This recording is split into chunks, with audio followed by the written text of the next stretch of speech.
Sarja Rian Hana MTH.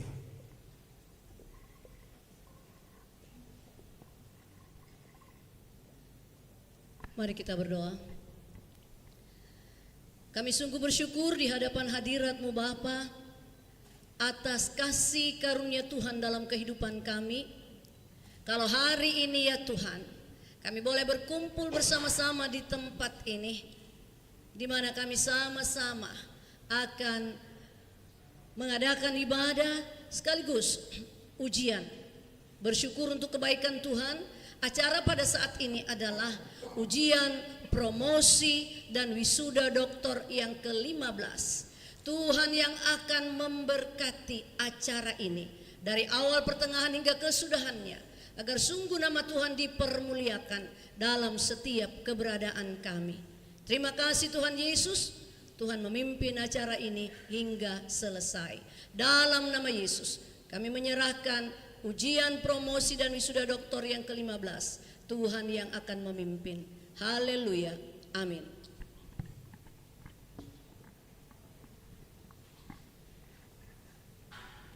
Hadirin disilakan duduk. Ujian promosi doktor dipimpin oleh Ketua Sidang.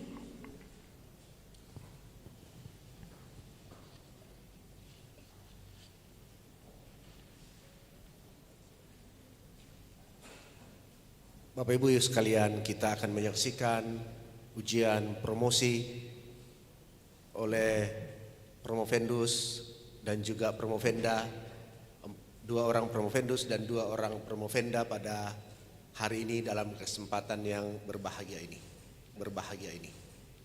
Untuk itu saya persilakan promovendus Senon untuk mengambil tempat yang telah disediakan.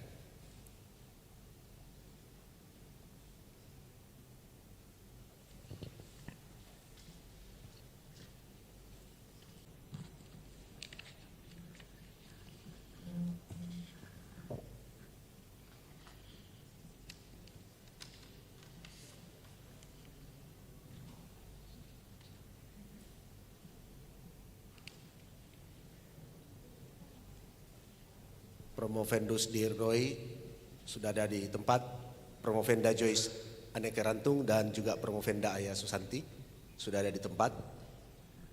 Berita acara ujian promosi doktor pada hari ini, Jumat tanggal 29 November 2024, pukul 9.00 sampai dengan selesainya, bertempat di Gedung Chapel SFT Jafrai Makassar, diadakan ujian promosi disertasi untuk saudara nama Sanon NPM 190261089, program doktor teologi, konsentrasi mayor teologi praktika, konsentrasi minor misiologi, dengan judul disertasi pengembangan model diakonia fungsional interkoneksi dalam tata kelola diakonia terhadap masalah kemiskinan di GKE, Gereja Kristen Evangelis, dengan komposisi penguji sebagai berikut. Pertama, Dr. Robi Panggara MTH selaku penguji pertama merangkap ketua. Yang kedua, Dr. Yunus D.A. Laukapitang MTH selaku penguji kedua merangkap anggota. Yang ketiga,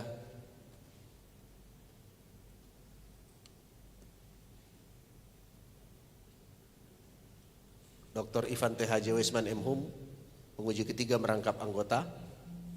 Yang keempat, Dr. Tri Supartini MTH, penguji keempat merangkap promotor. Dan yang kelima, Dr. Sarja Rian Hana MTH selaku penguji kelima merangkap promotor. Dan dengan ini kepada promovendus Sanon kami persilakan waktu 15 menit untuk menyampaikan presentasi ringkasan disertasinya. Baik. Selamat pagi dan salam sejahtera bagi kita semua. Yang saya hormati Maha Terpelajar Bapak Dr. Robi Panggara MTH selaku Ketua Penguji. Yang saya hormati Maha Terpelajar Bapak Dr. Yunus DA Lau Kapitang MTH selaku Dewan Penguji. Yang saya hormati Maha Terpelajar Bapak Dr. Ipan Teis J. Weisman M. Hum selaku Dewan Penguji. Yang saya hormati Maha Terpelajar Ibu Dr. Tri Supartini MTH selaku Penguji Promotor. Dan yang saya hormati Maha Terpelajar Ibu Dr. Sarce Rien Hana MTH selaku ko-promotor merangkap Dewan Penguji.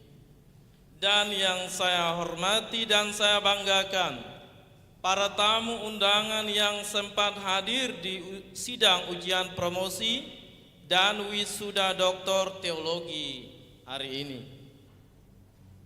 Izinkan saya untuk mempresentasikan hasil penelitian disertasi saya yang berjudul Pengembangan Model Diakonia Fungsional Interkoneksi dalam tata kelola diakonia terhadap masalah kemiskinan di Gereja Kalimantan Evangelis.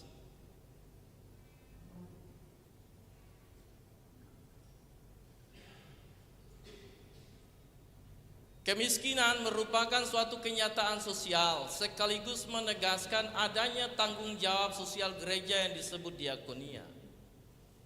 Namun diakonia cenderung dipahami secara periodik, pola kerja yang kurang jelas, kurang mendapat tempat yang memadai dalam gereja, seperti dominannya persekutuan dari diakonia, anggaran diakonia yang minim, dan tidak memiliki panduan dalam tata kelola diakonia, terutama terhadap masalah kemiskinan di GKI.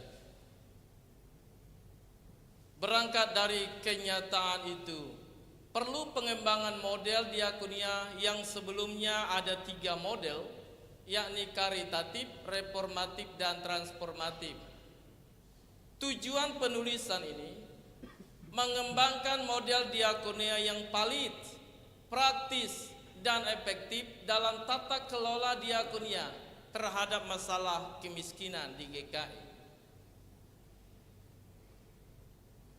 Secara teoritis, kajian teori tentang diakonia dan kemiskinan serta pengembangan model diakonia dari diakonia karitatif, reformatif, dan transformatif menjadi model diakonia fungsional interkoneksi yang dijelaskan pada bab 2.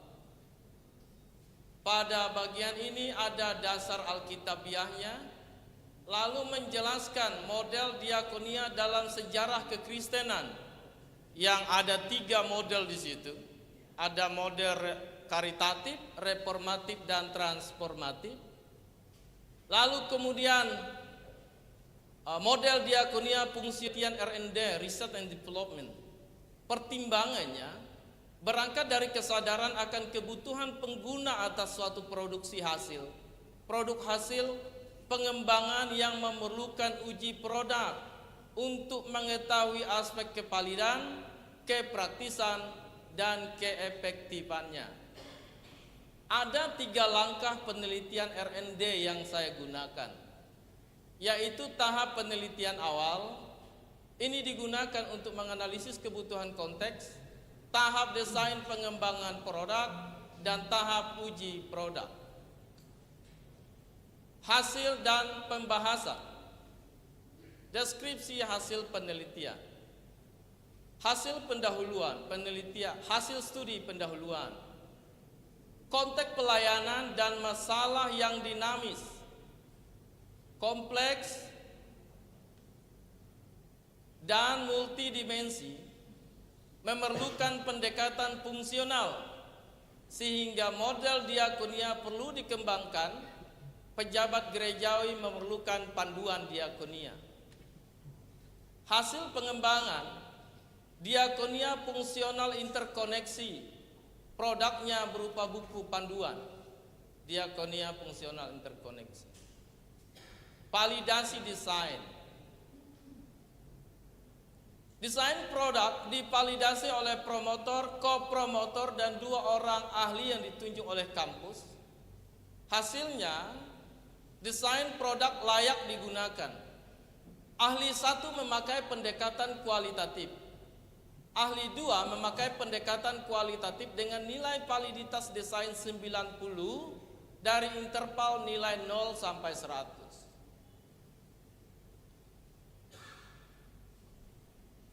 Validasi instrumen. Validator ada 2 ahli. Hasilnya ada 1 kali validasi pertama. Pada validasi pertama itu mendapatkan masukan dari ahli 1 dan ahli 2. Ahli 1 meminta sediakan perangkat ujian produk. Ahli 2 merekomendasikan agar memilih salah satu dari 2 alternatif format instrumen.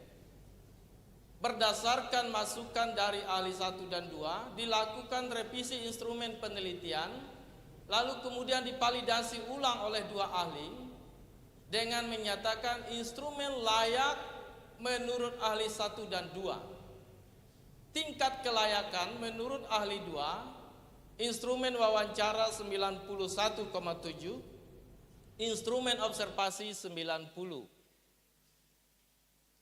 Hasil uji produk. Uji produk terbatas di kalangan akademisi dan pendeta melalui presentasi di Stak Awe Pontianak dan wawancara dengan beberapa pendeta di Resort GKE Palangkaraya Tengah dan Resort GKE Nangatebida. Hasilnya, model diakonia fungsional interkoneksi sangat baik dengan beberapa masukan. Tersisa waktu 3 menit. Hasil ujian produk melalui pelatihan diakonia, observasi, dan wawancara. Tahap pelatihan, kemudian ada hasil pelatihan berupa angket, tingkat kepraktisan ada 93,7, keefektifan 95,79, pretest dan posttest nilainya mengalami peningkatan 16,27 poin. Temuan di lapangan, keefektifan program diakonia menurut warga jemaat prasejahtera. Indikasi prasejahtera penghasilan 1,6 juta tanggungan 7 orang, ada yang 500.000 tanggungan 5 orang, lalu solusi gereja, fasilitasi warga jemaat dapat perlindungan sosial, dirikan koperasi, beri beasiswa, renovasi rumah, bansos banjir, bantuan rumah pasca kebakaran. Pendapat warga jemaat atas program itu, menurut mereka bantuan gereja, program gereja sangat membantu atau bermanfaat bagi mereka karena telah membantu meringankan beban ekonomi mereka. Pembahasan, validitas desain memakai jenis validasi isi, lalu kemudian indikator penentunya ada 7, kemudian rata-rata validitas ke-7 indikator mencapai 90,41. Aspek kepraktisan, diketahui apakah desain produk diakonia fungsional interkoneksi dapat diterapkan atau tidak. Pendapat seperti itu tentu harus datang dari mereka yang memakainya. Menggunakan observasi dan kuesioner, hasilnya mereka dapat menyusun program kerja diakonia, konfirmasinya ke hasil angket. Berdasarkan hasil angket, tingkat kepraktisan desain produk mencapai 93,7. Aspek keefektifan diketahui dari tes, dari pretest dan posttest, dari angket yang rata-rata dapat disimpulkan sangat efektif. Kemiskinan di 2 resort termasuk kemiskinan absolut, sehingga memerlukan bantuan pihak luar. Gereja hadir dengan program dan praktik diakonia karitatif dan reformatif, tetapi juga transformatif sebagai yang paling relevan. Sehingga kontras dengan pernyataan ahli yang mengatakan bahwa saat ini transformatif dinilai yang paling relevan. Beberapa warga jemaat prasejahtera menilai praktik diakonia sangat membantu dalam mengurai beban ekonomi mereka. 2 resort tersebut sudah menjawab kebutuhan majelis warga jemaat prasejahtera meskipun tidak sepenuhnya masalah selesai. Terima kasih. Baik, terima kasih kepada Promovendus Sanon atas presentasi ringkasan disertasinya. Tentu audiens bisa melihat apa dan menyimak apa yang disampaikan dalam disertasi ini, yaitu pengembangan model diakonia fungsional interkoneksi. Jadi ada dibandingkan dengan 3 model diakonia sebelumnya, yaitu diakonia karitatif, reformatif, dan transformatif. Dan Promovendus dengan berani membuat sebuah rancangan model yang baru yang disebut sebagai model diakonia fungsional interkoneksi. Promovendus yang saya hormati, apa yang membedakan diakonia interkoneksi dari model-model diakonia lainnya yang tadi sudah disebutkan?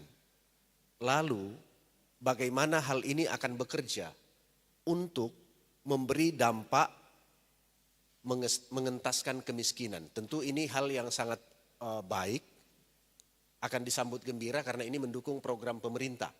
Dan tadi ada sedikit disinggung tempat di mana hal ini diteliti memang merupakan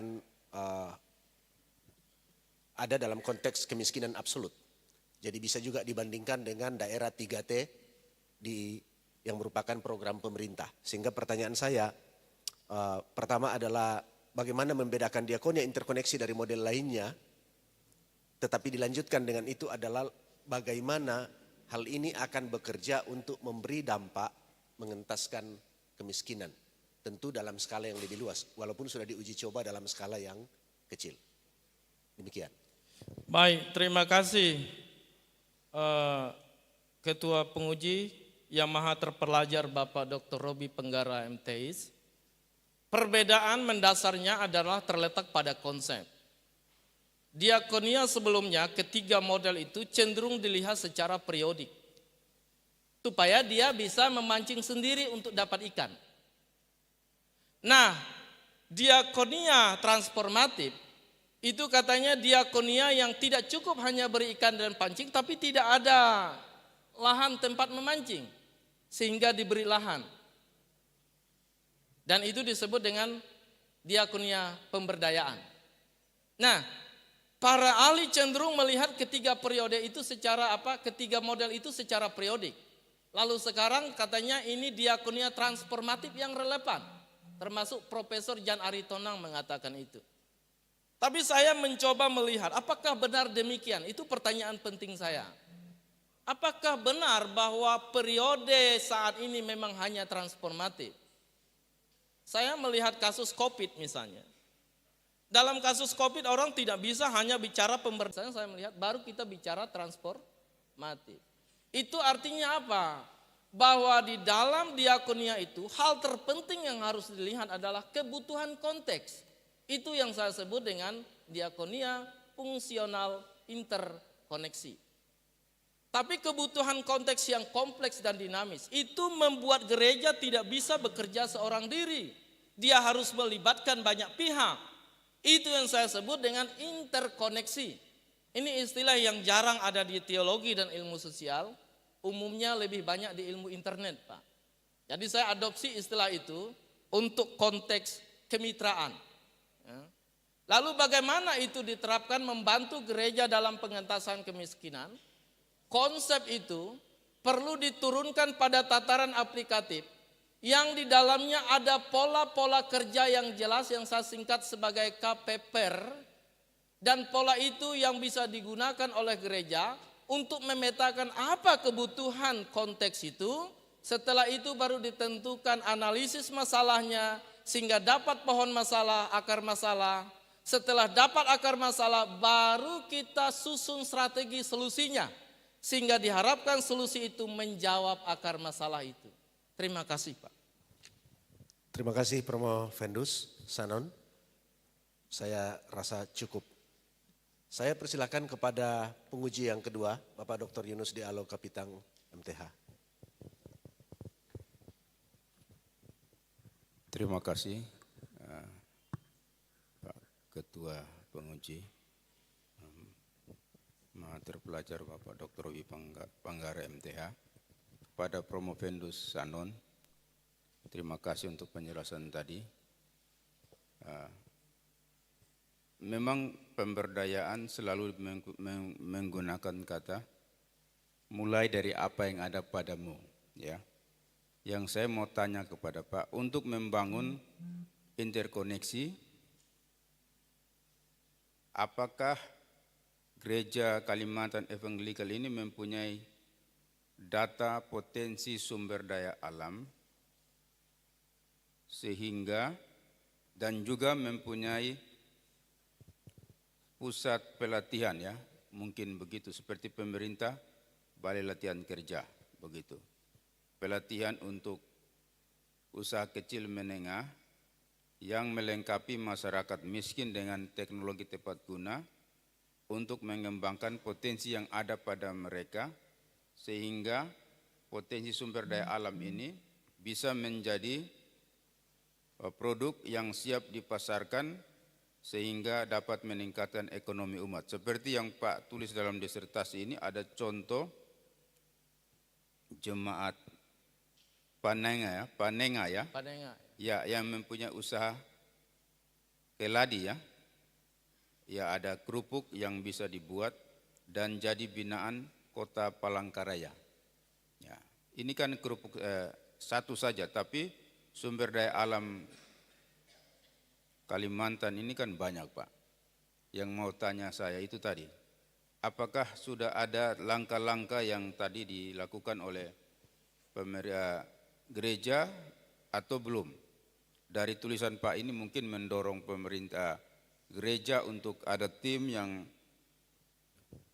untuk buat pendataan potensi sumber daya alam jemaat. Itu saya minta penjelasan, apa ada atau belum ada, atau nanti juga sudah menjadi saran dari Pak. Silakan Promo Venus Sanan untuk menanggapi. Baik, terima kasih kepada yang maha terpelajar Dr. Yunus Dealau Kapitang MTI atas pertanyaan yang sangat baik, saya pikir. Untuk konteks GKE itu ada jemaat, kemudian yang skop yang lebih luas itu ada resort, di atas resort itu ada majelis sinode.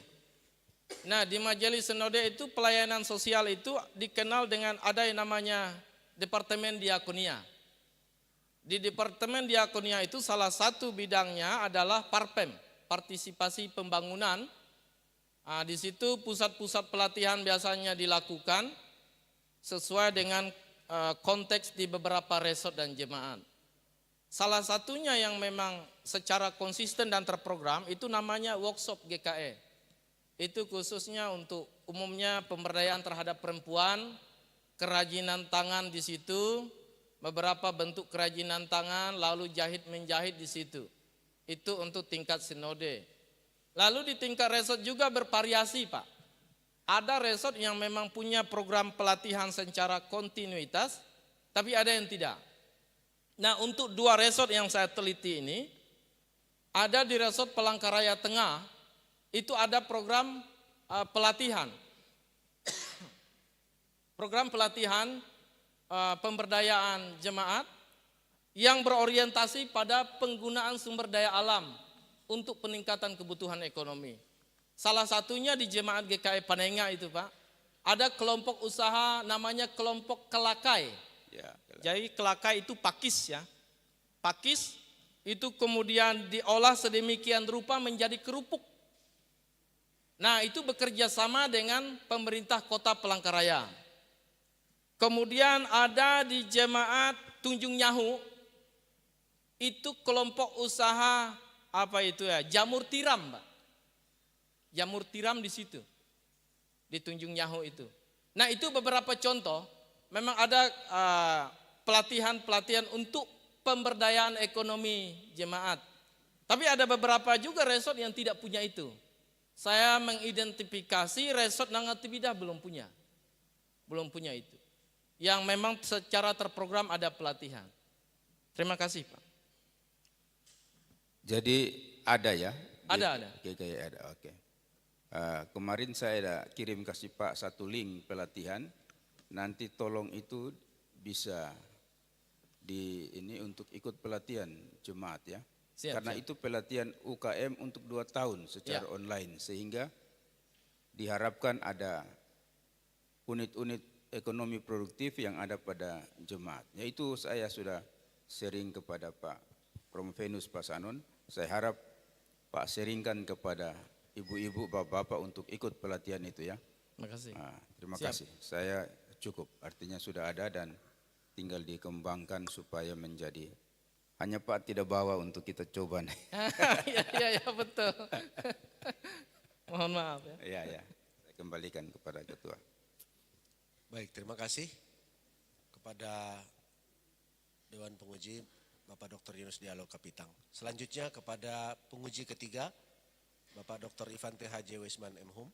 Saya persilakan untuk mengajukan pertanyaannya. Terima kasih kepada Ketua Penguji. Di sini sejahtera itu ya, lebih kepada bagaimana meningkatkan ekonomi, pendapatan, penghasilan. Minggu lalu saya ke Mamuju bertemu dengan seorang petenun. Tenunannya disebut uruk karua atau sekomandi. Ya. Dan dia ketika saya bertanya di galerinya ya, ada banyak tenunan, ini berapa harganya? Lalu dia katakan belum waktunya dijual. Dijual tapi hari ini bukan waktunya untuk dijual. Saya lihat lagi ada baju, ada kerang-kerang, ya, kerang laut pada baju itu banyak. Ini berapa? Itu juga tidak dijual, itu milik keluarga. Kalau yang dijual ada yang motifnya sama ada, tapi kalau yang ini tidak. Lalu dia bilang ada yang tenunan 100 tahun usianya. Dia buka peti besi, keluarkan, berapa harganya? Tidak dijual. Jadi petenun banyak tenunannya, tapi tidak mengejar ya keuntungan, ya. Tidak semata-mata apa yang dia buat hanya untuk mendapatkan uang. Lalu saya katakan, siapa yang akan meneruskan usaha? Dia sudah tua. Bagaimana anak-anak? Jadi, ya mereka tahu, tapi mereka bukan penerus. Lalu siapa penerusnya? Oh, ponakan saya.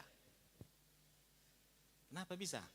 Ya, tidak sembarang orang bisa menjadi petenun. Lalu dia juga ceritakan bagaimana membuat warna pada benang-benang dari merah, dari cabai, ada juga warna lain dari jahe, jadi dari rempah-rempah semua. Tapi ada juga dari kimia, itu kalau mau cepat. Kalau dari cabai harus direndam 40 hari benang itu. Kalau kimia bisa 1 hari. Jadi prosesnya lama membuat tenunan dari yang tradisional. Lalu saya katakan, ya, apakah mudah luntur kalau dari cabai dengan kimia? Saya bilang, kalau luntur itu berarti ada pesan yang mau disampaikan kepada saya untuk saya teruskan kepada masyarakat. Kalau benangnya putus-putus, itu juga ada pesan yang mau disampaikan kepada saya untuk saya sampaikan kepada keluarga atau jemaat atau masyarakat. Jadi profesi ini ya, ternyata di masyarakat itu tidak hanya untuk mengejar perekonomian atau keuntungan penghasilan, dan profesi itu juga, pekerjaan ini tidak sembarang orang bisa mengerjakan, bisa saja, karena saya bilang bagaimana kalau ada mahasiswa yang mau datang belajar, oh bisa. Tapi untuk menjadi seperti dia tidak bisa. Hanya ponakannya yang bisa, anaknya tidak bisa. Tapi menenun bisa. Dan untuk pekerjaan itu tidak hanya untuk menenun, tapi mereka juga menjadi messenger, pembawa pesan. Nah, apakah dalam pengembangan model diakonia ini semata-mata hanya untuk ekonomi? Apakah ada nilai-nilai seperti petenun di Mamuju ini, ya, bahwa dalam bekerja, menjalankan profesi, itu tidak semata-mata supaya kita menjadi sejahtera, ya, tapi itu memang karunia Tuhan, dan itu juga ada punya ketika ada hal-hal yang kurang baik terjadi, itu punya makna, maksud rencana Tuhan lewat pekerjaan itu. Bagaimana Romo Vendus menerapkan model ini? Apakah ada nilai-nilai juga seperti itu? Baik, terima kasih yang maha terpelajar Dr. Ipan. Dari cerita Bapak itu saya mencoba merefleksi di Mamuju itu, bahwa di dalam pekerjaan itu rupanya ada dimensi teologisnya juga. Nah, sayangnya memang di dalam penelitian saya itu tidak tereksplorasi tentang itu. Tapi secara Alkitabiah saya sudah menjelaskan di bagian dasar Alkitabiah bahwa kesejahteraan itu bukan hanya soal ekonomi, tapi orang merasa senang batinnya sekalipun miskin secara ekonomi, itu sudah sejahtera. Lalu kemudian diakonia itu secara teologis itu adalah tugas panggilan orang beriman. Saya lebih melihatnya ke sana sih Pak ya. Bahwa pelayanan sosial itu adalah tugas panggilan orang beriman, karena itu melaksanakan diakonia adalah panggilan imannya. Kalau di dalam pelaksanaan diakonia itu dia melakukan banyak kegiatan-kegiatan seperti pelatihan, pemberdayaan, secara Alkitabiah memang ini harus dilihat sebagai praktik iman. Ya. Nah, itu saya jelaskan di bagian dasar Alkitabiahnya. Kemudian memang ada Pak di bagian-bagian tertentu ada namanya pelatihan ada namanya fair trade. Perdagangan berkeadilan. Jadi GKI itu mengembangkan juga namanya perdagangan berkeadilan. Keadilan sosial dan keadilan ekologis.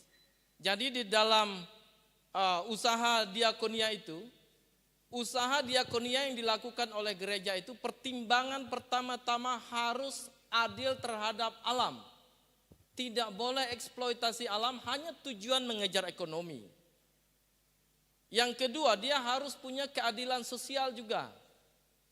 Tidak boleh melakukan kegiatan ekonomi hanya untuk sekelompok orang saja, melainkan untuk semua masyarakat sosial yang memang memerlukan itu terlepas dari apapun agamanya. Sehingga dia berkeadilan sosial dan berkeadilan ekologis. Nah, yang saya lihat itu Pak, itu. Ya. Terima kasih Pak. Ya, terima kasih Prof. Vendus. Ya, jadi dalam pengembangan model ini tidak semata-mata mengembangkan ekonomi, bagaimana juga kita mengajarkan nilai-nilai teologis itu juga, Ya. sebagai makna daripada profesi, pekerjaan, tanggung jawab, dan juga dalam bekerja selalu ada hubungan dengan Tuhan, ya, sebagai rasa syukur atau juga tidak mengeluh ketika ini, karena petenun itu ketika benangnya putus, benangnya luntur, dia tidak mempersalahkan siapa-siapa, tapi dia tahu ada rencana Tuhan. Terima kasih.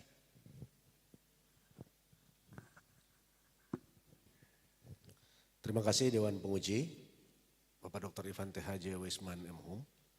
atas pertanyaan yang telah diajukan. Selanjutnya kita ke penguji yang berikut,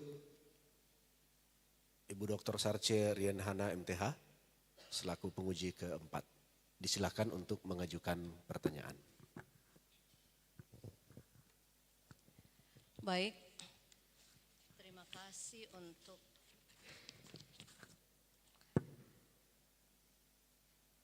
Ketua Penguji yang maha terpelajar Bapak Dr. Robi Panggara MTH, dan kepada Promovendus, pertanyaan saya sebagai berikut. Apakah produk yang Bapak hasilkan sudah disosialisasikan kepada gereja lain? Dan kalau sudah, itu sudah dipahami oleh semua generasi yang ada di situ. Karena kalau berbicara soal diakonia, biasanya hanya khusus di kalangan jemaat yang seperti kami ini, baby boomers. Sementara di kalangan-kalangan selanjutnya, apakah produk itu juga tersosialisasikan? Demikian pertanyaan saya. Terima kasih kepada yang maha terpelajar, Dr. Sarce Rian Hana MTH. Saya pikir pertanyaan ini sangat baik. Terkait disertasi saya, Bu, batasan masalahnya konteks GKE, sehingga dipastikan memang belum tersosialisasi ke gereja lain. Belum itu. Tapi untuk konteks GKE, itu memang sudah tersosialisasi khususnya di 2 resort yang saya pilih itu resort GKE Nangatebidah di Kalimantan Barat dan resort GKE Palangkaraya Tengah. Nah, di sana sudah tersosialisasi khususnya di kalangan majelis jemaat, para diakon. Yang di dalamnya itu ada namanya kelompok kategorial. Kelompok kategorial itu kelompok sekolah minggu, remaja, pemuda, bapak-bapak dan perempuan. Nah, di dalam pelatihan itu, Bu, itu melibatkan beberapa kelompok itu, kelompok pelayanan itu, kelompok kami menyebutnya itu namanya pelayanan kategorial. Jadi itu sudah melibatkan itu dan sudah tersosialisasi, dan hasilnya yang seperti saya sampaikan tadi itu, rata-rata di kalangan penetua diakon, khusus diakon, merasa bahwa produk yang saya usulkan itu sangat membantu mereka, terutama dalam memahami konsep diakonia dan di dalam menyusun program diakonianya. Mereka bilang memang selama ini mereka punya kelemahan, sulit bagaimana menyusun diakonia itu, karena belum ada panduan, belum ada pedoman untuk itu. Nah, sehingga di penelitian awal saya lakukan itu, mereka bilang kalau bisa Bapak buat panduan, karena kami perlu itu, bukan sekedar konsep. Nah, akhirnya, Bu, saya buat itu panduan. Lalu kemudian kami coba uji coba di lapangan dan mereka merasa ini sangat membantu. Terima kasih, Bu. Saya lanjut sedikit, uji coba yang Bapak laksanakan itu kan konsep ada ya, sudah ada konsep. Ya. Kemudian uji coba yang Bapak laksanakan itu apa ya? Melalui pelatihan diakonia. Di dalam pelatihan diakonia itu menjelaskan konsep berakhir pada praktik penyusunan program diakonia. Jadi mereka itu setelah memahami konsep, Ya. lalu kemudian mereka latihan membuat program diakonia berdasarkan 5 step tadi itu, yang saya singkat KPPR tadi. Iya. Memulai dari konteks, pemetaan masalah, pemecahan masalah, berakhir pada RTL, rencana tindak lanjut. Jadi di situ uji cobanya melalui pelatihan itu. Ya, karena saya lihat di sini Bapak menulis bahwa pelaksanaan ini tidak terbatas kepada satu kondisi atau satu tapi bekerja sama dengan bagian kesehatan, hukum dan lain-lain sebagainya. Ada yang Bapak tulis ya? Iya, betul. Oh, itu Ya. buat saya luar biasa untuk kerjasama seperti itu. Dan harapan Bapak adalah bahwa sebaiknya dalam saran itu untuk program ini, untuk mengatur diakonia ini ada lulusan apa itu yang Bapak sebut ya? Oh, lulusan prodi diakonia, Bu. Oh ya. Prodi diakonia. Kalau di pemerintah di negara di sekuler itu namanya ilmu kesejahteraan sosial. Ya. Ada itu di UKI, UGM, di sini juga Unhas rasanya ada itu ya. Oke. Sudah ada itu di GKE? Belum. Oke. Karena belum maka di saran itu saya masuk, Bu. Oke. Masuk di saran. Iya. Saya pikir cukup sekian untuk tersosialisasi ya di semua generasi ya. Iya, Bu. Oke, selamat bekerja Pak. Makasih, Terima kasih. Bu. Demikian dari saya Pak Ketua. Kembali. Baik, terima kasih kepada Ibu Dr. Sarce Rianhana MTH selaku penguji keempat. Selanjutnya saya persilakan kepada Ibu Dr. Tri Supartini MTH selaku penguji kelima merangkap promotor. Silakan untuk mengajukan pertanyaannya.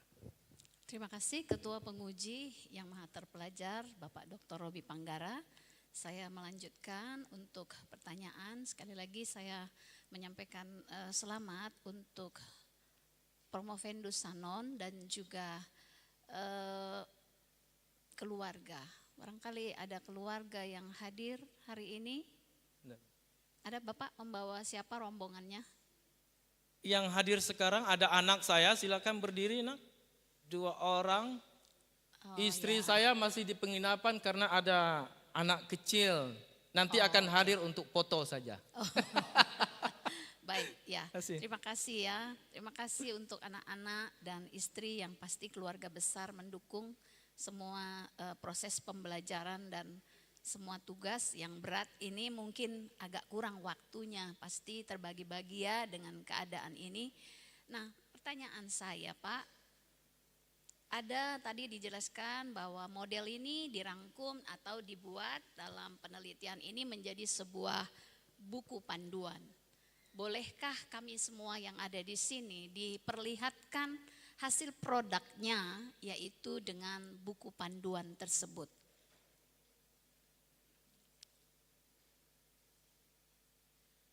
Apakah ada Pak? Di sini ada Bu, cuma saya kurang tahu multimedia apakah saya tampilkan? Bapak bisa lihat di situ enggak bisakah? Tidak kelihatan. Oke. Tapi kabelnya beda ya, jalurnya ya. Itu. Oke, baik. Oke. Jadi ini model buku yang akan digunakan. Apakah ini menjadi tawaran Bapak untuk Sinode GKE atau seperti apa ke depannya yang hasil dari penelitian ini? Apa harapan Bapak ke depan sebagai gereja, dalam hal ini Bapak sebagai pengurus di GKE dan juga sekaligus akademisi? Bagaimana Pak? Silakan. Oke, baik. Terima kasih kepada yang Maha Terpelajar Ibu Dr. Tri Supartini atas pertanyaan yang sangat baik itu. Saya pikir itu pertanyaan aplikatif. Ini Bu, buku yang saya susun, ini sebenarnya sejak saya memulai studi itu sudah saya rancang itu, 2021 sudah saya rancang. Karena memang konsen saya itu di diakonia. Nah kemudian waktu ujian proposal, kemudian ini sudah saya cetak setelah disetujui oleh promotor, kopromotor dan penguji. Lalu kemudian ini yang saya uji coba dulu di lapangan di 2 resort itu. Resort Nangatebidah dan resort Palangkaraya Tengah. Termasuk di dalam membuat program diakonia mereka mengacu ke sini step by stepnya. Nah ini memang disusun pertama-tama untuk GKE, Bu. Karena konteks penelitiannya memang GKE. Diharapkan GKE secara keseluruhan bisa memakai panduan ini untuk tata kelola diakonia. Khususnya dalam pengentasan kemiskinan, tapi bisa juga untuk diakonia secara umumnya. Selain dari itu, kalau memang gereja-gereja lain tertarik, ya saya sangat berterima kasih, Bu. Harapannya karena memang panduan ini semakin banyak gereja bisa memakainya, harapannya maka buku ini bisa menjadi berkat bagi banyak gereja. Terima kasih. Baik, terima kasih. Pertanyaan yang tadi, bagaimana langkah ke depan untuk gereja dan akademisi? Karena saya senang hari ini Promovendus dan Promovenda yang mengikuti promosi adalah semua dari akademisi. Jadi pasti ada dampak-dampak yang diharapkan ke depan. Ya, baik, terima kasih Ibu. Untuk ke depan, langkah pertama itu memang sosialisasi ya. Sosialisasi ke beberapa gereja, di GKE itu ada 100 lebih resotnya. Mungkin akan sosialisasi ke situ, itu langkah pertama untuk gereja. Untuk di kalangan akademisi, kita itu ada namanya mata kuliah diakonia transformatif. Nah, ke depan saya melihat sebaiknya tidak hanya diakonia transformatif, tapi memang diakonia gitu. Mengenai nanti apakah yang di konteks itu memerlukan transformatif, reformatif, atau karitatif, itu soal lain. Tapi memang saya akan usulkan, lakukan kajian diakonia secara holistik, tidak hanya pada satu model. Nah, diakonia fungsional interkoneksi ini, saya usulkan itu, istilah ini sebenarnya istilah sintesa dari 3 model sebelumnya. Sehingga melalui uji, analisis kebutuhan, dari kebutuhan itu nanti akan terlihat, ini model mana yang diperlukan. Apakah karitatif, reformatif, atau transformatif, atau ketiga-tiganya bisa diperlukan dalam waktu bersamaan. Karena itu ke depan saya usulkan ke kampus ini menjadi mata kuliah diakonia. Terima kasih. Baik, terima kasih untuk penjelasan yang jelas. Harapan ada ke depan ada semakin lebih maju, khusus GKE dan juga masyarakat pada umumnya gereja-gereja.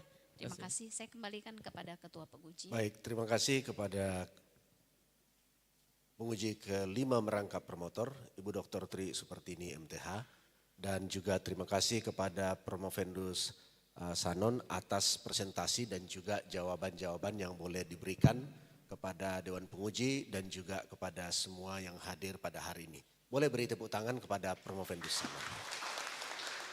Disilakan untuk kembali ke tempat.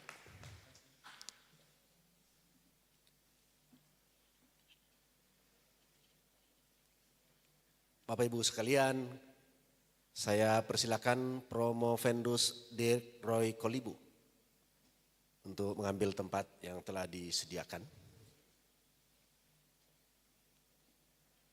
Selanjutnya berita acara ujian promosi doktor pada hari ini Jumat tanggal 29 November 2024 pukul 10.34 bertempat di Gedung Chapel STFT Jafrai Makassar. Diadakan ujian promosi disertasi untuk saudara Dirk Roy Kolibu, NPM 200161098, program Doktor Teologi, konsentrasi mayor Teologi Praktika, konsentrasi minor Pendidikan Agama Kristen, judul disertasi Dampak Difusi Inovasi Pendidikan Kristen di Era Revolusi Industri 4.0, Manajemen Kepemimpinan Gereja, Kecerdasan Emosional, Motivasi, dan Kepuasan Pelayanan terhadap Pertumbuhan Gereja Kristus Rahmani Indonesia.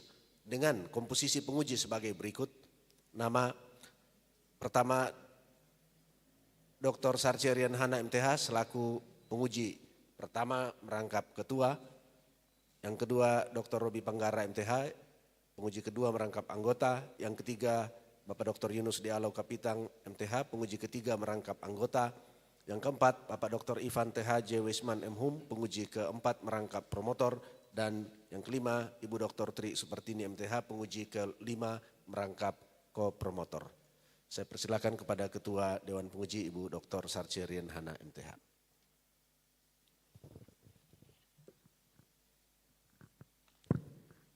Terima kasih untuk kesempatan yang diberikan dari Dr. Robi Panggara MTH. Baik kepada Promovendus Dirk Roy Kolibu. Terima kasih Pak, sudah siap pada saat ini. Pertanyaan saya adalah sebagai berikut. Dari hasil penelitian yang Bapak lakukan, apakah semua bagian ini memiliki dampak dari penelitian tersebut ya, dampak difusi inovasi pendidikan Kristen di era revolusi industri 4.0 terhadap kepemimpinan gereja, kecerdasan emosional, motivasi dan kepuasan pelayanan terhadap pertumbuhan gereja Kristus Rahmani Indonesia. Oke, tapi sebelum Bapak menjawab pertanyaan-pertanyaan saya, silahkan mempresentasikan hasil penelitian Bapak. Kurang lebih 10 sampai 15 menit. Oke. Terima kasih. Selamat pagi dan salam sejahtera bagi kita semua. Yang saya hormati Maha Terpelajar Ibu Dr. Sarce Rien Hana MTH selaku Ketua Penguji. Yang saya hormati Maha Terpelajar Bapak Dr. Robi Panggara MTH selaku Dewan Penguji. Yang saya hormati Maha Terpelajar Bapak Dr. Yunus D.A. Lau Kapitang MTH selaku Dewan Penguji. Yang saya hormati Maha Terpelajar Bapak Dr. Ivan TH Wisman M. Hum selaku penguji promotor. Dan yang saya hormati Maha Terpelajar Ibu Dr. Tri Supartini MTH selaku penguji ko-promotor. Dan yang saya hormati dan saya banggakan para tamu undangan yang sempat hadir di sidang ujian promosi dan wisuda doktor teologi hari ini. Izinkan saya untuk mempresentasikan hasil penelitian disertasi saya yang berjudul Dampak Difusi Inovasi Pendidikan Kristen di Era Revolusi Industri 4.0, Manajemen Kepemimpinan Gereja, Kecerdasan Emosional, Motivasi dan Kepuasan Pelayanan terhadap Pertumbuhan Gereja Kristus Rahmani Indonesia di seluruh Indonesia. Saya akan mempresentasikan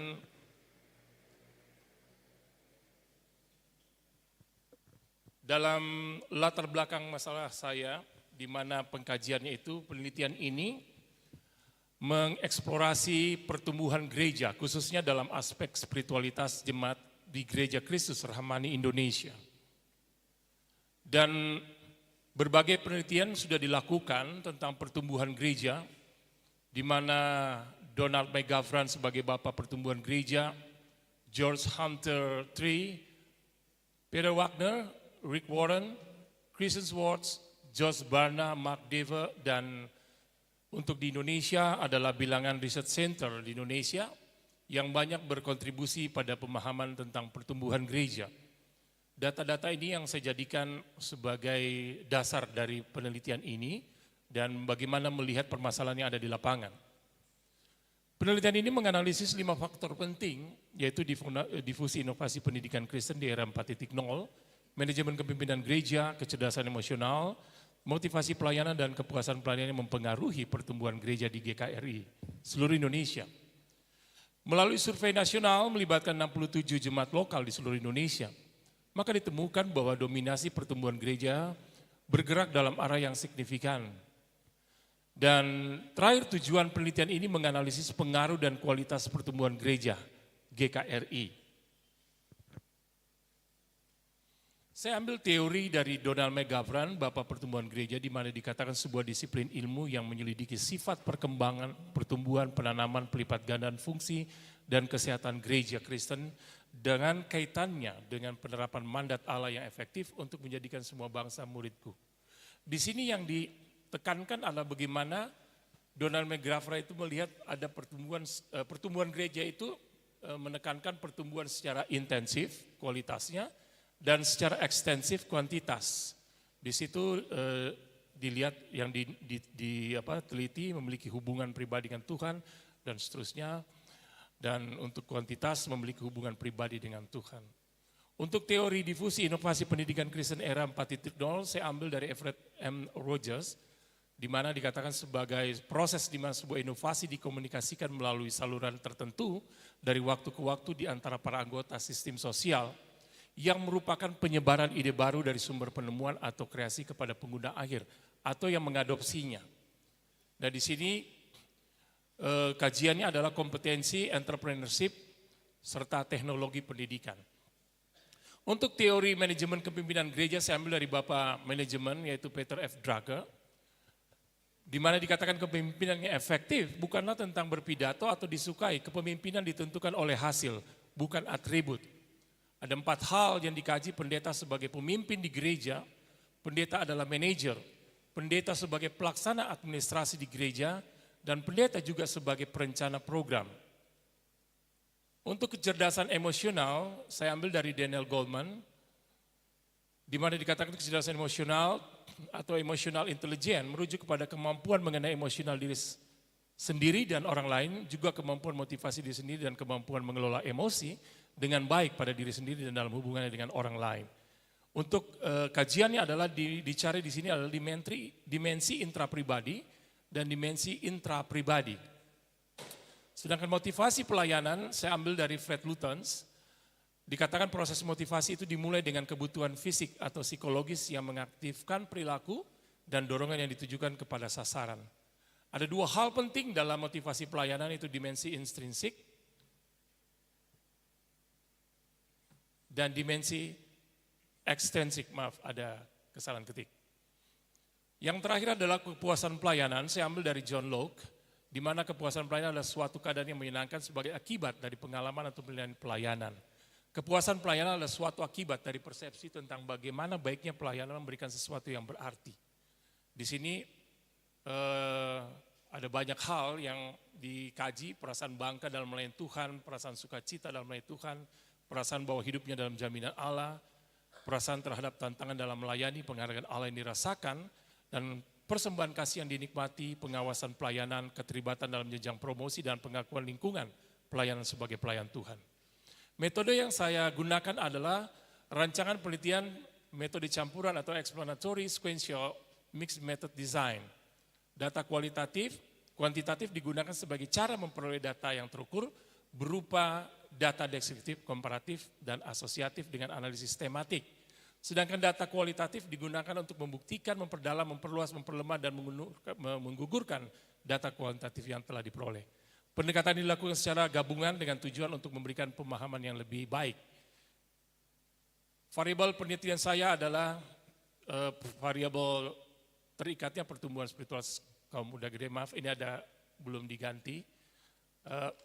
Untuk 5 variabel X-nya adalah difusi inovasi pendidikan, manajemen kepemimpinan, kecerdasan emosional, motivasi pelayanan, kepuasan pelayanan.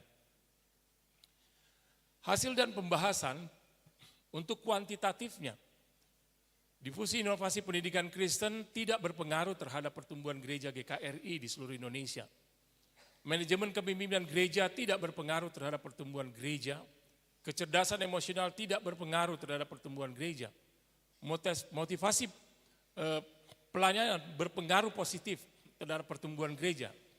Kepuasan pelayanan tidak berpengaruh positif terhadap pertumbuhan gereja. Namun dari hasil analisis nilai F sebesar 7,248 dan tingkat signifikans kurang dari 0% atau kurang dari 0,05 dapat disimpulkan jika keseluruhan variabel ini maka secara bersama-sama mempengaruhi peningkatan pertumbuhan gereja. Hasil dan pembahasan kualitatif. Pada catatan ringkasan itu saya tidak menampilkan ini hanya saya tampilkan yang belum ada di buku ringkasan. Ini adalah analisis sintesis interpretasi data kuantitatif dan kualitatif. Jadi hasil dari penghitungan kuantitatif dan kualitatif diinterpretasikan karena mix method yang saya gunakan. Untuk pertumbuhan gereja, penelitian ini menawarkan pendekatan multidimensional dalam pengembangan gereja dengan mengintegrasikan teknologi kepemimpinan berbasis kecerdasan emosional dan pembinaan rohani. Jadi dimensi spiritual emosional juga terbukti krusial untuk pertumbuhan gereja. Model evaluasi tes karunia yang diusulkan menekankan keunikan spiritual pelayanan gereja.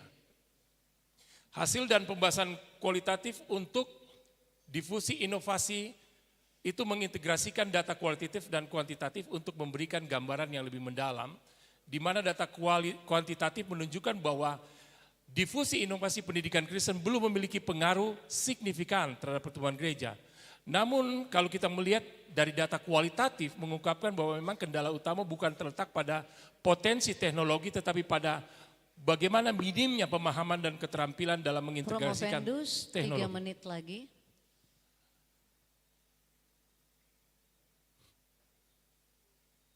Saya langsung ke novelty dari penelitian ini. Berdasarkan studi kuantitatif dan kualitatif, penelitian ini telah mengungkapkan bahwa dalam konteks gereja tidak dapat dipahami semata-mata melalui indikator kuantitatif seperti produktivitas atau kinerja semata. Sebaliknya dimensi yang lebih holistik termasuk aspek teknologi, spiritual, sosial, dan psikologis berperan krusial dalam membentuk pengalaman pelayanan yang sejati. Temuan ini membuka ruang memandang pelayanan gereja sebagai fenomena yang melibatkan interaksi dinamis antara kepemimpinan, pengalaman sosial, dan panggilan spiritual yang semuanya berkontribusi pada pertumbuhan spiritual dan fisik gereja. Dari hasil analisis sintesis inilah melahirkan teori kearifan transformasional yang menawarkan kerangka teori yang lebih mendalam untuk memahami bagaimana perubahan mendasar dari kualitas pertumbuhan gereja tercapai. Teori ini mengajukan bahwa transformasi yang sejati dalam praktik pelayanan gereja tidak hanya terjadi melalui perubahan struktural atau administratif, tetapi melalui pergeseran nilai-nilai yang mendalam dan membentuk kearifan spiritual dan sosial dalam komunitas. Kearifan ini muncul tidak hanya sebagai akumulasi pengetahuan, tetapi sebagai bentuk pemahaman yang melampaui rasionalitas konvensional, yaitu menghubungkan individu dengan dimensi-dimensi transendan, serta menciptakan pola interaksi yang memberdayakan dan menghidupkan semangat komunitas. Sarannya adalah bagaimana mengembangkan pendekatan yang lebih terstruktur dalam mengidentifikasi dan mengembangkan bakat individu dan jemaat. Pentingnya bagi gereja GKRI untuk memperkuat manajemen gereja dengan fokus pada manajemen sumber daya dan operasional gereja. Gereja GKRI perlu mengadaptasi pendidikan Kristen dengan mengintegrasikan perkembangan teknologi dan informasi. Terima kasih. Baik, terima kasih Promovendus Dirk Roy Kolibu atas presentasinya pada kesempatan ini. Pertanyaan saya adalah secara sederhana dari penelitian Bapak sebenarnya pertumbuhan gereja Kristen Rahmani Indonesia itu lebih terfokus dalam hal apa? Atau dengan kata lain, jadi menurut kesimpulan Bapak, pertumbuhan gereja Kristus Rahmani Indonesia itu apa yang mempengaruhi pertumbuhan gereja tersebut di seluruh Indonesia yang Bapak lihat? Silahkan. Terima kasih untuk Maha Terpelajar Dr. Sarja. Kalau melihat dari perkembangan pertumbuhan gereja GKRI di seluruh Indonesia, memang memiliki dinamika yang cukup kompleks, di mana memang ada berbagai masalah-masalah yang terjadi di dalamnya. Tetapi bukan berarti bahwa pergerakan dalam pertumbuhan gereja itu tidak berjalan dengan baik. Namun secara signifikan ada bagian-bagian tertentu yang tentunya sangat mempengaruhi. Memang kalau dilihat dari data kuantitatif, hanya motivasi pelayanannya memang cukup bagus. dilihat hal tersebut. Tapi itu jika di combine secara keseluruhan itu memang cukup bagus. Hanya sayangnya saja bahwa dalam faktor manajemen masih data menunjukkan masih kurang terlalu terlihat signifikan, sehingga pertumbuhan memang boleh dikatakan masih berjalan stagnasi. Atau dengan katakan berjalan dengan lambat untuk periode sekarang ini. Berbeda dengan periode yang pada waktu yang lalu, karena saya meneliti dimulai dari tahun 2019. 2019 itu terjadi satu wabah penyakit yang namanya COVID. Sehingga banyak gereja yang mengalami penurunan dalam pertumbuhan gereja akibat mereka harus bekerja di rumah dan ikut ibadah secara online. Dan kita tahu dampaknya bahwa mereka bisa mengakses ibadah-ibadah selain daripada gerejanya sendiri, dan perpindahan itu banyak sekali terjadi sehingga mengurangi dampak pertumbuhan di gereja itu oleh karena COVID itu. Jadi penelitian saya ini boleh dibilang ada berbeda dengan pada konteks sebelum ada wabah penyakit. Jadi saya pas meneliti penelitian ini, wabah itu terjadi sehingga saya tidak bisa mengukur secara pasti. Karena, tapi menurut data memang berjalan sangat lambat karena masalah penyakit itu. Saya kira itu yang bisa saya jelaskan. Ya, apakah berbeda pertumbuhan gereja di kota dengan bukan di kota atau di desa begitu? Adakah perbedaannya, dan yang Bapak temukan hanya pertumbuhan secara kuantitaskah atau kualitas? Terima kasih yang mahal terpelajar, Dr. Sarce. Jadi di desa dan di kota, karena saya mengukurnya secara kuantitatif. Secara kuantitatif memang tingkat pertumbuhannya itu tidak berdampak. Tetapi untuk aspek kualitatif yang saya ukur, karena saya merandom dan secara general untuk di kuantitatif. Namun yang saya temukan dalam kualitatif itu sangat berbeda. Di kualitatif justru mereka sangat sangat vokal di lapangan. Karena saya juga pendeta di sana, saya juga tahu di sana apa yang terjadi. Dan saya melihat memang ada perbedaan antara yang di kota dengan di desa. Di desa karena mereka berhadapan dengan berbagai tantangan, jadi mereka lebih memiliki motivasi dan kecerdasan emosionalnya muncul. Hanya sayang manajemennya itu yang tidak terlihat secara signifikan. Karena gereja yang saya teliti ini rata-rata manajemennya masih manajemen tradisional kebanyakan. Gitu. Baik, terima kasih Promo Vendus di Roy Kolibu. Saya kembalikan kepada yang maha terpelajar Bapak Dr. Roby Panggara. Oh, baik. Kita lanjut kepada penguji yang kedua adalah yang maha terpelajar Bapak Dr. Roby Panggara MTH. Dipersilahkan. Terima kasih Ketua Dewan Penguji, Ibu Dr. Sarce Rian Hana MTH. Kepada Promovendus Dirk Roy Kolibu. Tadi kita sudah melihat presentasi saudara bahwa dari 5 variabel X secara uji T atau uji parsial itu hanya satu yang memberi pengaruh terhadap Y atau pertumbuhan spiritualitas kaum muda. Nah, tentu kita tidak ada pertanyaan lain untuk jenis kuantitatif karena sudah dijelaskan secara angka.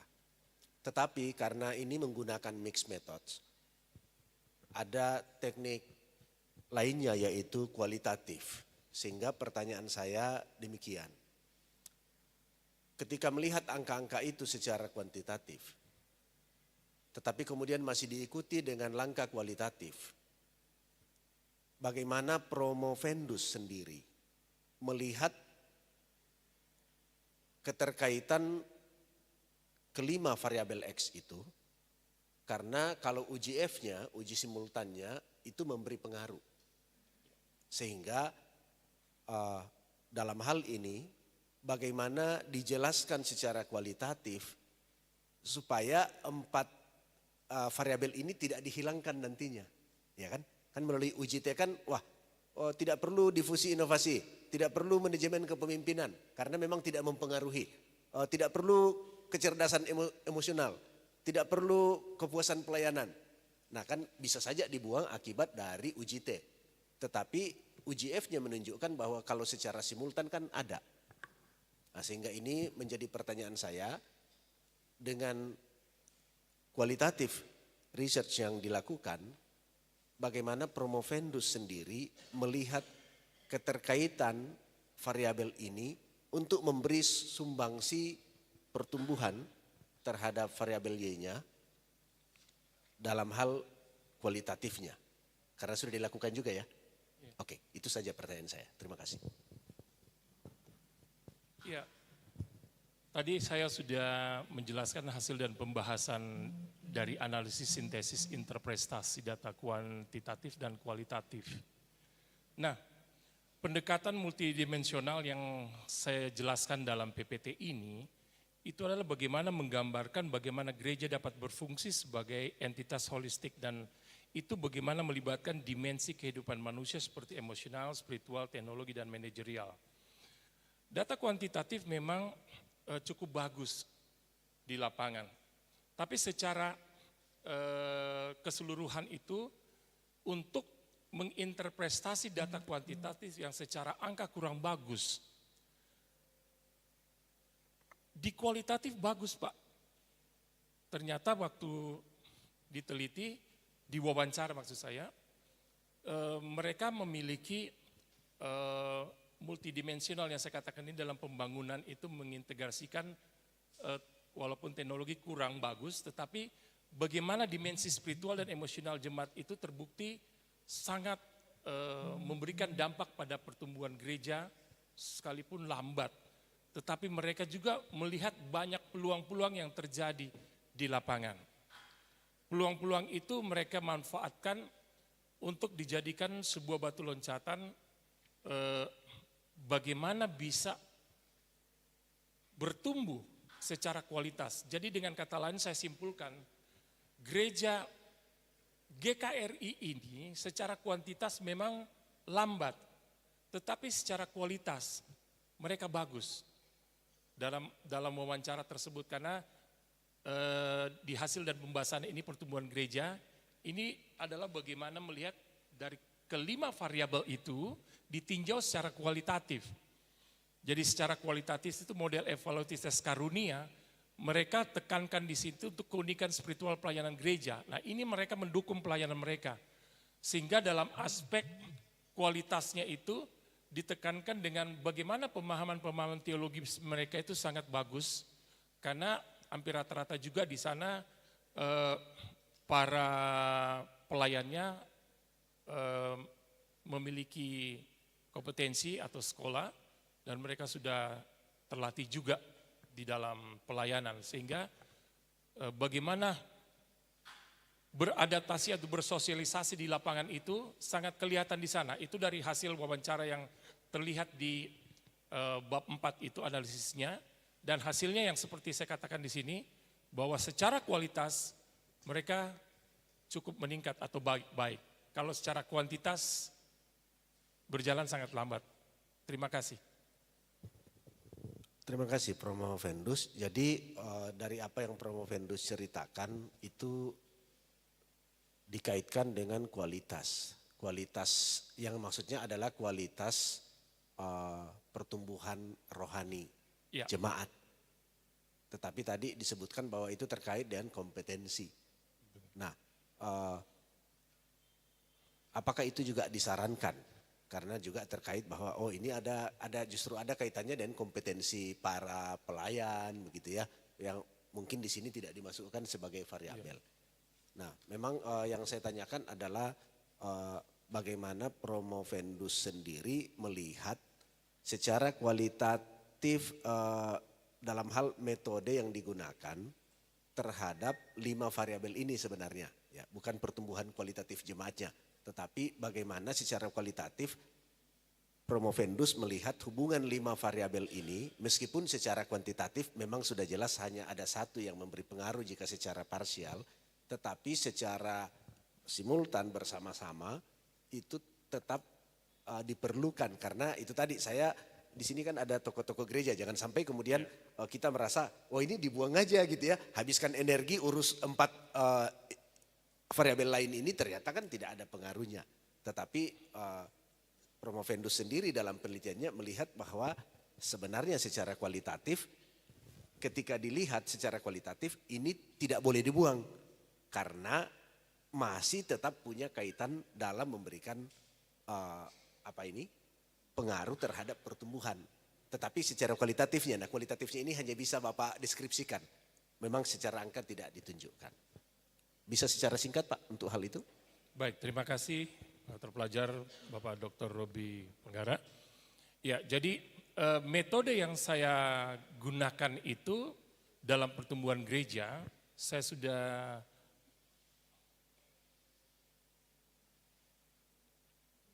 tolong di slide Donald McGavran.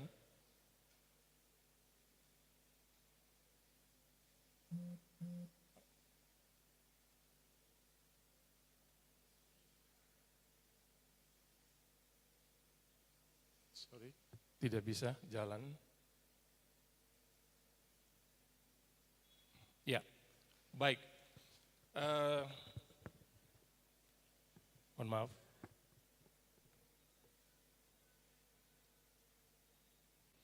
Nah, yang diukur di situ adalah bagaimana hasil dari kuantitas itu untuk memberikan suatu gambaran, karena ini di kualitatif itu hanya deskriptif Pak, hanya mau melihat secara gambarannya tapi tidak menganalisis secara dalam. Yang dalam itu kuantitatifnya, karena itu majornya, sehingga kualitatif hanya menginterpretasi data dari kuantitatif. Jadi secara umumnya bahwa kualitatif itu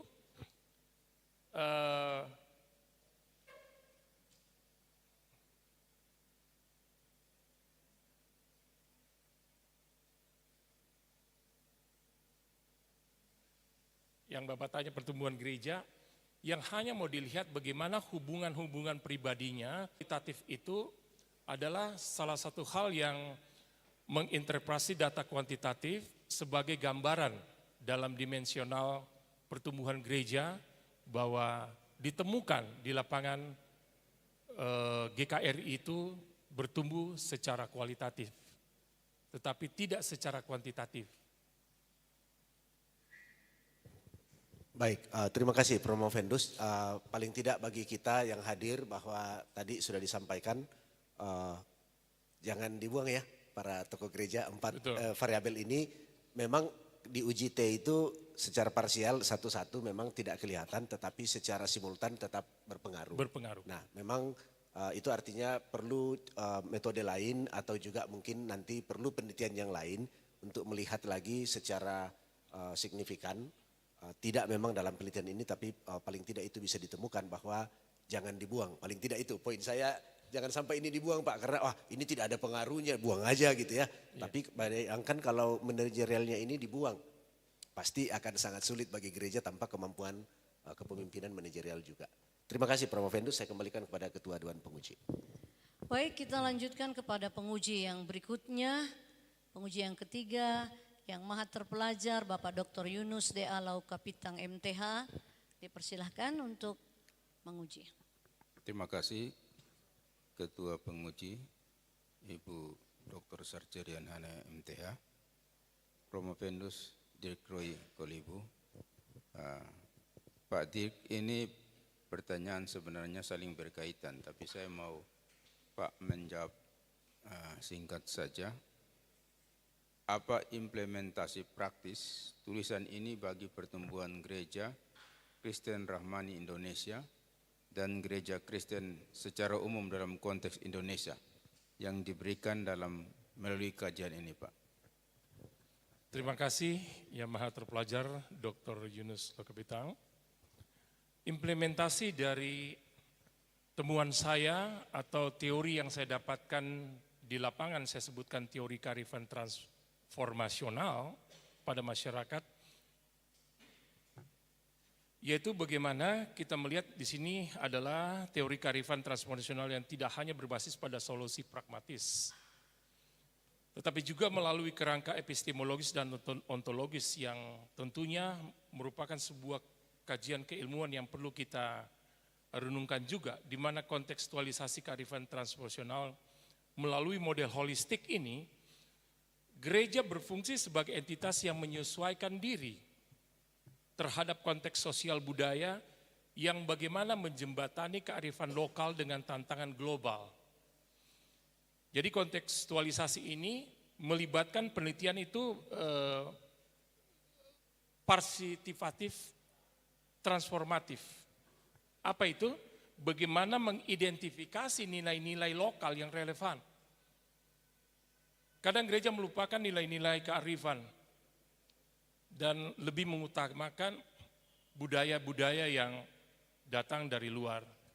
Sehingga aspek tersebut banyak yang mengukur hanya dari luar tetapi tidak melihat bagaimana kerangka kearifan lokal itu sangat tinggi sekali nilainya.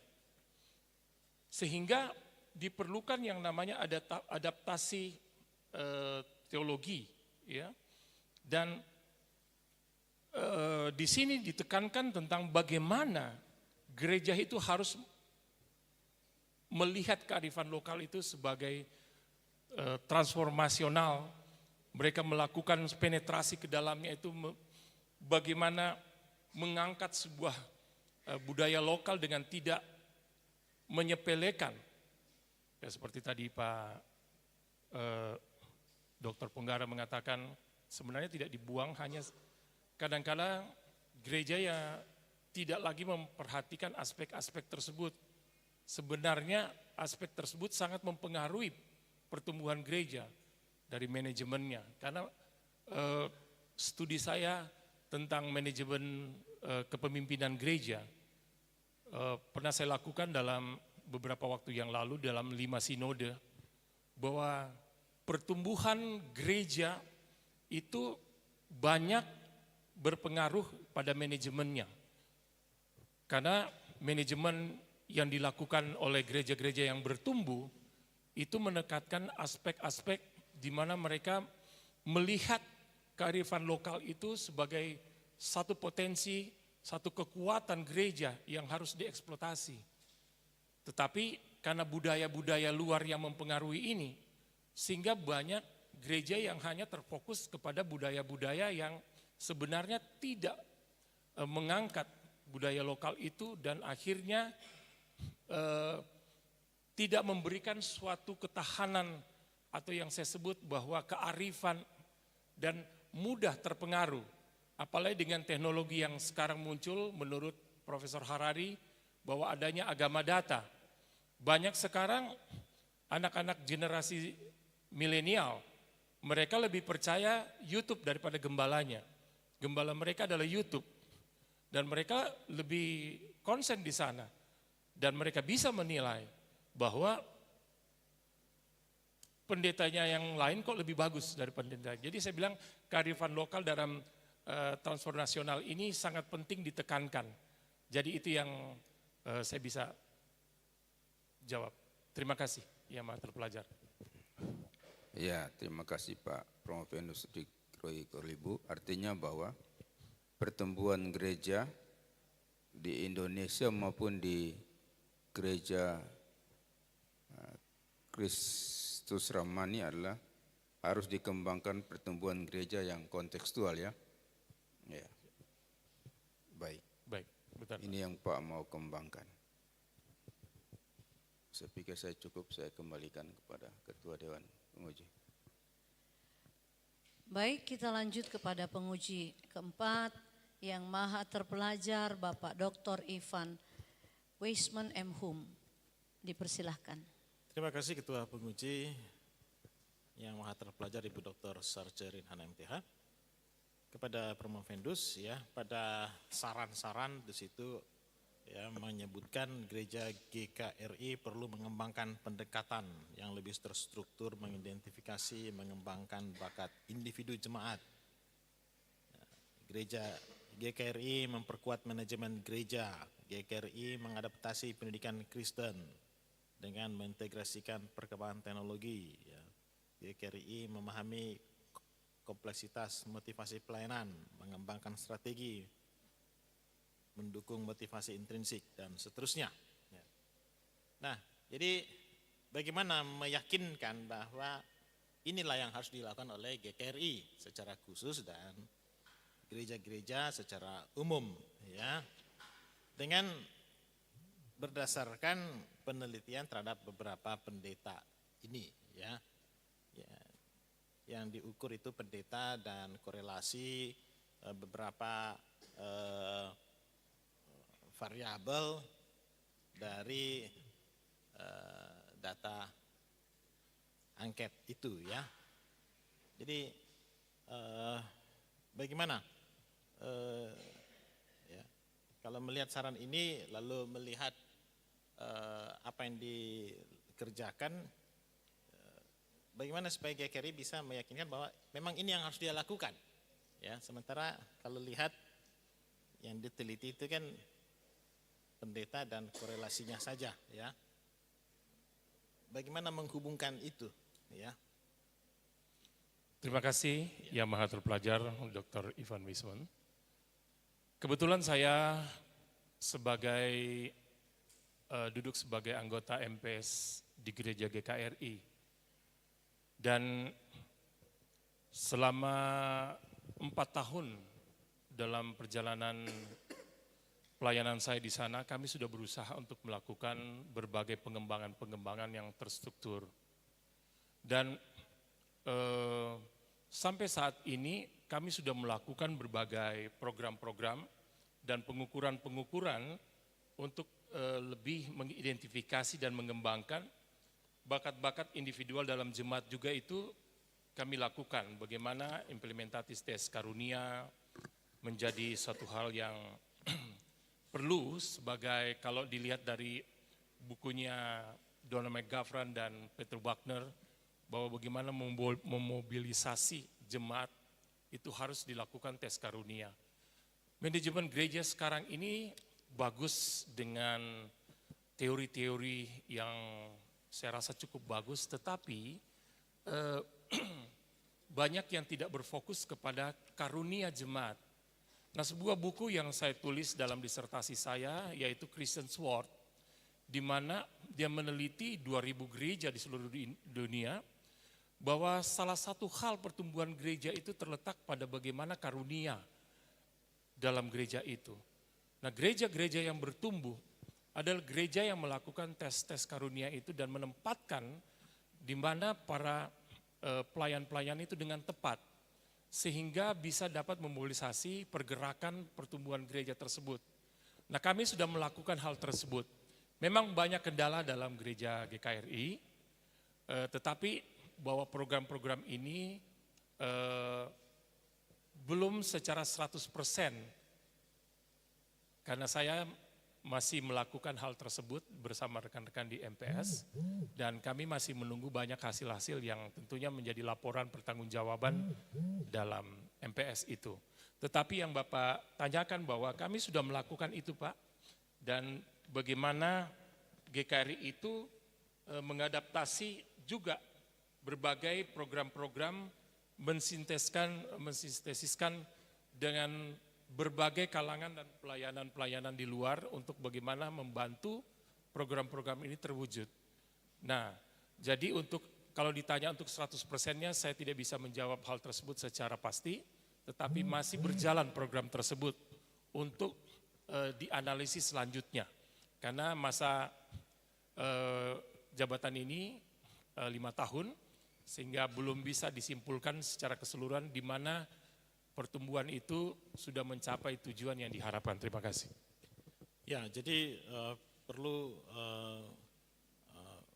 penjelasan ya secara khusus untuk meyakinkan GKRI dan gereja untuk apa yang harus dilakukan dengan menunjukkan fakta dari data yang ditemukan bahwa inilah bagaimana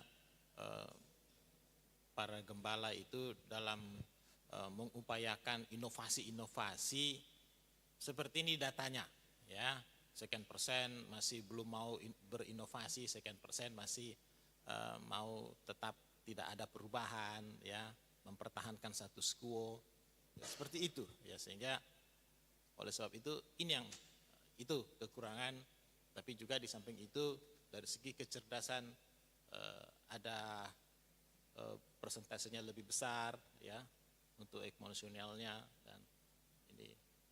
Jadi dari data itu kemudian dianalisis mana yang merupakan kekuatan, kelebihan, peluang, ancaman, lalu dibuatlah strategi, ya, menggunakan kekuatan mengatasi kekurangan, menggunakan peluang mengatasi ancaman, ya.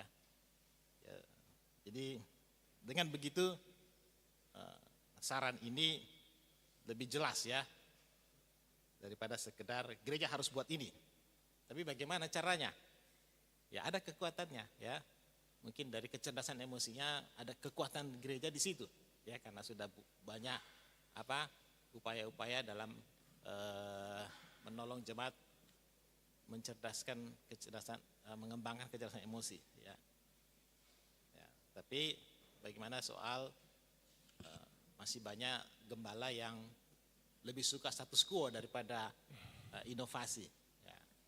Nah, ada kelebihan lain yang bisa mengatasi.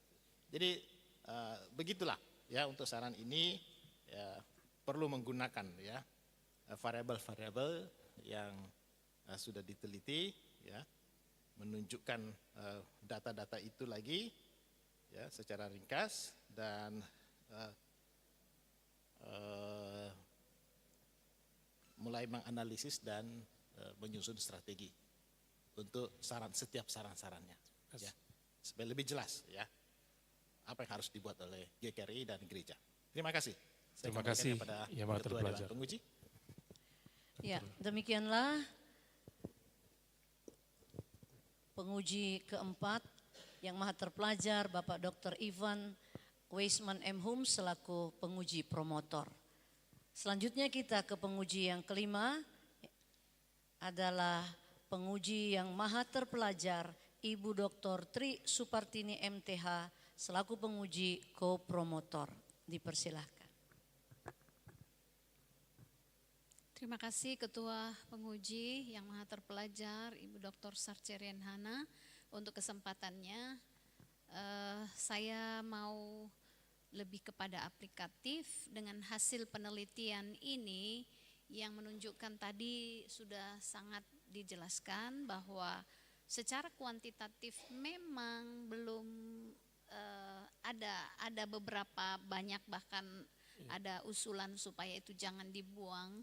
Maka dari hasil kuantitatif kita nampak tidak ada banyak pengaruh, lalu secara kualitatif ternyata ada pengaruhnya dan ini perlu harus dikembangkan. Pertanyaan saya adalah sebagai akademisi, ya, Promovendus sebagai akademisi dan sekaligus sebagai aktivis dalam gereja, kira-kira langkah konkret yang segera untuk bisa dikerjakan melihat hasil seperti ini, apa yang bisa dilihat sebagai bagian dari PKM kita sebagai dosen, begitu ya, sebagai akademisi kita butuh ada bagian PKM kita, pengabdian kepada masyarakat dan melihat kondisi ini.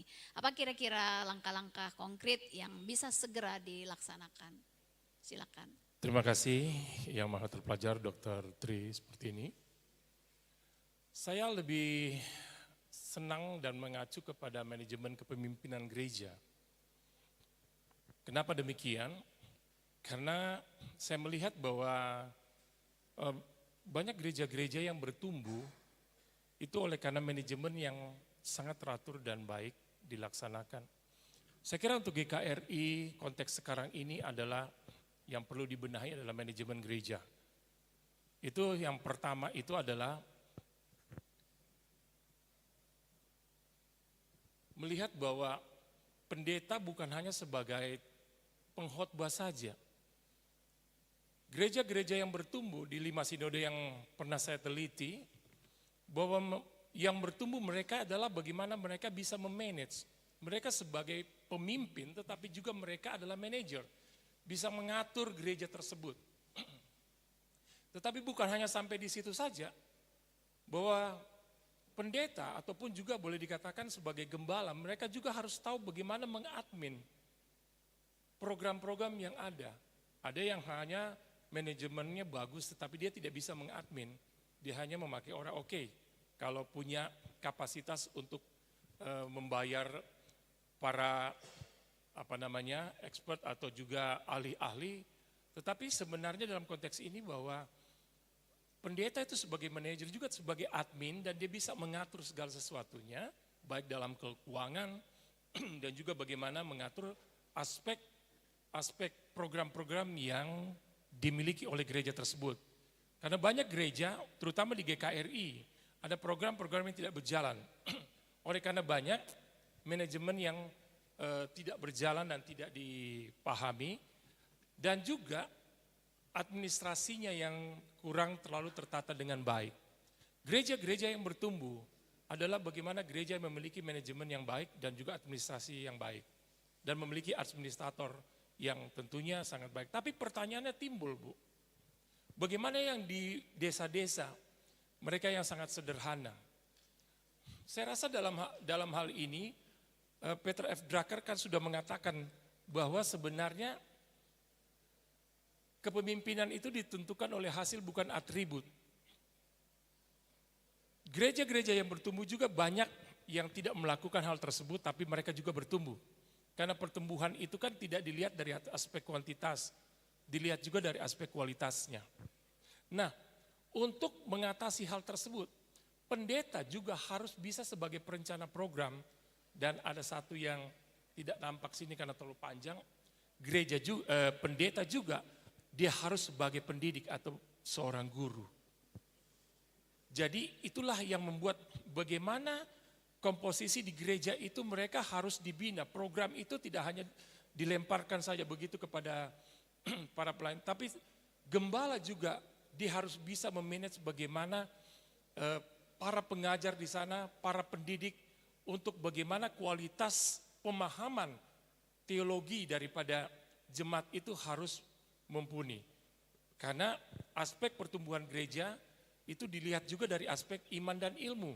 Karena tidak mungkin kalau hanya keilmuan saja tetapi imannya kurang.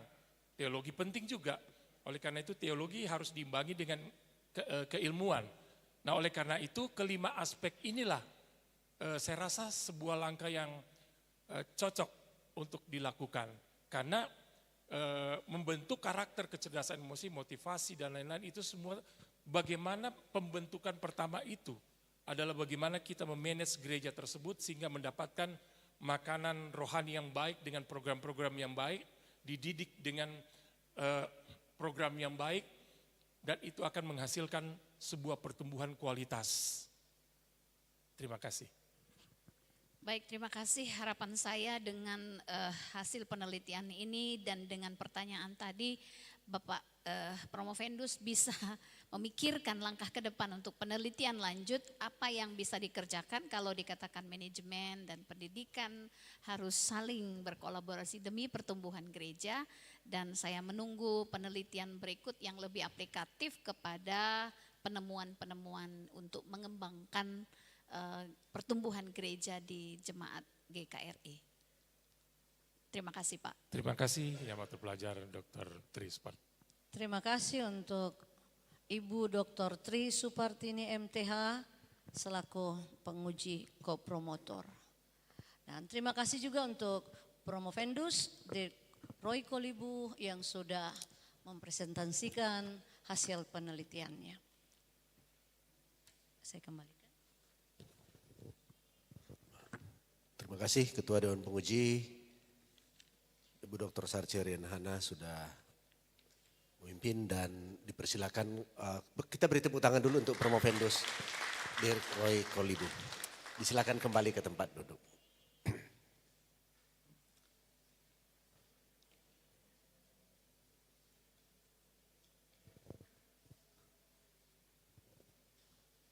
Bapak Ibu yang terhormat, kita sudah cukup lama duduk. Kalau ada yang mau berdiri sekarang, ini waktunya mari kita berdiri sejenak.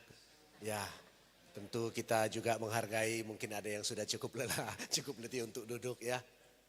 Ada yang mau ke toilet di ruangan ini tersedia untuk perempuan, ada di pas di depan saya. Untuk uriner laki-laki tersedia di luar sebelah, ada pintu sebelah kiri, di situ tersedia juga urinernya. Baik Bapak Ibu, disilakan untuk duduk kembali.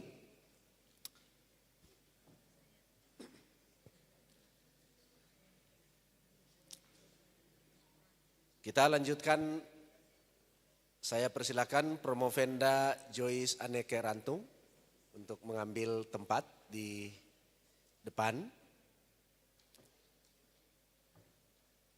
Selanjutnya saya membacakan berita acara ujian promosi doktor hari ini 29 November pukul 11.27 bertempat di Gedung Chapel STFT Jafrey Makassar diadakan ujian promosi disertasi untuk saudari Joyce Aneke Rantung dengan NPM 200161101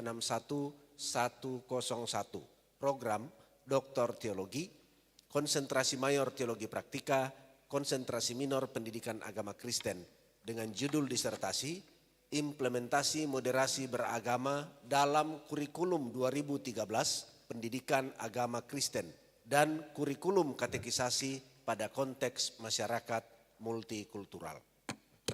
Dengan komposisi penguji sebagai berikut. Pertama, Bapak Dr. Ivan TH Jewisman M. Hum selaku penguji pertama merangkap ketua. Yang kedua, Dr. Robi Panggara MTH, penguji kedua merangkap anggota. Tiga, Bapak Dr. Yunus D. Alo Kapitang MTH, penguji ketiga merangkap anggota. Empat, Ibu Dr. Tri Supartini MTH, penguji keempat merangkap promotor. Dan yang kelima, Ibu Dr. Sarce Rian Hana MTH, penguji kelima merangkap ko-promotor.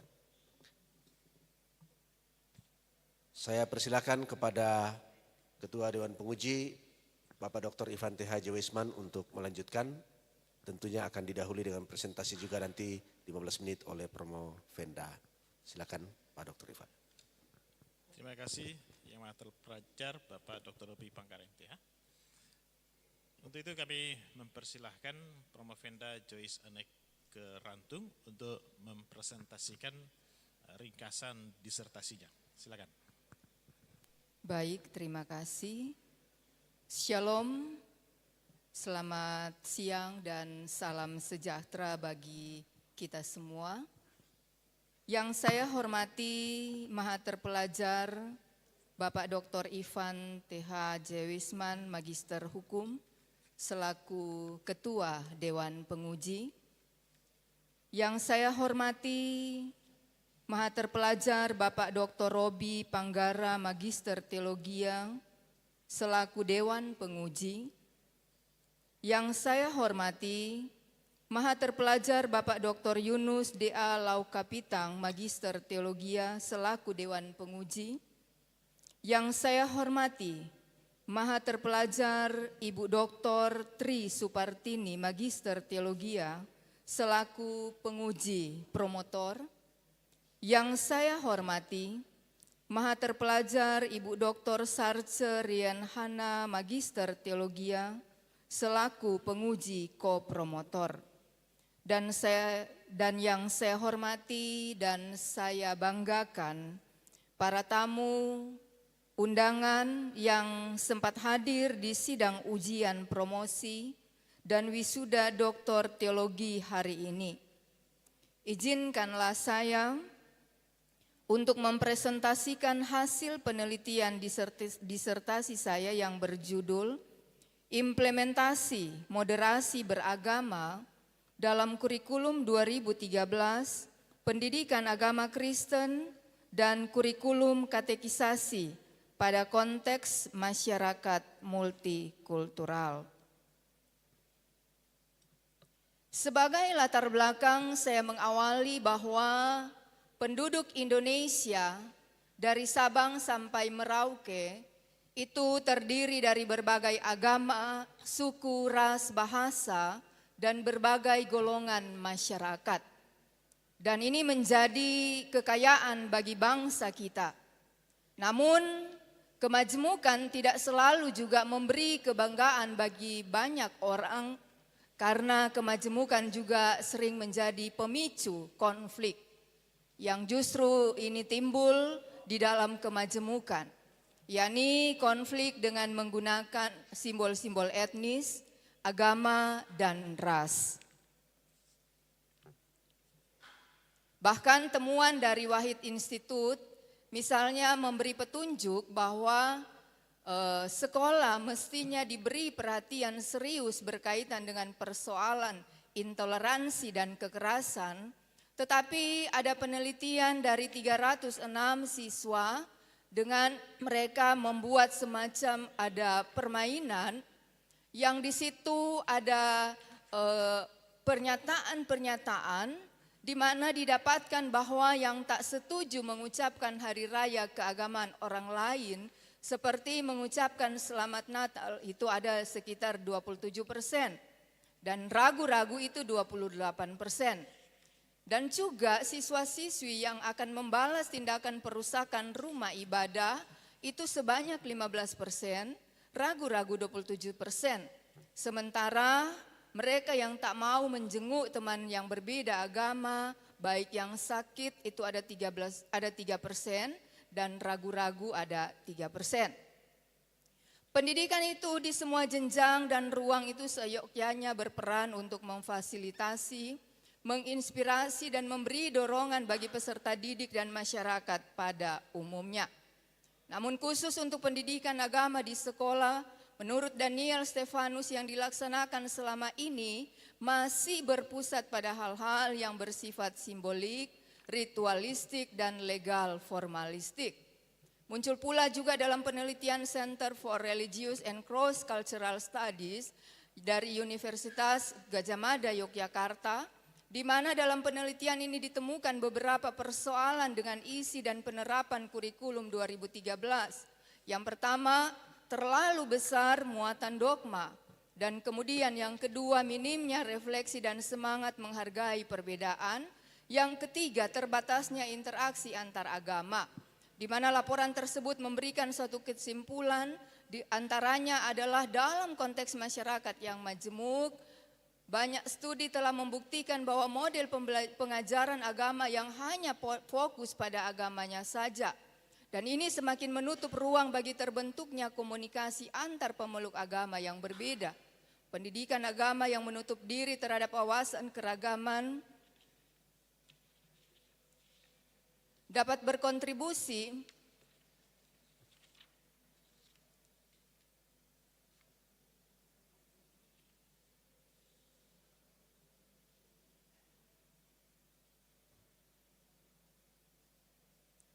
berkontribusi terhadap konstruksi sikap kecurigaan terhadap mereka yang berbeda. Nah, disertasi ini akan meneliti dan menganalisis secara mendalam bagaimana implementasi moderasi beragama, pelaksanaan PAK di sekolah dan jemaat, terutama aspek isi, model, dan strategi, serta evaluasi. Unsur-unsur kurikulum PAK tersebut yaitu isi, model, dan strategi, serta evaluasi yang akan diteliti dan dianalisis adalah dokumen-dokumen tekstual kurikulum yang di dalamnya mencakup model dan strategi. Khusus untuk PAK sekolah yang akan diteliti adalah kurikulum di kisaran masa pasca reformasi, dan untuk PAK jemaat lebih khusus pokok-pokok pengajaran yang menonjol yang akan dibandingkan dengan pendalaman terhadap beberapa bahan ajar katekisasi di gereja Protestan yang menjadi sampel. Dan sebagai kajian teori, ada beberapa kajian teori yang berhubungan dengan penelitian ini. Yang pertama adalah kurikulum 2013 yang merupakan tindak lanjut dari kurikulum berbasis kompetensi yang pernah diuji cobakan pada tahun 2004 dan dijadikan acuan atau pedoman bagi pelaksanaan pendidikan dalam mengembangkan kompetensi, sikap, pengetahuan, dan keterampilan secara terpadu sebagaimana amanat Undang-Undang Nomor 20 Tahun 2003 tentang Sistem Pendidikan Nasional pada penjelasan pasal 35, di mana kompetensi lulusan merupakan kualifikasi kemampuan lulusan yang mencakup sikap, pengetahuan, dan keterampilan sesuai dengan standar nasional yang telah disepakati. Dan kemudian teori kurikulum katekisasi gereja. Katekisasi gereja memiliki kurikulum yang terstruktur untuk menyampaikan pengetahuan agama kepada umat. Kurikulum ini biasanya mencakup topik-topik dasar seperti ajaran iman Kristen, sakramen, doa, moral 2020-2024 yang ditetapkan dalam 2020-2024 yang ditetapkan dalam Peraturan Presiden Nomor 18 2020. Dua prinsip dalam moderasi beragama adalah adil dan berimbang.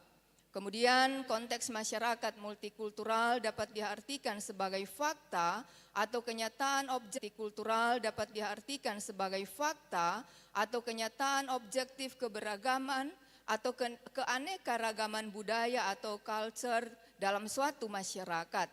Masyarakat yang memiliki lebih dari satu budaya adalah masyarakat yang multikultural melalui praktek pendekatan moderasi beragama. Indonesia memiliki kesempatan untuk mengatasi konflik dalam membangun hubungan yang harmonis antar umat beragama. Adapun metode penelitian yang digunakan pada penelitian ini yaitu metode penelitian kualitatif dengan desain deskriptif kualitatif, di mana teknik analisis data pada penelitian ini yaitu deskriptif kualitatif teknik.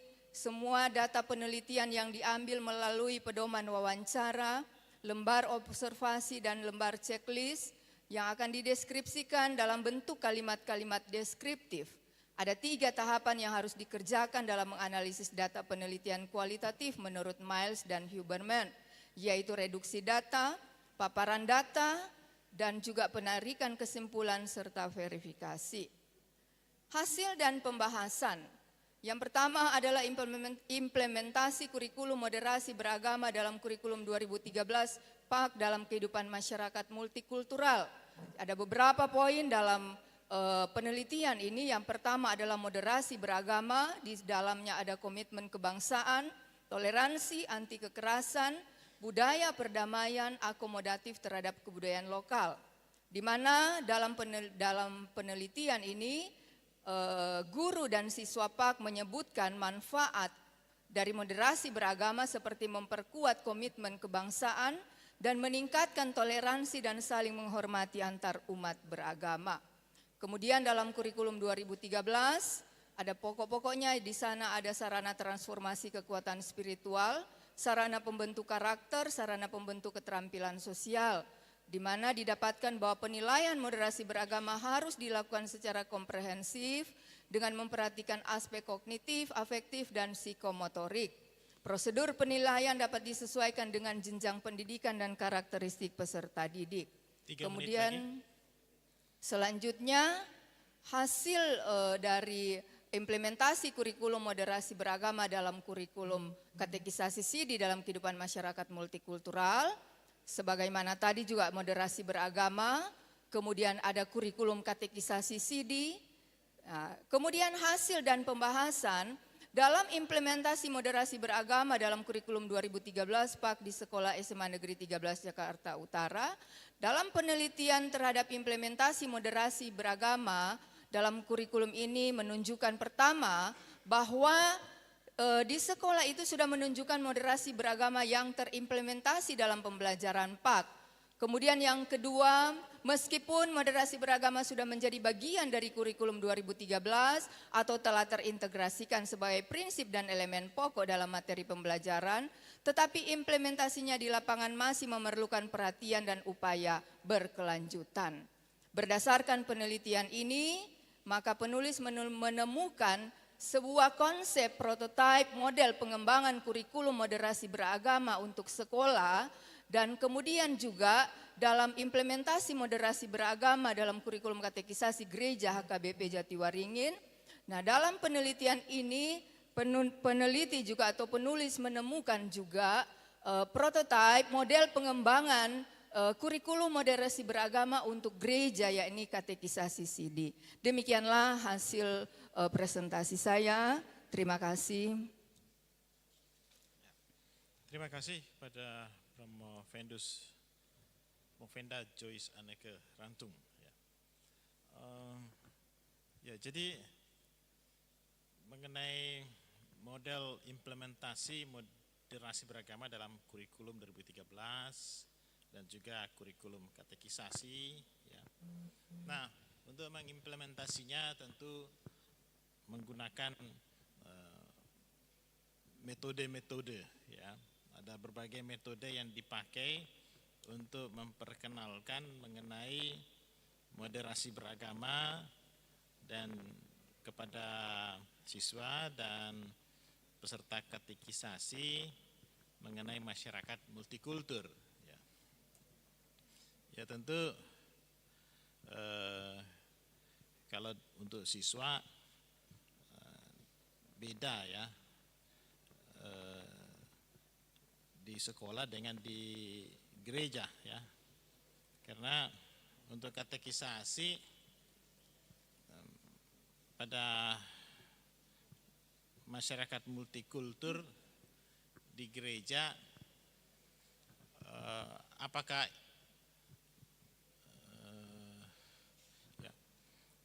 metodenya sama seperti pada siswa di sekolah ya, karena dalam katekisasi ini kan lebih fokus kepada doktrin ya, doktrin gereja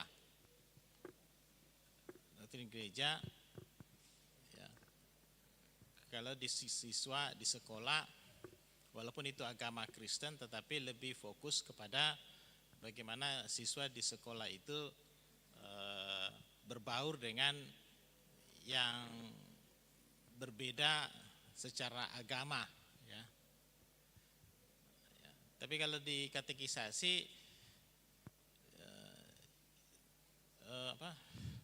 dia diajarkan bagaimana bisa berbaur dengan yang berbeda denominasi ya, berbeda doktrin.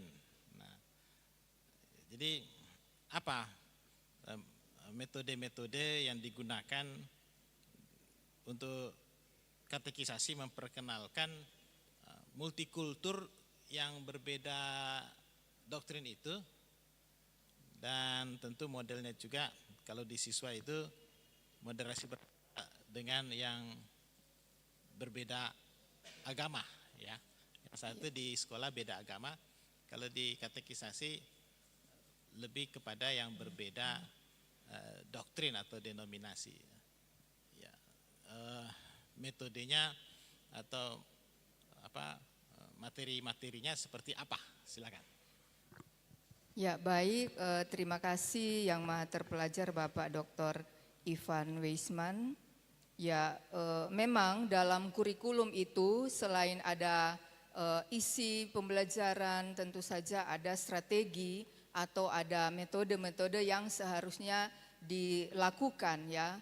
Pada prinsipnya metode baik di gereja maupun di sekolah itu prinsipnya sama, metode itu diberikan.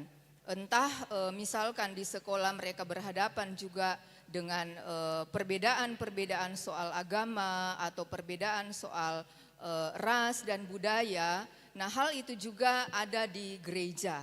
Jadi ketika dalam masyarakat mereka juga akan berhadapan dengan begitu banyak perbedaan-perbedaan seperti agama, budaya, ras dan lain sebagainya. Tetapi kembali kepada kurikulum dengan pendekatan moderasi beragama, tentu saja metode baik yang ada di sekolah maupun di gereja. Ketika saya membuat prototipe juga pengembangan model kurikulum dengan pendekatan moderasi beragama, yakni model pembelajaran atau metode pembelajaran adalah transformative learning for moderation atau pembelajaran metode pembelajaran secara transformatif, di mana pendekatan ini bertujuan untuk mengubah cara berpikir, cara bersikap atau berperilaku siswa ataupun peserta katekisasi terhadap moderasi beragama. Apalagi ketika mereka juga sedang berada di lingkungan yang intoleransi. Nah, seperti itu. Jadi ada beberapa tahapan model atau metode pembelajaran dalam prototipe saya, yakni pertama adalah eksplorasi realitas, di mana mereka mengeksplor bagaimana kenyataan yang ada di sekitar mereka, yang ada di ketika mereka berhadapan dengan masyarakat atau ketika mereka berhadapan dengan lingkungan sekitar mereka yang berbeda, yakni membantu atau dalam eksplorasi realitas ini membantu siswa untuk mereka memahami situasi, baik situasi yang toleransi dan intoleransi. Nah, di situ guru atau pengajar katekisasi akan membuat siswa mereka, baik siswa di sekolah maupun siswa kelas katekisasi, dibentuk dalam diskusi kelompok. Kemudian di situ akan diberikan tema-tema yang akan dibahas dalam diskusi kelompok. Seperti misalkan tema-tema tentang diskriminasi, intoleransi, dan lain sebagainya. Dan mereka akan berdiskusi. Nah, setelah selesai mereka berdiskusi, mereka akan sharing dengan pengalaman-pengalaman pribadi mereka. Apakah mereka ini pernah mengalami diskriminasi atau pernah mengalami intoleransi? Nah, seharusnya bagaimana? Nah, setelah tahapan dari eksplorasi realitas ini, maka guru atau pengajar katekisasi akan mengantar para siswa mereka untuk kembali berefleksi dalam Alkitab. Jadi akan melihat bagaimana tujuan dalam refleksi Alkitab ini menanamkan nilai-nilai moderasi melalui prinsip-prinsip Alkitab. Sebagaimana misalkan mereka belajar tentang refleksi-refleksi dari bagaimana Yesus sebagai seorang tokoh, Yesus sebagai seorang guru, Yesus sebagai Tuhan yang tidak memandang perbedaan-perbedaan yang ada. Dengan begitu banyak ilustrasi-ilustrasi dalam Alkitab itu mereka berefleksi. Kemudian selanjutnya tahapan berikutnya adalah eksperimen praktis, di mana dalam kegiatan-kegiatan mereka ini membuat suatu proyek mini, yakni mereka memilih misalkan teman-teman yang berbeda agama atau berbeda perbedaan misalkan suku dan lain sebagainya. Ya, mereka bisa bereksperimen atau ada proyek ini untuk bekerja sama. Nah, kemudian selanjutnya adalah bagaimana juga mereka bisa membuat suatu simulasi, role play dengan permainan-permainan tentang bagaimana suasana yang harmoni atau disharmoni atau toleransi dan intoleransi.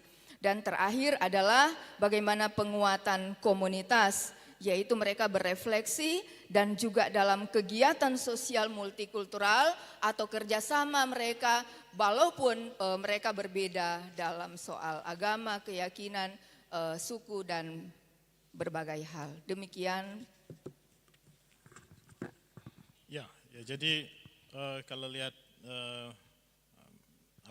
tema-tema ya itu seperti ya memang tidak beda jauh ya dengan tema-tema yang ada di sekolah ya, sementara umumnya katekisasi itu lebih fokus kepada doktrin gereja ya, jadi perlu bagaimana mereka bisa menghargai ada baptis Islam, baptis percik ya, bahasa roh tidak bahasa roh ya, dan juga ibadah hari Minggu, ibadah hari Sabat ya, jadi perlu ya bagaimana mereka bisa moderasi juga atau konteks multikultural itu yaitu dalam konteks berbeda gereja, berbeda pandangan terhadap Alkitab ya, bagaimana bisa. Jadi mungkin itu juga yang perlu diimplementasikan dalam model ini ya. Iya, betul. Jadi memang dalam temuan penelitian saya ya, ketika saya mengambil data wawancara bahwa ditemukan di sana bahwa khususnya untuk gereja masih berfokus pada persoalan-persoalan doktrin saja ya, bagaimana cara pandang mereka terhadap cara beragama mereka sendiri atau bagaimana terimplementasinya mereka dengan dengan misalkan soal doa, soal sakramen dan lain sebagainya. Memang di situ ada sedikit tersentil tentang bagaimana cara hidup beroikumene dalam sejarah gereja, tetapi hanya sedikit saja. Jadi kalau dalam wawancara saya terhadap pengajar katekisasi, dia mengatakan bahwa ini sudah terimplementasi untuk moderasi beragama. Tetapi ketika wawancara dengan para siswa, ada yang masih ragu-ragu, sudah terimplementasi, ada juga yang mengatakan bahwa masih sebatas semacam tersurat saja, tetapi dalam kehidupan mereka setiap hari tidak diajarkan gitu. Nah, saya mengusulkan juga ya dalam prototipe saya, dalam model pengembangan kurikulum saya bahwa gereja juga tidak hanya berfokus pada masalah doktrinal saja, pada masalah dalam lingkungan di lingkungan gereja saja. Tetapi seharusnya juga gereja bisa dapat misalkan punya pertemuan atau misalkan membawa anak mereka, anak peserta didik untuk saling berkunjung dengan agama-agama lain, atau misalkan mereka masuk di rumah ibadah agama lain, bukan karena dalam rangka harus menjadi agama itu, tetapi mereka juga bisa mempelajari kebaikan-kebaikan, nilai-nilai apa yang ada di agama-agama yang lain, bukan berarti harus menjadi agama itu. Dan selain kebaikan mereka yang mereka juga bisa lihat, hal yang terpenting adalah kebaikan apa yang seharusnya atau sebaiknya mereka tularkan dalam kehidupan beragama yang lain. Demikian. Ya, terima kasih kepada Promovenda. Selanjutnya saya mempersilahkan Maha Terpelajar Bapak Dr. Robi Panggara MTH sebagai Dewan Penguji.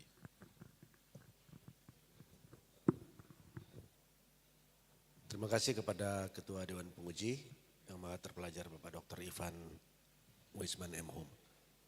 Kepada Promovenda Joyce Aneke Rantung. Disertasi ini membicarakan moderasi beragama yang memang kemarin menjadi salah satu program unggulan dari Kementerian Agama yang tentu didukung langsung oleh Presiden yang lama. Meskipun memang kita belum tahu seperti apa untuk yang baru, tetapi ini adalah program yang kemarin sangat baik dikerjakan.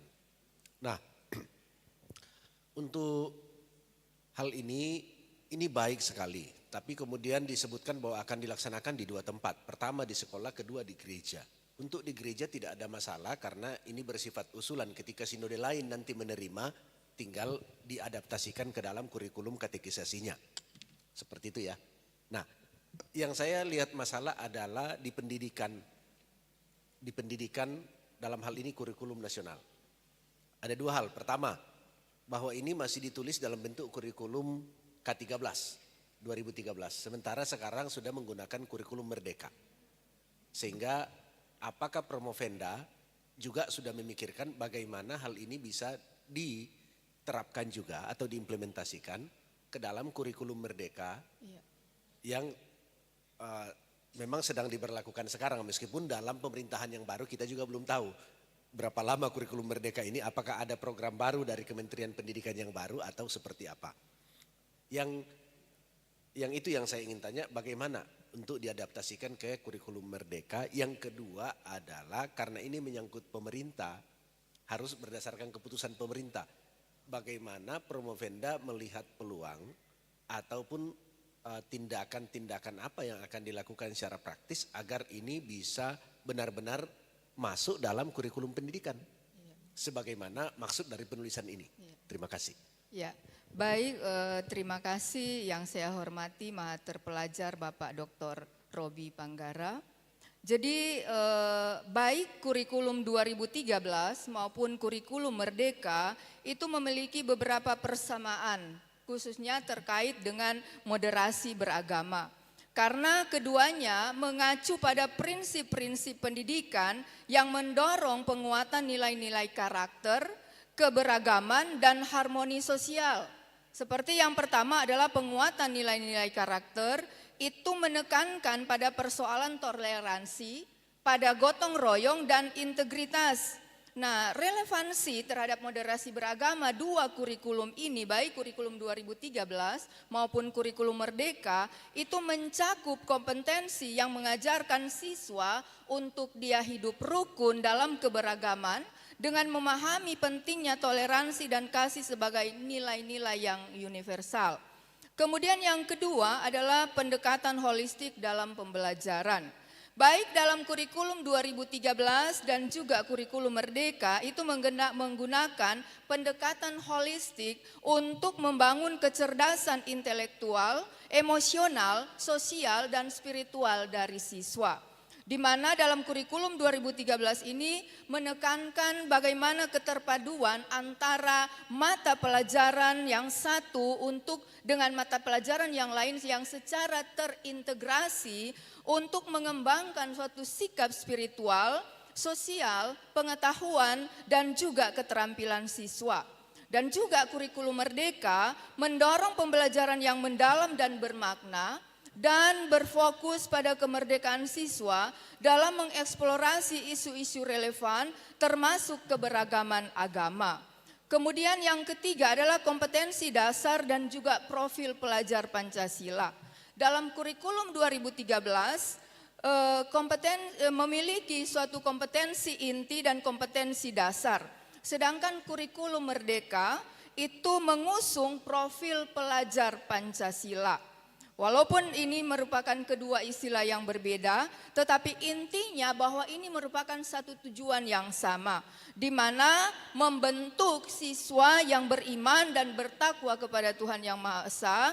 Kemudian juga ada berkebinekaan global, yang juga ini mau memberikan kepada siswa ini sebagai suatu modal siswa, modal sosial bagi mereka, untuk membangun keharmonisan dan juga saling pengertian yang merupakan inti dari moderasi beragama. Dan kemudian dilihat juga ada pendekatan secara kontekstual dan berbasis masalah, baik antara kurikulum 2013 dan kurikulum Merdeka. Di mana dalam kurikulum 2013 ini mendorong pembelajaran yang berbasis masalah, yaitu problem based learning, untuk membahas isu-isu yang relevan dengan kehidupan siswa termasuk keberagaman dan konflik sosial yang harus diatasi secara bersama. Tidak menunggu bagaimana guru atau bagaimana pengajar yang harus memberikan solusinya, tetapi justru solusi itu juga secara bersama digumuli dan juga ada penyelesaian masalah secara bersama-sama. Nah, dalam kurikulum Merdeka memfokuskan pada pembelajaran berbasis proyek, yaitu project based learning. Bahkan sekarang sudah ada OB ya, kurikulum OB ya. Jadi kurikulum juga yang berbasis project. Itu pengembangan kurikulum sekarang setelah kurikulum KKNI yang ada. Tetapi prinsipnya adalah sama, karena ini menghasilkan atau ada proyek yang harus dihasilkan, yang memungkinkan siswa untuk mengeksplorasi isu-isu keberagaman dan menghasilkan solusi-solusi yang nyata dari apa yang mereka lakukan. Mereka tidak hanya diam di kelas saja, tetapi bagaimana mereka mengeksplorasi di luar kelas dengan mereka mencari solusi-solusi yang ada. Jadi prinsipnya antara kurikulum 2013 dengan kurikulum Merdeka itu tidak jauh berbeda karena ada prinsip-prinsip yang sama. Dan kemudian pertanyaan selanjutnya, bagaimana misalkan prototipe, katakanlah yang sekarang yang saya temukan adalah prototipe pengembangan model kurikulum, yaitu kurikulum di sekolah dan kurikulum di gereja, dengan pendekatan moderasi beragama. Tentu saja prototipe ini harus ditingkatkan menjadi pengembangan kurikulum dengan pendekatan moderasi beragama, yang tentu saja juga harus ada stakeholders yang harus memberikan masukan terhadap kurikulum ini. Apakah layak atau tidak layak, tentu saja ini merupakan proses yang nanti akan bertahap. Dan saya mengharapkan ini juga menjadi menjadi tugas saya, karena saya juga sebagai seorang akademisi dan juga sebagai seorang praktisi, karena saya sebagai seorang pendeta. Dan bila mana ini juga sudah tidak lagi sebagai prototipe dan sudah hasil dari pengembangan model kurikulum pendekatan moderasi beragama, dan ini bisa saya tingkatkan untuk menjadi ajuan ke pemerintah, untuk juga bisa menjadi bahan pertimbangan bagi pemerintah supaya bisa juga menjadi ajuan, karena ini merupakan isu yang sangat urgent di dunia sekarang, khususnya Indonesia. Baik, terima kasih Promovenda Joyce. Saya kembalikan kepada Ketua Dewan Penguji. Terima kasih Yang Maha Terpelajar Bapak Dr. Robi Panggar MTH. Selanjutnya saya persilakan. Ya, Ibu Joyce, yang saya mau tanyakan, saya melihat tulisan ini membuat suatu terobosan. Ada terobosan di mana lembaga pendidikan dan gereja memberi perhatian yang sama bagi masalah moderasi beragama. Dalam konteks masyarakat multikultur, saya punya pengalaman kecil. Ya. Waktu saya di Timur, itu gereja Gemit di sana itu, waktu anak-anak katekisasi berbicara mengenai Islam, pendeta itu dia tidak bicara kepada mereka, tapi dia pergi minta imam masjid yang datang berbicara tentang Islam bagi anak-anak katekisasi itu. Ini menarik bagi saya. Apakah terobosan ini pernah juga dibuat oleh gereja dalam konteks moderasi beragama dan katekisasi perbedaan? Bagaimana? Ibu ada usulan atau silakan, saya minta pikiran untuk hal ini. Iya, terima kasih Yang Maha Terpelajar Bapak Dr. Yunus Laukapitang yang saya hormati. Jadi untuk hal ini, jadi ada beberapa gereja yang sudah melakukan. Tapi saya tidak katakan bahwa ini banyak, tetapi sudah ada beberapa gereja yang melakukan. Bahkan ketika saya penelitian juga di HKBP Jatiwaringin, dia mengatakan kepada saya bahwa dia bilang, Ibu Pendeta, saya juga merasa terpanggil untuk hal ini. Setelah saya meneliti juga di sana, dia mengatakan bahwa dia akan membuat bulan, kalau kita ada bulan oikumene, dia akan membuat bulan moderasi beragama, di mana pembicara di situ dia akan libatkan semua unsur-unsur pemimpin-pemimpin agama, tidak hanya dari agama yang satu, tetapi semua agama yang ada, bahkan denominasi-denominasi yang ada, untuk berbagi. Jadi akan berbagi, akan sharing pengalaman yang bertujuan untuk harmonisasi, perdamaian, tidak mengangkat soal doktrin, tidak mengangkat soal apa yang menjadi misalkan aturan-aturan dalam agama, tetapi justru mengangkat bagaimana cara kehidupan mereka yang harmoni, damai, bekerja sama, apa yang bisa dibantu, mereka bantu, apa yang bisa ditolong, mereka saling menolong. Jadi demikian Pak Dr. Yunus. Jadi HKBP tempat Ibu Jatiwaringin sudah mulai buat atau baru? Mereka menunggu saya selesai saya ujian ini katanya, karena saya menjadi salah satu juga narasumber di sana. Oke, jadi ini ide bagus. Bulan moderasi beragama yang dilaksanakan oleh gereja. Saya pikir ini ide yang baik supaya tembok-tembok bisa diruntuhkan. Baik. Terima kasih. Baik, terima kasih. Terima kasih Yang Maha Terpelajar Bapak Dr. Yunus Laukapitang MTH. Selanjutnya saya persilakan Yang Maha Terpelajar Ibu Dr. Tri Supartini MTH selaku penguji promotor. Baik, terima kasih Ketua Penguji Yang Maha Terpelajar Dr. Ivan Weisman untuk kesempatan saya melanjutkan pertanyaan saya. Saya senang ketika Ibu mengatakan bahwa mereka menunggu, itu berarti akan terimplementasi tulisan ini dengan baik, dan itu menjadi pertanyaan saya sebenarnya. Ke depan melihat hasil implementasi moderasi di gereja itu walaupun dalam hasil penelitian ini mengatakan masih perlu perhatian ya untuk implementasi di gereja, memang masih perlu perhatian yang akan dilakukan.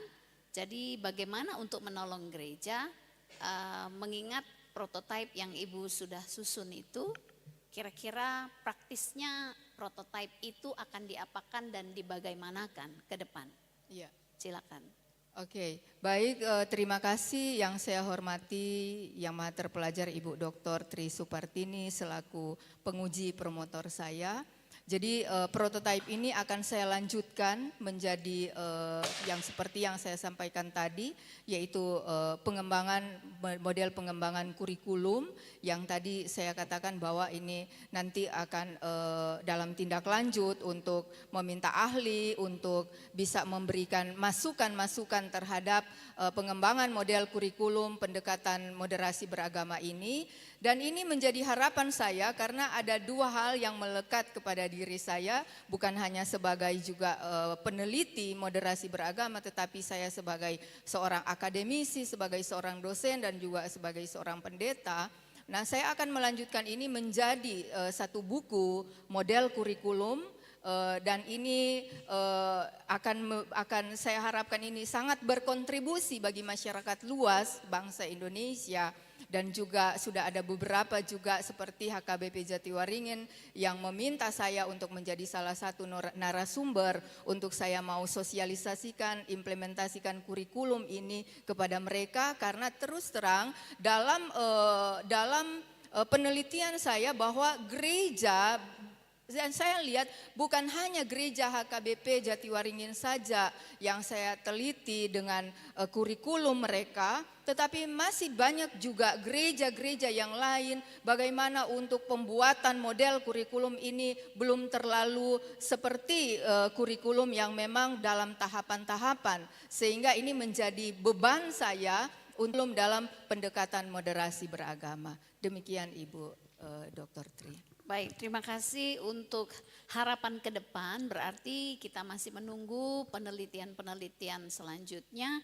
Bagaimana prototipe ini katekisasi untuk gereja sehingga menjadi kurikulum yang diharapkan mungkin dari Kementerian Keagamaan bisa melegalkan itu menjadi kurikulum di katekisasi bagi gereja-gereja, bukan hanya di HKBP dengan di gereja-gereja lain juga.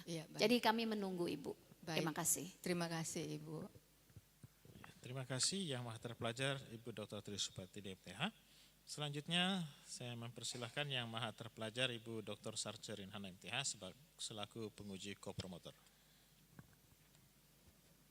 Baik, terima kasih untuk Ketua penguji yang Maha Terpelajar Bapak Dr. Ivan Weisman M. Hom.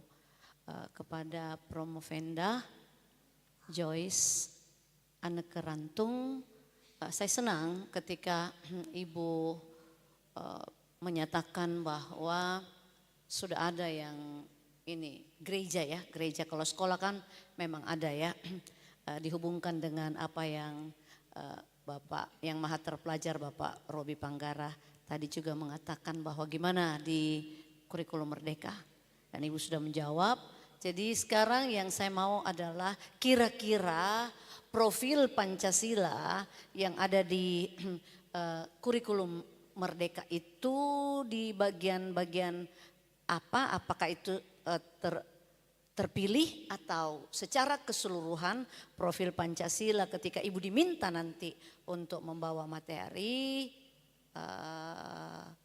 bisakah Ibu buat itu di katekisasi di gereja? Ya, ya baik, terima kasih yang saya hormati Yang Maha Terpelajar Ibu Dr. Sarce Rinhana selaku penguji kopromotor saya. Jadi untuk yang tadi menyambung yang saya jelaskan tadi mengenai kurikulum 2013 dan juga kurikulum Merdeka, itu juga mengusung bagaimana profil pelajar Pancasila. Nah, saya kira bahwa baik di sekolah dan juga di gereja itu juga menjadi salah satu dasar juga untuk pengembangan kurikulum yang ada di gereja. Jadi bukan berarti ketika bicara gereja, gereja terlepas dari Pancasila. Karena gereja adalah bagian di dalam negara kesatuan Republik Indonesia dengan dasar negaranya adalah Pancasila, maka itu juga menjadi bagian yang penting dalam pembelajaran di dalam kurikulum katekisasi gereja untuk membahas tentang bagaimana profil pelajar Pancasila. Karena di situ akan membahas bagaimana beriman dan bertakwa kepada Tuhan Yang Maha Esa dan terimplementasi dalam menghormati keyakinan agama lain sebagai tujuan dari keimanan yang inklusif. Karena kita bukan ada tersendiri, kita bukan eksklusif, tetapi kita adalah inklusif. Kemudian juga bagaimana kita bicara tentang berkebinekaan global, yakni semua atau warga gereja, peserta katekisasi juga mampu untuk hidup berdampingan dan juga dia ada bersama-sama dalam keragaman budaya, agama dan tradisi.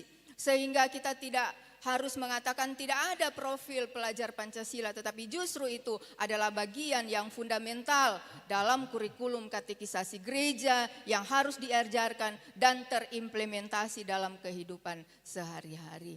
Demikian, terima kasih Ibu Dr. Sarce Rian Hana. Terima kasih Promovenda Joyce atas jawabannya. Saya kembalikan kepada Ketua Dewan Penguji, Bapak Dr. Ivan Weisman M. Hum. Terima kasih Yang Maha Terpelajar Dr.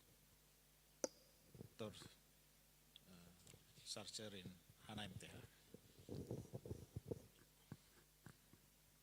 Ya, kami persilahkan kepada Ketua Penguji untuk melanjutkan. Terima kasih Yang Maha Terpelajar Bapak Dr. Ivan T.H.J. Weisman M.Hum selaku Ketua Penguji, dan terima kasih kepada Promovenda Joyce Aneke Rantung atas presentasi dan jawaban-jawaban yang telah diberikan. Mari kita beri aplaus. Boleh kembali ke tempat duduk, Ibu. Yang terakhir dalam ujian promosi pada hari ini, kami mengundang Promovenda Aya Susanti. Disilakan untuk mengambil tempat.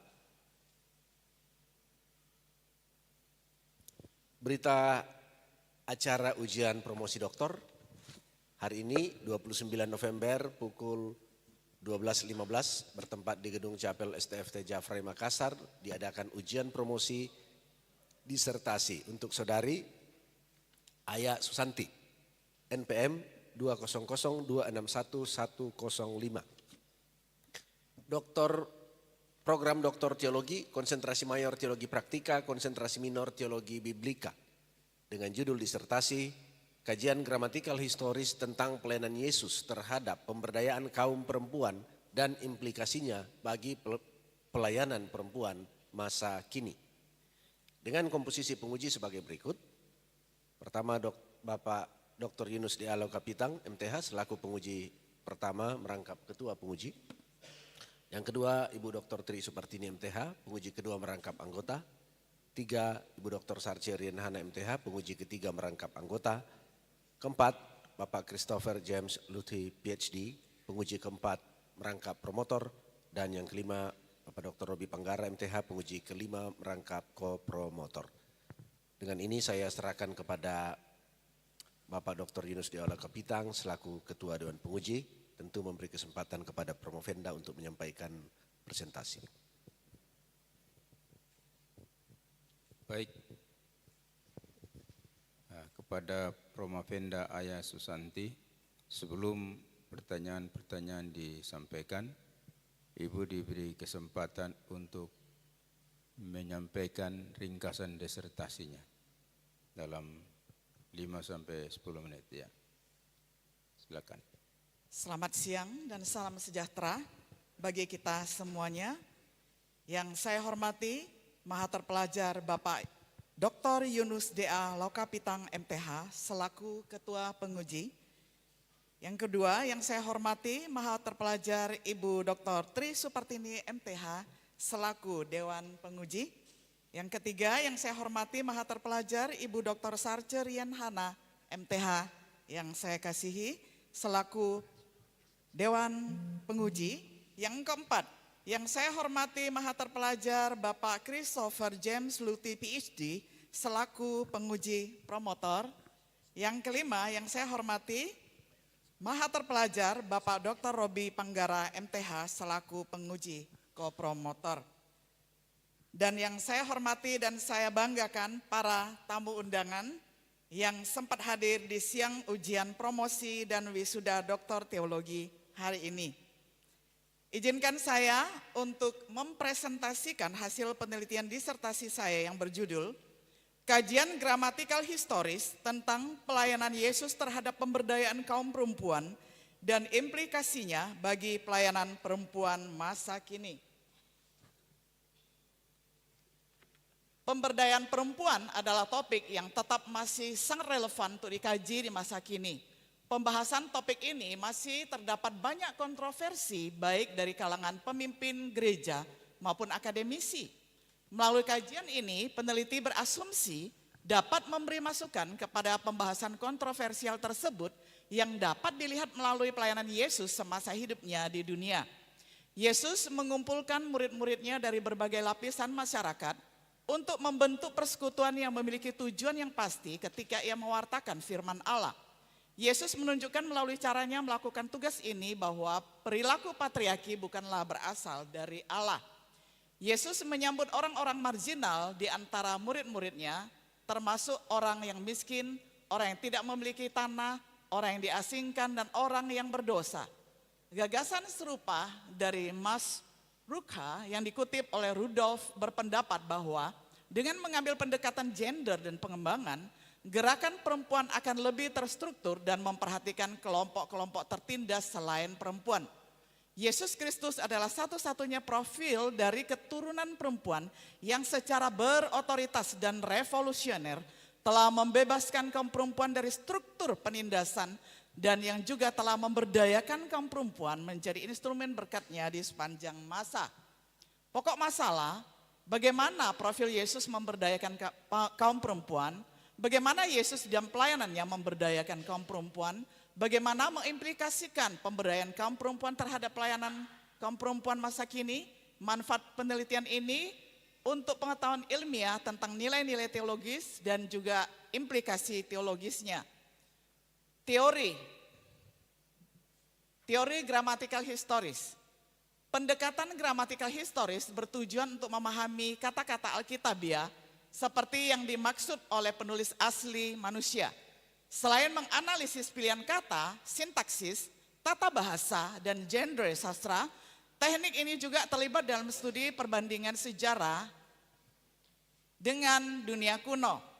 Memahami makna langsung teks adalah satu-satunya cara yang dapat diandalkan untuk menentukan makna. Oleh karena itu, penulis yang terinspirasi dan niat penulis harus sama. Secara historis menggunakan struktur tata bahasa, teknik pencarian teks dan atau anggap kalimat sebagai simbol. Teori pemberdayaan perempuan. Para ahli telah mengembangkan sejumlah definisi pemberdayaan. Menurut Stromkreis, pemberdayaan adalah proses mengubah cara kekuasaan didistribusikan ke seluruh lembaga masyarakat dan hubungan antar pribadi. Stein mendefinisikan pemberdayaan sebagai strategi yang dimaksudkan untuk menyebarkan sumber daya dan otoritas. Dan otoritas ini adalah kegiatan untuk kelompok yang bertujuan meningkatkan kesadaran politik dan sosial. Hal ini dibangun sekitar siklus pemikiran dan tindakan yang berkelanjutan dan yang didasarkan pada gagasan bahwa penemuan diri adalah hal yang signifikan. Implikasi teori tafsir gramatikal. Teori tafsir gramatikal menekankan pada analisis tata bahasa dan struktur kalimat dalam teks Alkitab. Tujuan penelitian dalam disertasi ini adalah untuk mengkaji teks-teks Alkitab secara gramatikal historis tentang pelayanan Yesus terhadap pemberdayaan kaum perempuan dan implikasinya bagi pelayanan perempuan masa kini. Menemukan konsep dan teori pelayanan Yesus terhadap pemberdayaan kaum perempuan dan implikasinya bagi pelayanan perempuan masa kini. Menemukan nilai teologis pelayanan Yesus terhadap pemberdayaan kaum perempuan dan implikasinya bagi pelayanan perempuan. Yesus menciptakan tanggung jawab dan kebebasan baru bagi perempuan. Ini adalah hasil dan pembahasannya. Ada implikasi teologis, kajian gramatikal historis tentang pelayanan Yesus memberdayakan kaum perempuan menghasilkan implikasi teologis sekaligus implikasi praktisnya bagi pelayanan perempuan masa kini. Nah, dari 20 kisah yang dikaji dan Yesus terlibat di dalam memberdayakan kaum perempuan ini, maka didapatkan implikasi teologisnya sebagai berikut. Kajian gramatikal historis tentang pelayanan Yesus memberdayakan kaum perempuan menghasilkan implikasi teologis sekaligus implikasi praktisnya. 3 menit lagi. Ya, dan saya secara cepat memperlihatkan kalau implikasi teologisnya kita harus betul-betul teguh berpegang bahwa ada persamaan dan pelayanan antara laki-laki dan perempuan bisa dilihat ataupun dibaca di dalam bagan yang ada. Kemudian di dalam penciptaan Yesus itu memberdayakan kaum perempuan dan laki-laki sebagai manusia yang utuh dengan tujuan penciptaan mereka sebagai pengemban mandat budaya dan amanat agungnya. Lalu perempuan sebagai pasangan asali laki-laki ini mesti dikuatkan dan diteguhkan kembali karena sekarang adalah zaman LGBTQ dan seterusnya. Nah, teologi pemberdayaan perempuan transformatif berdasarkan kajian-kajian yang telah dilakukan, ditemukan bahwa Yesus telah meletakkan sebuah kerangka teologi Alkitabiah pemberdayaan kaum perempuan transformatif. Yesus memberdayakan perempuan di dalam pelayanannya telah meneguhkan nilai harga harkat martabat dan status manusia perempuan yang setara dengan manusia laki-laki. Implikasi praktisnya ada 8. 1. Perempuan sebagai figur pembawa solusi. 2. Perempuan sebagai instrumen pembelajaran eskatologis. 3. Perempuan sebagai anggota keluarga, anggota masyarakat dan warga kerajaan Allah. 4. Perempuan sebagai instrumen fungsional nabi dan utusan misi. 5. Perempuan sebagai figur teladan iman kreatif dan solutif. 6. Perempuan sebagai kontributor bagi masyarakat, perempuan sebagai saksi Yesus, dan yang terakhir yang ke-8 adalah perempuan sebagai pejuang perubahan, aktivis sosial. Yesus Kristus adalah figur pusat pemberdayaan perempuan. Setelah Yesus Kristus naik ke surga, tugas ini dilanjutkan oleh gereja. Gereja harus menjadi pusat pemberdayaan perempuan. Tugas gereja adalah mendidik dan memperlengkapi perempuan. Gereja bertugas melaksanakan dan melanjutkan pelayanan pemberdayaan perempuan masa kini. Sekian dan terima kasih. Terima kasih Ibu Promovenda Ayah Susanti untuk ringkasan disertasinya. Kita mulai bertanya, saya memulai lebih dahulu.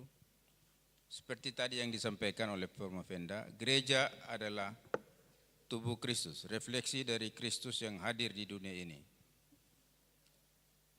Apa yang Tuhan Yesus lakukan menjadi refleksi bagi pelayanan gereja saat ini.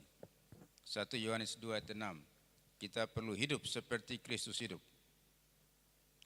Bila Tuhan Yesus dalam pelayanannya melakukan pemberdayaan bagi kaum perempuan, bagaimana Promovenda melihat konteks Indonesia, PGI, PGLII, dan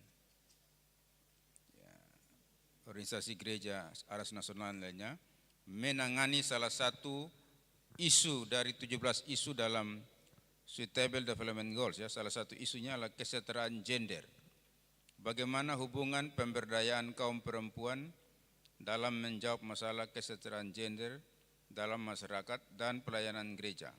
Mohon penjelasan dan berikan contoh praktis yang telah dibuat oleh gereja dan dapat dibuat oleh gereja.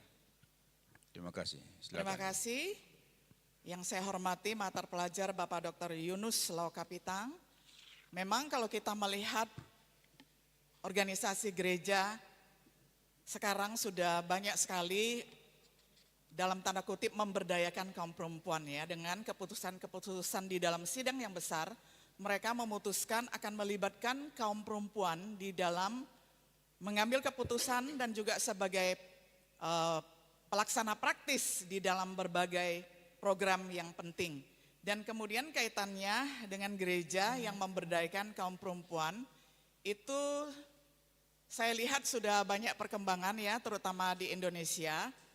Mereka sudah ada yang mewacanakan supaya perempuan dapat menjadi ketua sinode juga.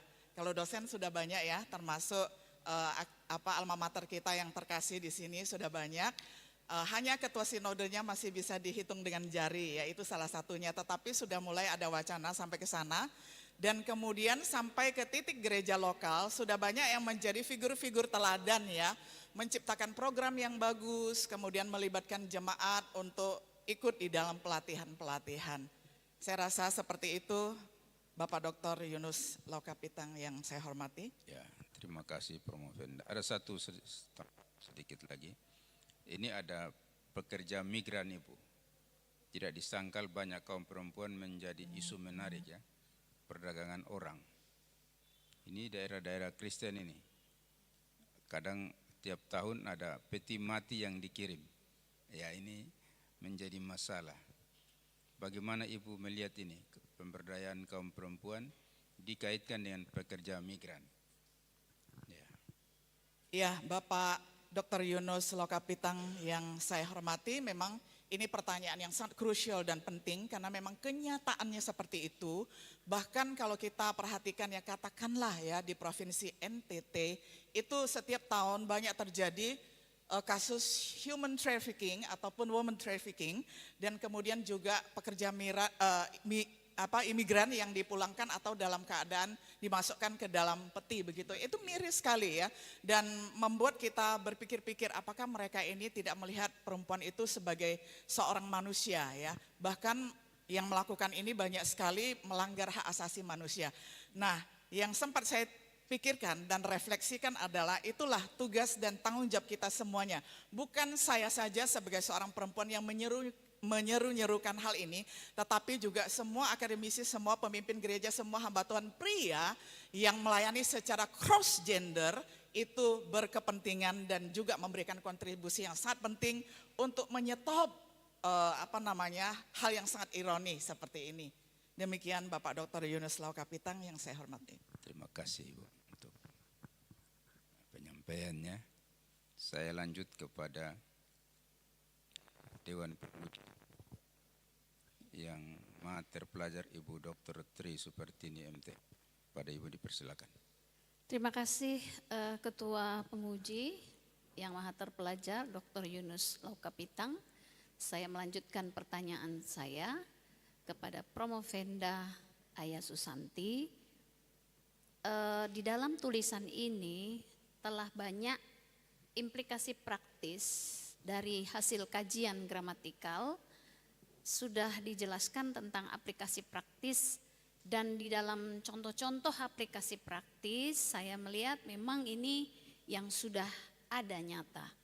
Pertanyaan saya sebenarnya apa harapan dari penulis ke depan sebagai dalam promosi ini sebagai Promovenda, apa harapan yang lebih lagi ke depan sebagai implikasi praktis bagi pemberdayaan perempuan, khususnya tadi kalau dikatakan ada harapan bagi gereja untuk melaksanakan, apakah di dalam pengamatan Promovenda gereja belum maksimal melaksanakan ataukah sudah diupayakan dan apa harapan ke depan yang lebih lagi dari yang ada di tulisan ini? Apakah ada mau lebih lagi yang seperti apa? Kalau tadi sempat disinggung Ketua Sinode Perempuan sepertinya belum ada.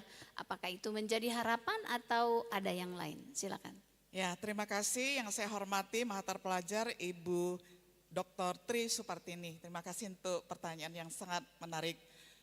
Pertanyaan ini saya jawab, memang harapan saya begitu Ibu supaya memang ada gereja yang ada ketua sinode gereja perempuan. Kalau saya sendiri memang tidak mempunyai keinginan untuk itu, tetapi saya pernah mendengar ada dokter yang sangat saya hormati dan dia seorang akademisi, malah bapak-bapak ya, yang mendoakan ada Ketua Sinode Perempuan begitu ya. Kemudian akhirnya saya refleksi, kenapa saya sebagai seorang perempuan tidak menginginkan itu, mungkin masih dibayang-bayang budaya patriarki mungkin ya seperti itu. Tapi melalui tulisan ini saya semangat ya, apalagi dengan pertanyaan Ibu Dr. Tri Supartini yang sangat menggugah ini, saya pikir saya juga mulai akan memperjuangkan itu karena siapa tahu dengan demikian lebih kreatif dan solutif ya ketika menangani masalah-masalah yang ada. Lalu berkaitan dengan gereja, memang sebagian belum, sebagian belum memberdayakan sepenuhnya, sebagian sudah. Nah, jadi harapan saya adalah lebih ditingkatkan lagi. Demikian harapan dan jawaban dari saya. Terima kasih. Tambahan pertanyaan kalau begitu, kalau memang harapannya seperti itu, kira-kira langkah praktis apa yang bisa Promovenda lakukan dalam waktu dekat ini setelah tulisan ini? Tentu akan muncul banyak hal-hal yang akan dikerjakan. Kira-kira apa langkah praktis yang mau dikerjakan? Silakan. Baik, yang saya hormati dan kasihi Dr. Tri Supartini, ini pertanyaan yang sungguh menggugah. Saya memang sudah melaksanakan dan akan melaksanakan setiap semester itu menulis 1 buku dan bahkan 2 buku. Dan bahkan sudah ada 3 penerbit yang pesan Ibu untuk untuk menyuarakan ini begitu, baik dalam bentuk akademis maupun dalam bentuk praktis bukunya. Dan kemudian saya juga gemar ataupun sering melakukan podcast dan terlibat di dalam pelayanan di lapangan begitu untuk pemberdayaan kaum perempuan. Oke, baik. Terima kasih. Saya kembalikan kepada Ketua Penguji. Silakan. Terima kasih Promovenda Ayah Susanti untuk tanggapannya. Setahu saya Ketua Sinode Gemit yang lalu itu perempuan, Ibu Dr. Mary Kolimon, hanya sudah berganti. Ya. Ya, kita akan lanjut kepada Dewan Pertanyaan untuk yang ketiga dari Dewan Penguji Dr. Sarce Rian Hana MTA. Dipersilakan. Baik, terima kasih Bapak Ketua, Bapak Dr. Yunus Lau Kapitang MTH, dan selanjutnya kepada Promovenda Ayah Susanti. Saya juga adalah salah satu bagian daripada perempuan di PWKI dan Perwati. Saya senang kalau saya foto ibu dan saya kasih tahu seperti ini, pasti mereka wow gitu. Ya. Mudah-mudahan bukan cuma wow karena ibu berdiri tetap atau Promovenda berdiri saat ini, tetapi seperti yang sudah ditanyakan oleh penguji kedua tadi saya melanjutkan. Kira-kira apa yang Promovenda akan lakukan untuk memberdayakan perempuan? Tadi buku, tapi sekarang bentuk nyata yang Promovenda akan lakukan untuk memberdayakan perempuan. Sekian. Baik, terima kasih untuk pertanyaan yang sangat bagus dari yang saya hormati Maha Terpelajar Ibu Dr. Sarce Rien Hana MTH. Pelaksanaan praktisnya yang saya lakukan dan sudah saya lakukan dan akan terus saya lakukan adalah skill apapun yang saya miliki atau tim saya miliki itu biasanya kami share dan kami lakukan seminar dan lokakarya di gereja-gereja ataupun di masyarakat non-gereja.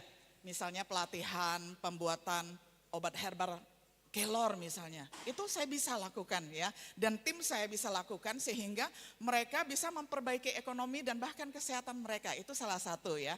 Kalau yang berkaitan dengan hal-hal praktis. Kemudian misalnya di dalam hal yang lain ya. Di dalam urusan misalnya keterampilan karena tim saya ini mempunyai multi talenta. Mereka bisa mengajarkan misalnya membuat baju dan lain-lain, banyak sekali yang mereka lakukan, pembuatan kue dan roti dan sebagainya ya, dan bahkan banyak yang terampil sekali, ada yang kursusnya sampai ke Korea dan ingin mengajarkan secara cuma-cuma kepada orang-orang yang mau ya terlibat di dalamnya.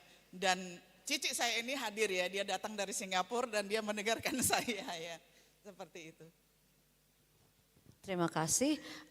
Ada berapa ini implikasi praktisnya? Ada sekian banyak implikasi praktis yang Ibu sudah lakukan untuk pemberdayaan perempuan. Adakah?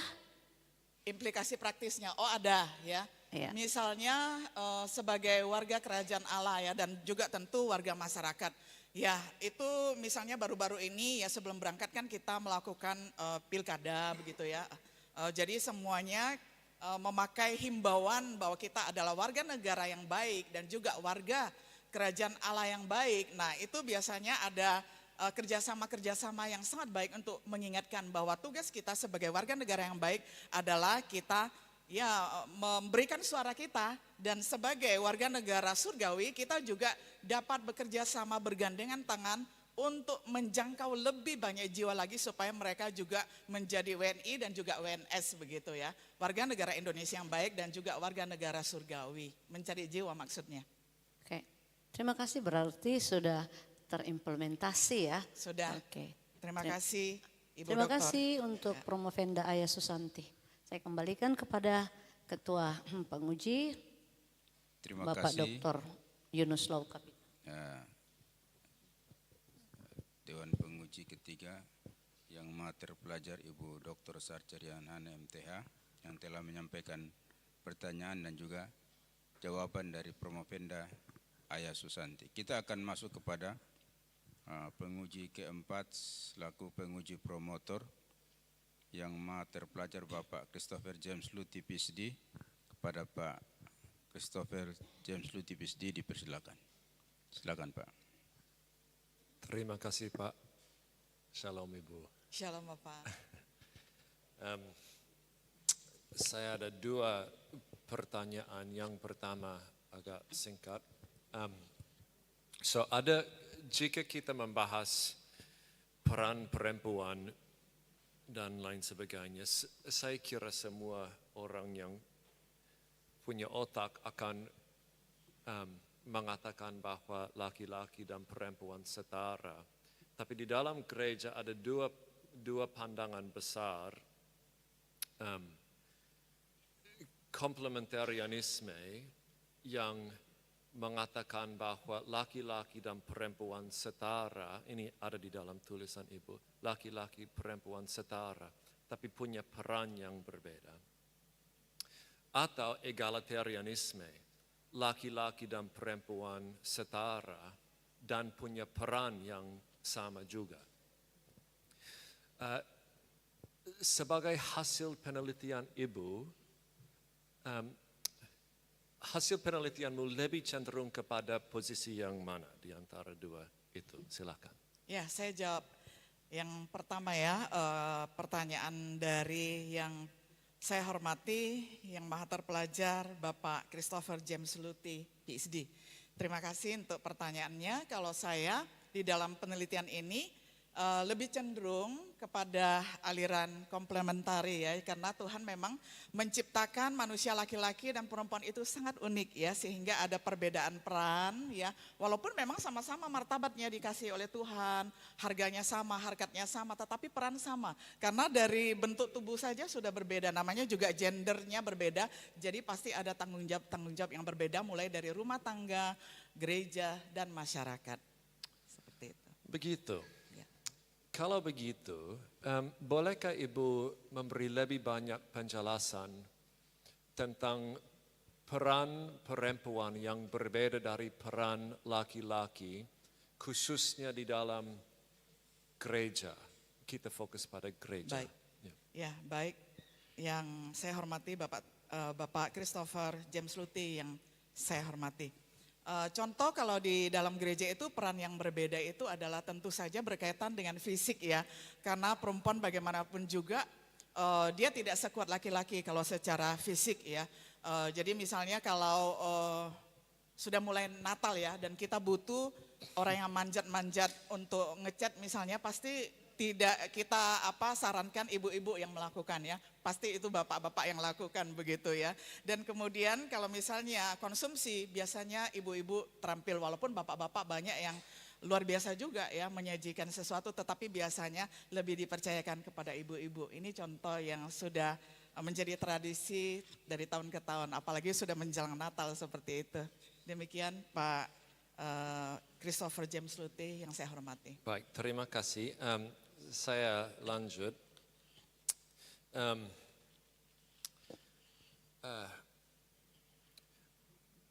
Yang pertama perlu saya mau bilang tadi, saya mengapresiasi tulisan ini karena biasanya jika kita membahas peran perempuan dan ada banyak kontroversi, tapi biasanya jika kita membahas peran perempuan fokusnya adalah tulisan Paulus, dan saya sangat mengapresiasi pandangan yang fresh, yang baru, di mana fokusnya adalah interaksi Yesus dengan kaum perempuan. So saya kira ini salah satu hal yang sangat baik tentang penelitianmu. Pertanyaan terakhir saya adalah, ketika kita melihat Yesus berinteraksi dengan banyak hal yang mungkin kita akan bilang tidak adil, biasanya dia tidak bilang kalian harus memberontak, harus kayak menolak institusi-institusi budaya yang ada. Contohnya kalau kita bahas kebudakan, ya, pembudakan, sama Ji. Dia tidak mengatakan, dan Paulus juga dan lain sebagainya, tidak bilang kepada kaum budak, kalian harus kayak berperang sampai merdeka. Tetapi sebagai hasil pengajarannya ada pembudakan itu sudah selesai di banyak negara, masih ada tapi sudah selesai dengan banyak bentuk. Kalau kita bicara tentang kaum perempuan, Yesus memberdayakan kaum perempuan, tapi dia tidak bilang kepada mereka, kalau ada sesuatu yang tidak adil, kamu harus pukul laki-laki yang ada dan memberontak, menolak. Tetapi oleh karena hasil pengajarannya dan lain sebagainya, sekarang di dunia ada hak yang sama di antara perempuan dan laki-laki di banyak sekali negara, tidak semuanya. So, pertanyaan saya adalah, kalau Yesus tidak mengatakan kamu harus kayak menolak budaya yang ada,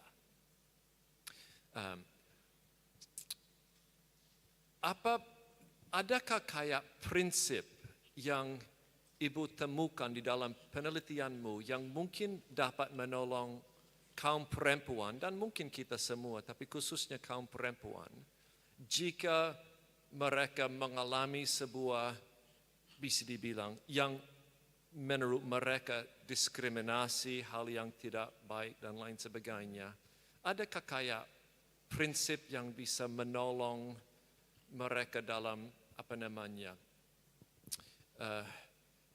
percakapan, interaksi dengan hal seperti itu? Bagaimana? Mengerti maksud saya? Iya, saya mengerti. Ya, silakan. Ya, terima kasih kepada yang saya hormati Maha Terpelajar Bapak Christopher James Luthi. Tentang Yesus yang memberdayakan kaum perempuan ini memang sangat unik, berwibawa tinggi, dan memiliki kuasa yang luar biasa. Yesus menggunakan kuasanya itu tidak menabrak tembok secara langsung, tetapi membuat sebuah terobosan yang bisa dirasakan. Jadi bagaikan air kalau dialirkan pasti lewat, tidak mesti dia menjebol dinding seperti itu ya. Jadi teori sebenarnya misalnya Yesus yang belusukan itu sebenarnya adalah miliknya Yesus. Walaupun sekarang sudah diadopsi ya oleh banyak pemimpin yang mengatakan bahwa dia adalah pemimpin belusukan. Tapi sebenarnya Yesus itulah yang mula-mula memperkenalkan pelaksanaan ataupun belusukan ini sebagai cara melayani dengan tanpa harus mendobrak atau menjebol tembok pemisah begitu antara laki-laki dan perempuan.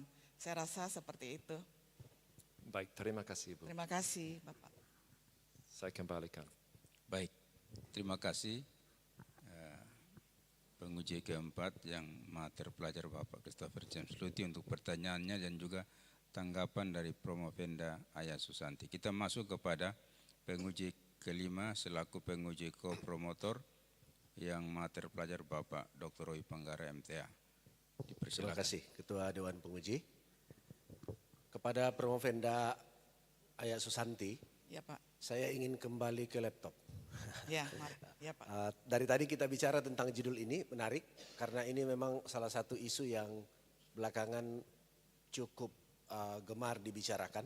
Termasuk kemarin juga saya baru kembali dari sidang raya PGI dan itu pun juga salah satu isu yang dibicarakan termasuk dalam pemilihan komposisi MPH yang baru, 15 personil baru di MPH PGI, 6 adalah perempuan. 40% memang kita usulan dari MPL, 40% dan 6 adalah perempuan. Termasuk tadi disebutkan Ketua Sinode Gemit, Ibu Pendeta Kolimon, Mary Kolimon, dan juga dari GKE Dr. Ira juga masuk. Jadi dalam hal ini memang sedang dibicarakan. Tetapi Ibu berasal dari Gereja Kemah Injil? Bukan. Sekarang Kemah Injil, dulunya bukan. Sekarang Kemah Injil. Ya, dulunya Oke. bukan. Ya, ini karena beliau adalah dosen kami dari Jakarta. Jadi saya pikir berarti Kemah Injil. Di mana gereja kita sendiri, gereja kita artinya saya memposisikan diri saya di dalamnya, tetapi Ibu ada di situ sekarang. Kita pun belum selesai dengan isu ini. Karena jelas-jelas ada wilayah-wilayah di dalam gereja kita dari 14 wilayah di seluruh Indonesia, itu ada yang masih sangat sulit menerima hal ini. Apalagi konsep-konsep pemimpin struktural 01 dalam istilah yang tadi kita bicarakan. Nah, dalam hal ini tentu kita tidak bisa datang dari posisi sekedar struktural seperti ini dan memerintahkannya. Tetapi menarik karena ini adalah kajian biblika. Maka yang saya ingin tanyakan begini Ibu. Hal apa yang sangat menonjol dari cara pelayanan Yesus terhadap kaum perempuan dibandingkan dengan tokoh-tokoh agama Yahudi pada waktu itu, bahkan kelompok lain yang ada pada masa itu, tetapi yang berlatar belakang patriark. Baik. Lalu bagaimana hal itu nanti akan dikorelasikan dengan situasi pelayanan ataupun ya kita tidak bicara langsung dunia lah. Oke, di undang-undang pun juga sudah ada komposisi ya. Di undang-undang negara pun juga MPR semua harus ada komposisi itu. Tapi kita bicara gereja saja dulu. Bagaimana itu dikorelasikan dengan pelayanan para pemimpin gereja. Dalam konteks kita sendiri, bagaimana nanti hal yang menonjol yang saya tanyakan itu bisa dijadikan sebagai dasar kajian Alkitab. Karena kalau kita bicara mungkin mereka tolak. Tapi kalau Alkitab bicara seharusnya kan semua orang dengar. Pikiran saya seperti itu. Silakan Promovenda. Baik, yang saya hormati Mahathir Pelajar Bapak Dr. Robi Panggara MTH selaku penguji ko-promotor. Ada 2 pertanyaan. Pertanyaan yang pertama itu adalah tentang apa beda ya terobosan yang Yesus lakukan dengan orang-orang Farisi dan semacam itu begitu ya, misalnya ahli Taurat. Nah di sini saya melihat bahwa memang Yesus luar biasa ketika melakukan apapun termasuk untuk memberdayakan kaum perempuan ini. Yesus melakukan terobosan-terobosan yang tidak melawan kebenaran, tapi meneguhkan kebenaran. Kalau di dalam misalnya di dalam perjanjian lama dan perjanjian baru, banyak sekali orang Farisi ini, misalnya di dalam perjanjian lama, orang Farisi itu menggunakan misalnya Talmud atau bagaimana ya untuk mengesahkan misalnya penilaian mereka terhadap perempuan. Kalau misalnya perempuan tidak bisa memasak ya udah ceraikan saja misalnya ya. Nah jadi dia bertolak kepada perjanjian lama seperti itu. Nah tetapi ketika Yesus melayani, dia tidak memandang seperti itu bahwa hal-hal yang esensi tidak boleh istilahnya diputuskan oleh hal-hal yang tidak esensi. Jadi perempuan itu adalah nyawa begitu ya, adalah seorang jiwa begitu. Jadi sama berharganya dengan pria begitu, jadi harus dilayani. Termasuk mereka yang sakit, mereka yang berbeban berat dan sebagainya. Nah itu perbedaan. Nah sekarang korelasinya dengan pelayanan gereja masa kini adalah gereja memang mesti kembali kepada Alkitab untuk melihat bagaimana belas kasihan Tuhan Yesus, kemudian etika Tuhan Yesus, kemudian bagaimana Yesus berkorban begitu ya, untuk melayani perempuan walaupun memang dia harus membayar harga. Misalnya Tuhan Yesus ketika berbincang-bincang dan bercakap-cakap dengan perempuan Samaria, bisa saja orang salah menilai, wah ini laki-laki yang bukan muhrimnya begitu ya, yang bukan apa-apanya Yesus kok bicara dengan perempuan begitu dekatnya. Nah itu harga yang harus dibayar, itu mungkin orang akan menilai cap dan sebagainya, stigma yang dilekatkan kepada Yesus akan buruk. Nah tetapi Yesus mau melakukan itu demi menyelamatkan seorang jiwa perempuan. Seperti itu Bapak Dr. Robi Panggara yang saya hormati. Baik, terima kasih Promovenda. Jadi memang tadi saya bermaksud adalah Ibu Promovenda menampilkan contoh-contoh di mana Yesus menempatkan perempuan dalam posisi-posisi yang sangat istimewa. Jadi misalnya dari segi murid, oke 12 murid itu tidak termasuk perempuan di dalamnya, tetapi dalam percakapan dalam pelayanan dengan para murid selalu saja juga ada perempuan-perempuan terkemuka. Seperti Maria dan Marta yang tidak disebut murid, tetapi tidak disebut murid dari 12 dari murid, tetapi mereka ada dalam cerita yang terkemuka. Para perempuan yang mengikuti perjalanan pelayanan Yesus, para perempuan yang menyertai di penyalibannya, bahkan perempuan yang setia sampai kematiannya. Bahkan posisi terkemuka di mana perempuan adalah yang pertama dari saksi kebangkitan. Misalnya ya. Jadi hal-hal seperti itu termasuk perempuan pendarahan di mana perlakuan para imam, para orang Yahudi dalam tradisi itu, perempuan pendarahan dalam tradisi Taurat adalah orang-orang yang najis, harus mentahirkan diri selama 7 hari, tapi perempuan pendarahan yang menyentuh ujung jubah Yesus tidak dimarahi oleh Yesus karena menajiskannya, tetapi juga diperlakukan berbeda oleh Yesus, yang tentu kalau menurut tradisi pasti orang akan memarahi dia, kamu pendarahan, kamu sentuh guru yang kita hormati, itu kan pasti susah ya, tetapi Yesus menyambut dengan cara yang berbeda.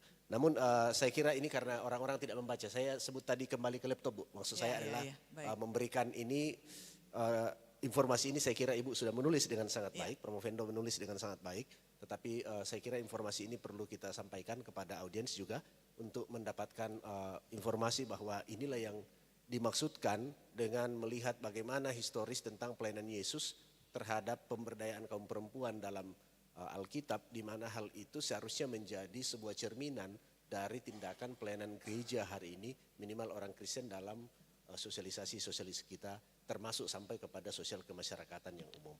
Terima kasih Pak Movenda, saya kembalikan kepada Ketua Dewan Penguji. Terima kasih Pak. Terima kasih penguji kopromotor yang maha terpelajar Bapak Dr. Robi Panggara untuk MTH untuk pertanyaannya, dan juga tanggapan dari Promovenda Aya Susanti untuk jawaban-jawaban yang telah diberikan. Untuk saat ini kita sudah selesai dalam pertanyaan-pertanyaan dan tanggapan. Saya kembalikan kepada Ketua Penguji, Pak yang maha terpelajar Bapak Dr. Robi Panggara. Baik, terima kasih Ketua Dewan Penguji yang maha terpelajar Bapak Dr. Yunus Diallo Kapitang. Terima kasih juga kepada Promovenda Aya Susanti yang sudah menyampaikan presentasi ringkasan disertasi dan juga memberikan jawaban atas pertanyaan-pertanyaan Dewan Penguji pada hari ini. Mari kita beri aplaus yang meriah. Disilakan kepada Promovenda untuk kembali ke tempat duduk.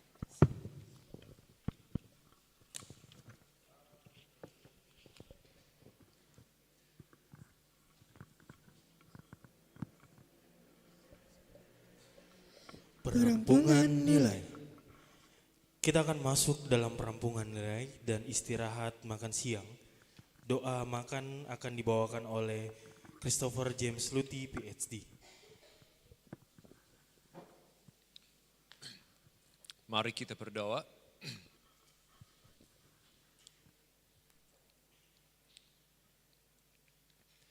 Bapa di sorga, kami sudah penuh dengan berkat akademis. Dan sekarang Bapak kami siap untuk menerima berkat jasmani lain.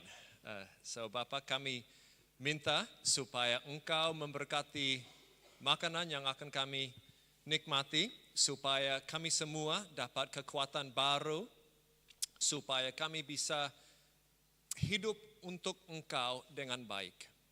Kami juga minta supaya Engkau memberkati percakapan persekutuan kami sesuai dengan kehendak-Mu. Terima kasih Bapa, dalam nama Yesus kami berdoa. Amin. Baik Bapak Ibu, kita akan istirahat sejenak untuk menikmati hidangan makan siang. Kurang lebih 1 jam ke depan kita akan kembali pada pukul di jadwal sebenarnya 13.30, tetapi kita akan skor sementara untuk kita makan siang. Dan dengan ini sidang senat terbuka dengan agenda ujian promosi dan wisuda doktor ke-15 Sekolah Tinggi Filsafat Teologi Jafrey Makassar dinyatakan diskor sementara.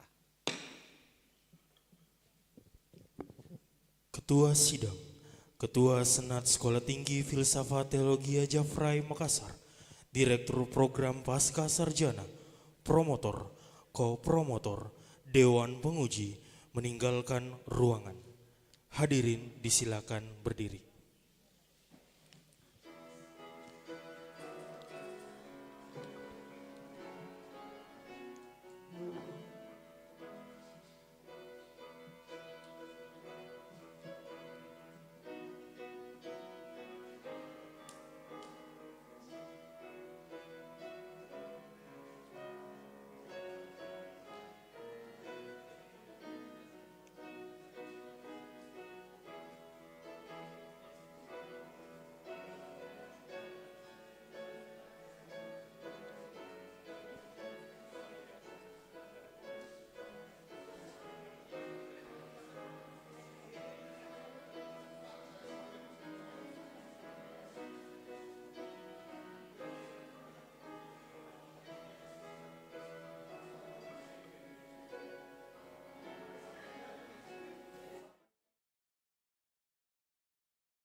kita akan memasuki istirahat dan makan siang. Seluruh hadirin dan tamu undangan dipersilakan untuk menikmati jamuan makan siang di lantai 2. Setelah itu, kita akan melanjutkan yudisium dan wisuda doktor ke-15 Sekolah Tinggi Filsafat Teologia Jafrai Makassar.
Sekolah Tinggi Filsafat Teologia Jafrai Makassar, Direktur Program Pasca Sarjana, Promotor, Ko-Promotor, Dewan Penguji memasuki ruangan. Hadirin disilahkan berdiri.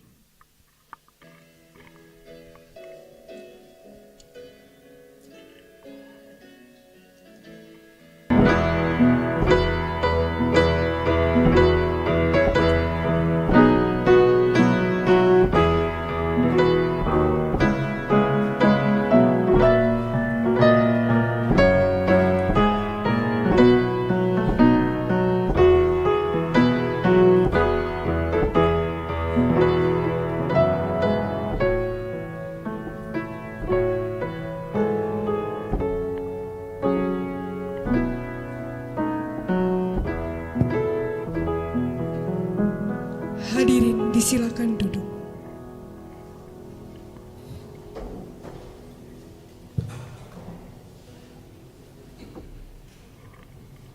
Hadirin sekalian, rapat senat terbuka. Yudisium. Pembacaan surat keputusan yudisium oleh Ketua Sidang.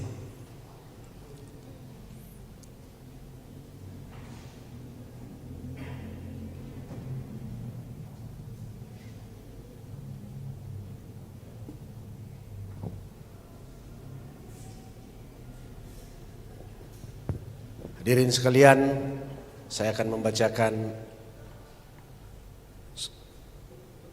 yudisium bagi Promovendus Senon untuk berdiri.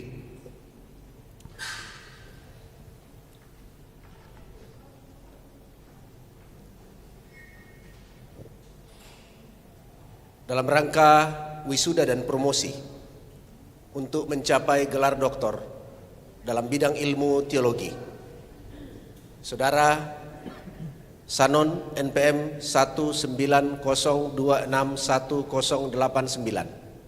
setelah mempertimbangkan pelaksanaan tahapan ujian disertasi sampai pada ujian promosi, dengan ini menyatakan bahwa Sanon dinyatakan lulus dengan IPK 3,82, predikat sangat memuaskan. Dengan demikian, mulai hari ini, Jumat 29 November 2024, pukul 14:03 waktu Indonesia Tengah, Saudara Sanon berhak memakai gelar doktor dalam bidang ilmu teologi. Ijazah diberikan setelah 3 eksemplar disertasi yang telah disempurnakan bangsa dan negara. Makassar 29 November 2024, Ketua Sidang Dr. Robi Panggara, MTH.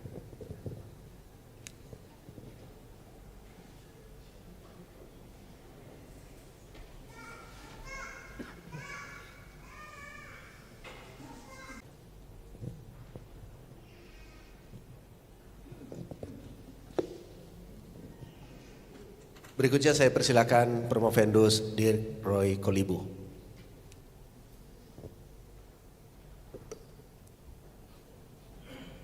Dalam rangka wisuda dan promosi untuk mencapai gelar doktor dalam bidang ilmu teologi, Saudara Dirk Roy Kolibu, NPM 200161098, setelah mempertimbangkan pelaksanaan tahapan ujian disertasi sampai pada ujian promosi, dengan ini menyatakan bahwa Dirk Roy Kolibu dinyatakan lulus dengan IPK 3,75, predikat sangat memuaskan. Dengan demikian, mulai hari ini, Jumat 29 November 2024, pukul 14:05 WITA, Saudara Dirk Roy Kolibu berhak memakai gelar doktor dalam bidang ilmu teologi. Ijazah diberikan setelah 3 eksemplar disertasi yang telah disempurnakan diserahkan kepada program pasca sarjana Sekolah Tinggi Filsafat Teologia Jafrai Makassar 1 bulan sesudah ujian akhir disertasi. Semoga ilmu yang dimiliki dapat bermanfaat bagi kepentingan gereja, bangsa, dan negara. Makassar 29 November 2024, Ketua Sidang Dr. Robi Panggara, MTH.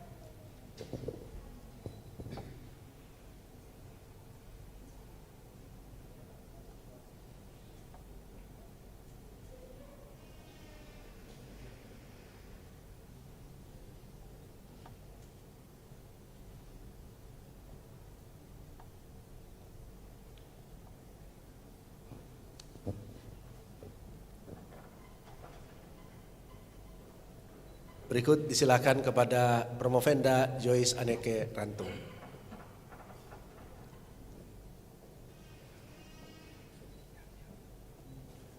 Yudisium, dalam rangka wisuda dan promosi untuk mencapai gelar doktor dalam bidang ilmu teologi, Saudari Joyce Aneke Rantung, NPM 200161101. Setelah mempertimbangkan pelaksanaan tahapan ujian disertasi sampai pada ujian promosi, dengan ini menyatakan bahwa Joyce Aneke Rantung dinyatakan lulus dengan IPK 3,61 dengan predikat sangat memuaskan. Dengan demikian, mulai hari ini, Jumat 29 November 2024, pukul 14:07 WITA, Saudari Joyce Aneke Rantung berhak memakai gelar doktor dalam bidang ilmu teologi. Ijazah diberikan setelah 3 eksemplar disertasi yang telah disempurnakan diserahkan kepada program pasca sarjana Sekolah Tinggi Filsafat Teologi Jafrai Makassar 1 bulan sesudah ujian akhir disertasi. Semoga ilmu yang dimiliki dapat bermanfaat bagi kepentingan gereja, bangsa, dan negara. Makassar 29 November 2024, Ketua Sidang Dr. Robi Panggara, MTH.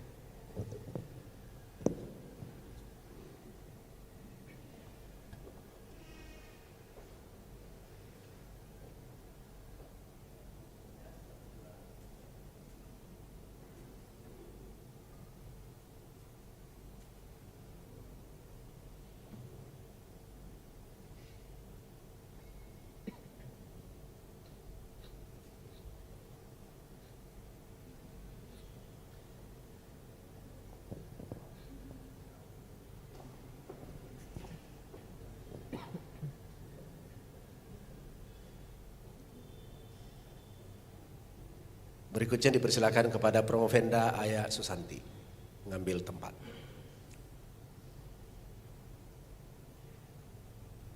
Yudisium, dalam rangka wisuda dan promosi untuk mencapai gelar doktor dalam bidang ilmu teologi, Saudari Aya Susanti, NPM 200261105.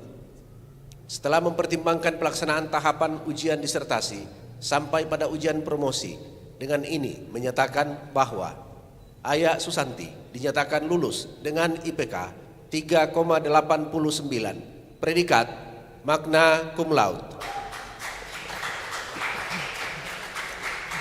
Dengan demikian, mulai hari ini, Jumat 29 November 2024, pukul 14:09 WITA, Saudari Aya Susanti berhak memakai gelar doktor dalam bidang ilmu teologi.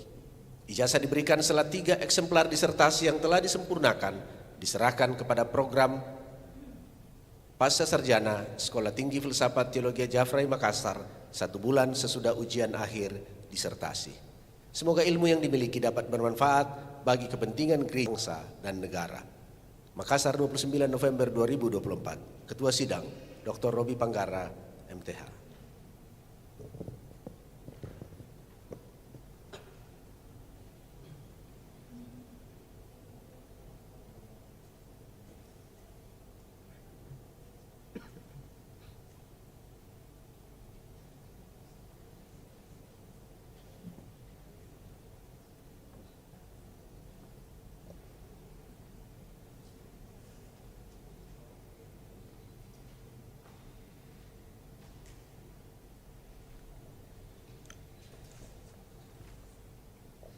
Wisuda. Pembacaan surat keputusan wisuda oleh Dr. Tri Supartini, MTH.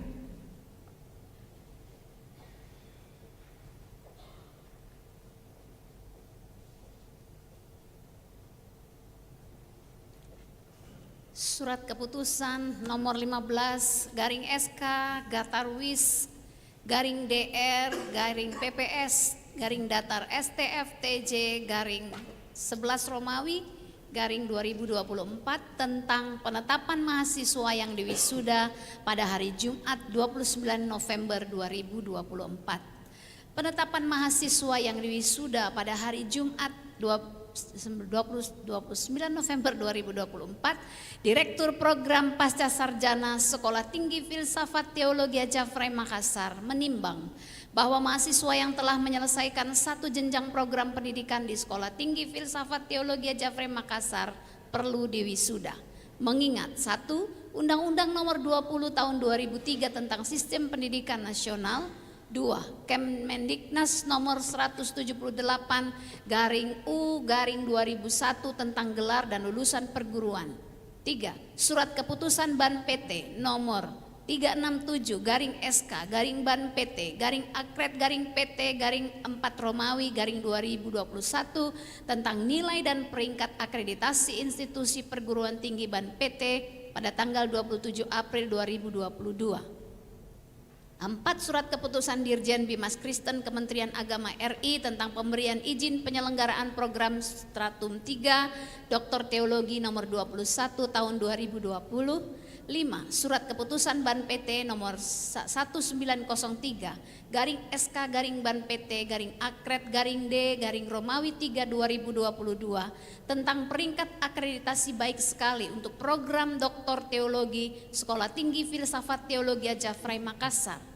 Memperhatikan pertimbangan rapat pimpinan STFT Jafrai pada tanggal 1 November 2024 memutuskan menetapkan 1. Mahasiswa yang namanya tercantum dalam lampiran surat keputusan ini dinyatakan telah memenuhi persyaratan untuk diwisuda pada tanggal 29 November 2024. 2. Mahasiswa yang diwisuda berhak memakai gelar kesarjanaan sesuai dengan jenjang program pendidikan yang telah diselesaikan. 3. Demikian surat keputusan ini dikeluarkan dengan ketentuan bahwa bila mana di kemudian hari ternyata terdapat kekeliruan dalam surat keputusan ini akan diperbaiki seperlunya. Ditetapkan di Makassar pada tanggal 29 November 2024, Direktur Pasca Sarjana STFTJ Makassar, Dr. Robi Panggara, MTH. Tembusan Ketua Yayasan Pendidikan Jafrai 2, Arsip. Lampiran surat keputusan nomor 15-DR-SK-DR-PPS-PPS-STFTJ-11 Romawi-2024 tentang penetapan mahasiswa yang diwisuda pada hari Jumat 29 November 2024. Program Pasca Sarjana Stratum 3 Doktor Teologi. 1. Nama Sanon NPM 19026189, predikat kelulusan sangat memuaskan. 2. Nama Dirk Roy Kolibu NPM 200161098, predikat kelulusan sangat memuaskan. 3. Nama Joyce Aneke Rantung NPM 200161101, predikat kelulusan sangat memuaskan. 4. Nama Aya Susanti NPM 200261105, predikat kelulusan magna cum laude. Ditetapkan di Makassar pada tanggal 29 November 2024, Direktur Pasca Sarjana STFTJ Makassar, Dr. Robi Panggara, MTH. Demikian surat keputusan wisuda. Terima kasih.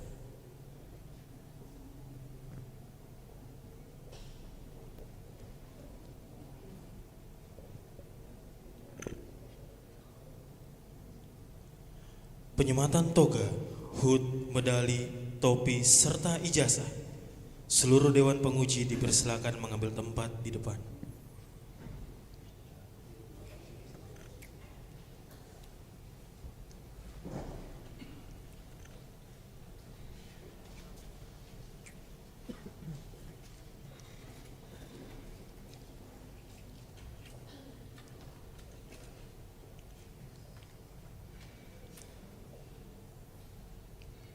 Penyematan toga, hut, medali, topi, serta ijazah kepada Dr. Sanon.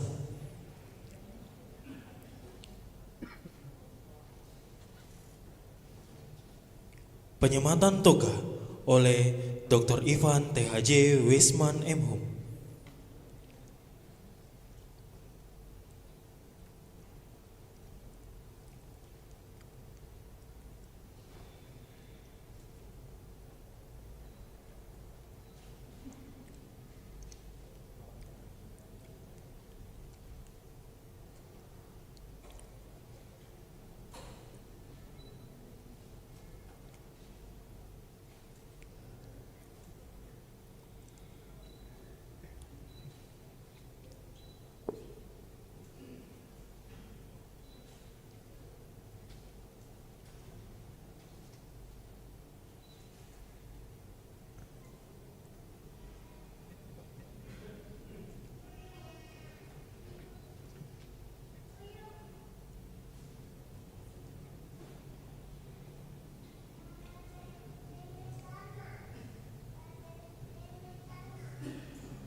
Penyematan HUT oleh Dr. Yunus D.A. Laukapidang MTH.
Penyematan medali oleh Dr. Tri Supartini MTH.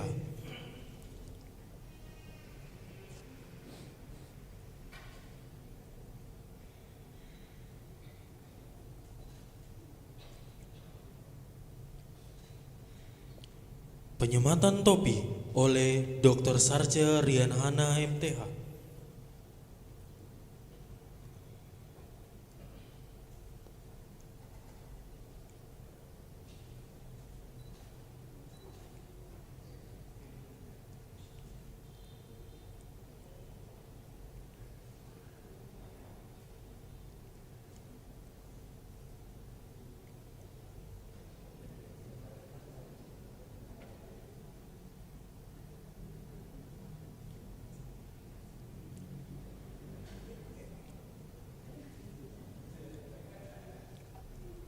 Penyerahan ijazah oleh Dr. Robi Banggara MTH.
Penyematan toga, HUT, medali, topi serta ijazah kepada Dr. Dirk Roy Kolibu.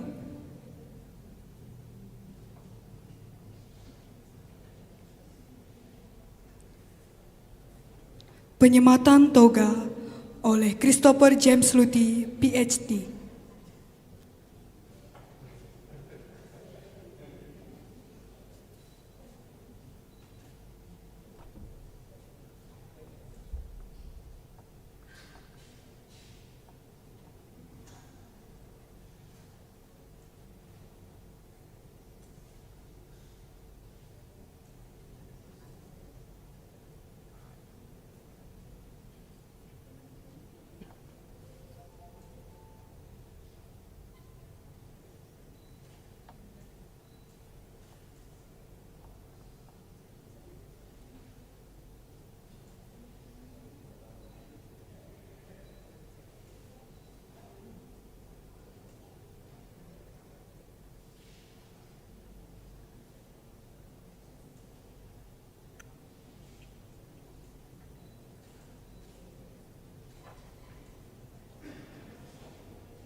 Penyematan HUT oleh Dr. Tri Supartini MTH.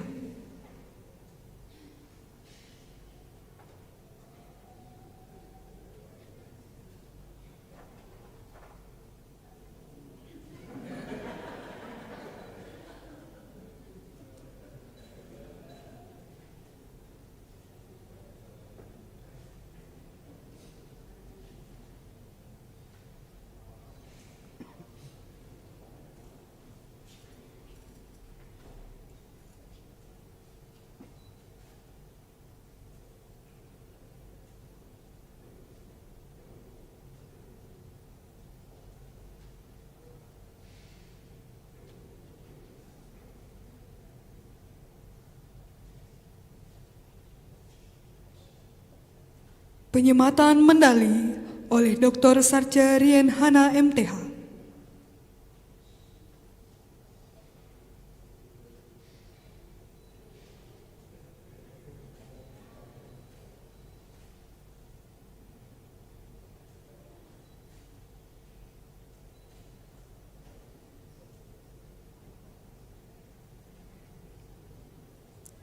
Penyematan topi oleh Dr. Yunus D.A. Laukapitang MTH.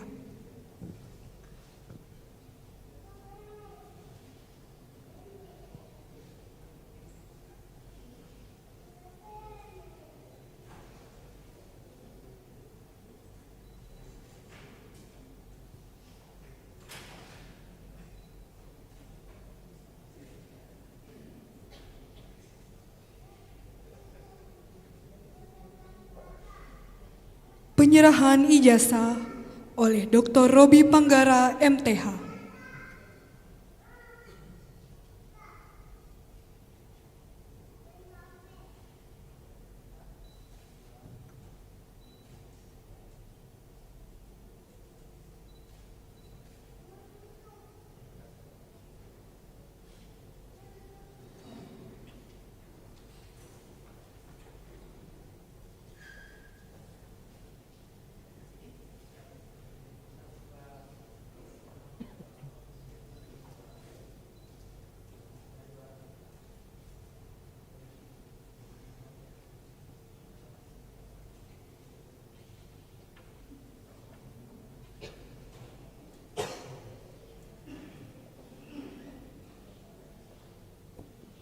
Penyematan toga, HUT, medali, topi, serta ijazah kepada Dr. Joyce Aneka Rantung.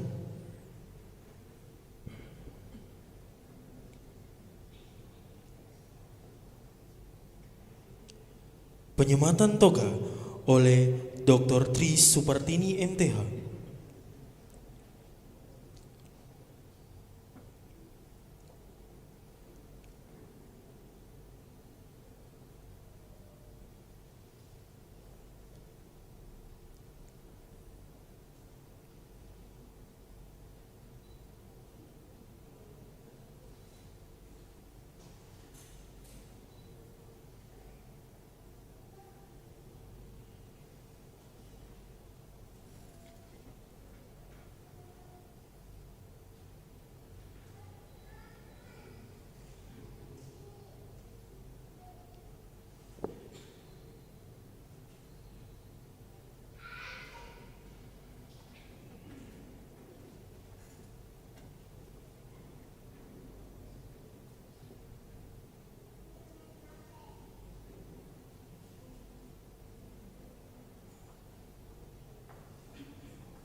Penyematan HUT oleh Dr. Sarce Rien Hana MTH.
Penyematan medali oleh Dr. Ivan THJ Wisman MHum.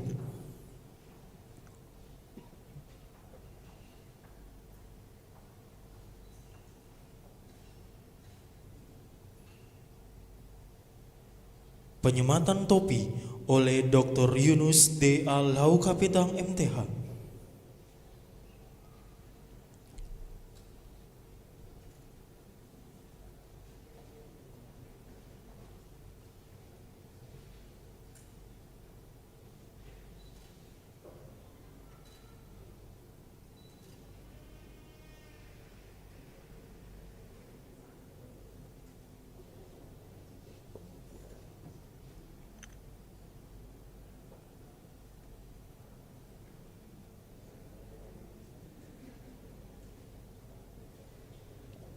Penyerahan ijazah oleh Dr. Robi Panggara MTH.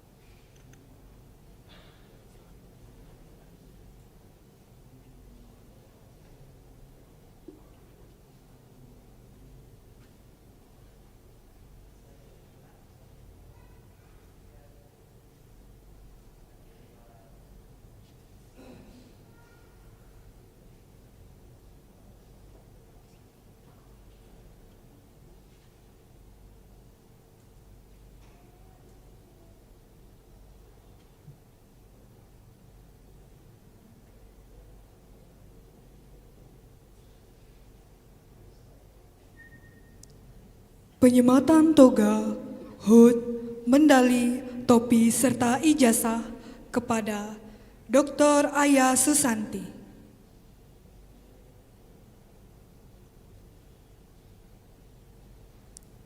Penyematan toga oleh Dr. Sarce Rien Hana MTH.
Penyematan HUT oleh Dr. Tri Supartini MTH.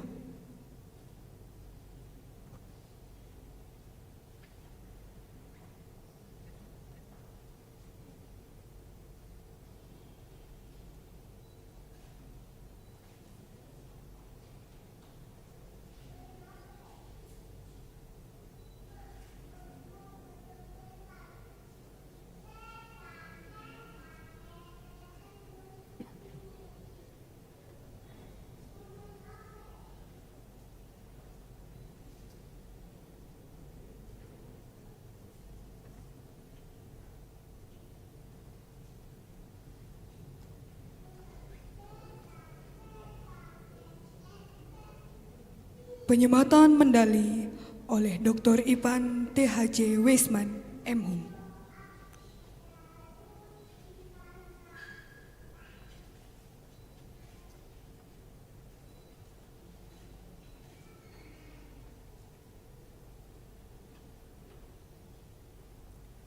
Penyematan topi oleh Christopher James Luti PhD.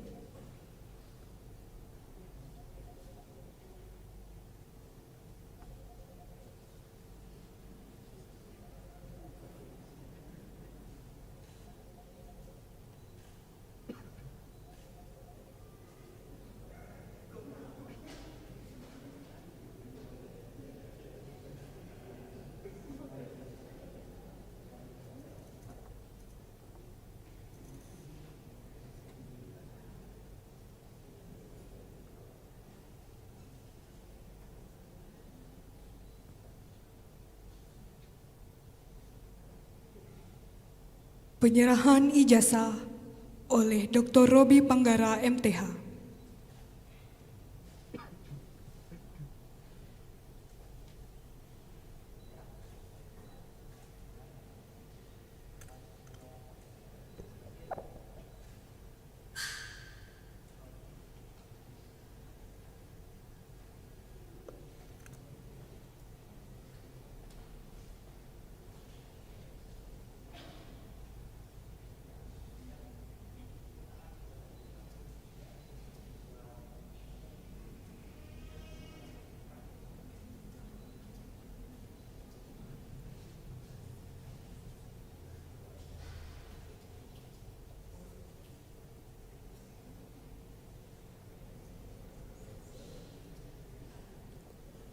Doa pengutusan oleh Dr. Yunus D. Alau Kapitang MTH. Seluruh wisudawan disilakan maju di depan. Hadirin disilakan berdiri.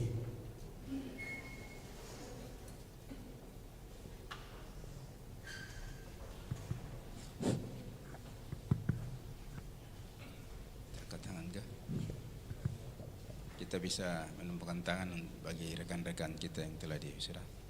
Mari kita berdoa. Berdiri di hadapan-Mu ya Tuhan, hamba-hamba-Mu yang telah menyelesaikan program doktoral di kampus milik-Mu ini. Mereka ada berdiri di hadapan Tuhan untuk kembali ke dalam tugas tanggung jawab yang Tuhan percayakan. Selaku rekan-rekan hamba-hamba Tuhan, kami mengangkat tangan dan mohon berkat daripada Tuhan atas hamba-hamba-Mu. Karuniakan kepada hamba-hamba-Mu ini hikmat yang datang daripada Tuhan. Roh Kudus terus memenuhi hamba-hamba-Mu dengan hikmat yang datang daripada Allah. Dan buat semua yang mereka lakukan berhasil karena Tuhan. Semua karya tulis yang mereka telah selesaikan, Tuhan memberi hikmat, kemampuan sehingga diimplementasi di tengah-tengah pelayanan yang Tuhan percayakan bagi hamba-hamba-Mu. Kami mengangkat tangan dan mengutus keempat hamba-hamba-Mu ini dalam pelayanan yang Tuhan telah percayakan kepada mereka. Hanya dalam nama Bapa, Putra dan Roh Kudus, Allah yang mengasihi kami. Haleluya, haleluya. Amin. Hadirin disilakan duduk.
Sambutan lan laporan oleh Direktur Program Pasca Sarjana dan Ketua Sekolah Tinggi Filsafat Teologi Jafrai Makassar yang akan disampaikan oleh Ketua Sekolah Tinggi Filsafat Teologi Jafrai Makassar, Dr. Robi Panggara, MTH.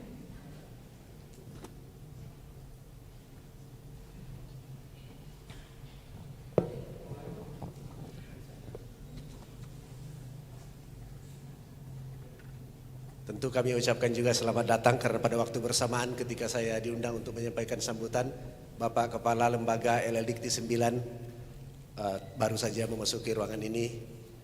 Yang kami hormati Bapak Dr. Andus Andi Lukman, MSc. Selamat datang Pak di kampus tercinta ini. Ini bukan pertama kalinya bagi beliau untuk hadir di kampus kami. Yang lalu sudah pernah tapi bukan dalam jabatan yang sekarang. Dan bulan September yang lalu beliau juga baru menghadiri acara wisuda kami untuk wisuda S1 dan juga S2. Dan memang waktu itu ada pesan juga untuk S3, tetapi nanti saya akan sampaikan dalam laporan. Tapi kami senang sekali menyambut kehadiran Bapak Kepala LLDikti Wilayah 9 untuk hadir bersama kami dalam acara sukacita ujian promosi dan wisuda doktoral ke-15 Sekolah Tinggi Filsafat Teologi Jafrai Makassar. Demikian juga yang kami hormati Kepala Pembimas Kristen Provinsi Sulawesi Selatan, Ibu Dr. Anda Marlin Narai, dan beserta dengan staf yang hadir. Yang kami hormati juga Badan Pengurus Yayasan Pendidikan Jafrai, dalam hal ini Bapak Ketua Yayasan, Bapak Insinyur Arnold Saputra, juga Ibu Dr. Meli Lunanta boleh hadir. Pimpinan Sekolah Sahabat, tadi ada Bapak Basuki dari STT Blessing tapi sudah meninggalkan tempat ini terlebih dahulu. Demikian juga kepada para pimpinan sebagai stakeholder, para pimpinan dari keempat Promovendus dan Promovenda yang berbahagia secara live streaming mungkin sedang mengikuti. Yang kami hormati Rektor UKI Jakarta karena ada 2 dosennya yang hari ini boleh diwisuda dalam acara ini.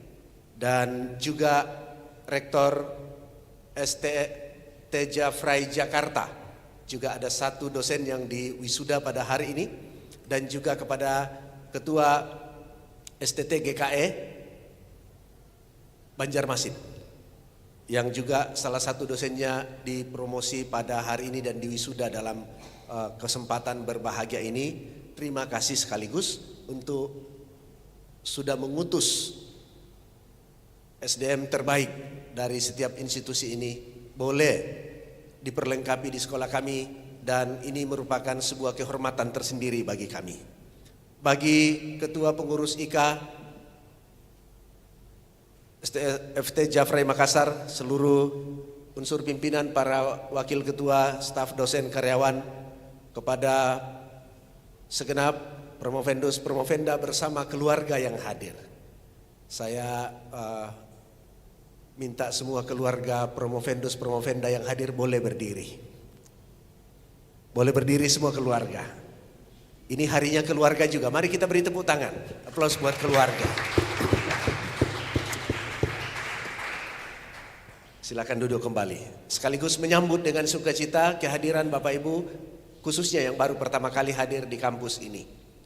Kami sungguh bangga dan senang bahwa Bapak Ibu mempercayakan sekolah ini menjadi tempat di mana keempat Promovendus Promovenda boleh menempuh pendidikan S3 dalam hal ini. Bahkan ini sebuah kehormatan besar bagi kami. Dalam acara kali ini 3 orang datang dari Jakarta. Ya, ini luar biasa. Kami ada di Indonesia Timur, Makassar, tapi 3 orang datang dari Jakarta. 1 melewati Jakarta lagi dari Banjarmasin. Ini luar biasa, sebuah kehormatan bagi kami untuk bisa menerima Bapak Ibu hadir di kampus ini. Dan keluarga terima kasih buat dukungan terbaiknya. Mungkin dalam masa-masa ini tentu keluarga dekat, keluarga inti, istri, anak-anak paling banyak mendapatkan dampak langsung dari studi. Tidak ada studi yang tidak membuat menangis, apalagi doktoral. Ini adalah perjuangan yang berat. Tetapi juga seimbang dengan hasil yang boleh kita lihat hari ini. Dengan jubah yang baru ini gagah sekali. luar biasa ya, wibawa sekali ya. Ibu-ibu juga cantik sekali, luar biasa. Dan kiranya waktu pertama kali saya pakai jubah ini, saya merasa sangat berat. Karena bebannya tidak hanya pada berat jubah ini, tetapi pada apa yang menempel pada jubah ini. Tapi saya kira bahwa keempat promovendus promovenda adalah orang-orang yang mendapat anugerah dalam hal ini, akan mempertanggungjawabkan tanggung jawab besar ini.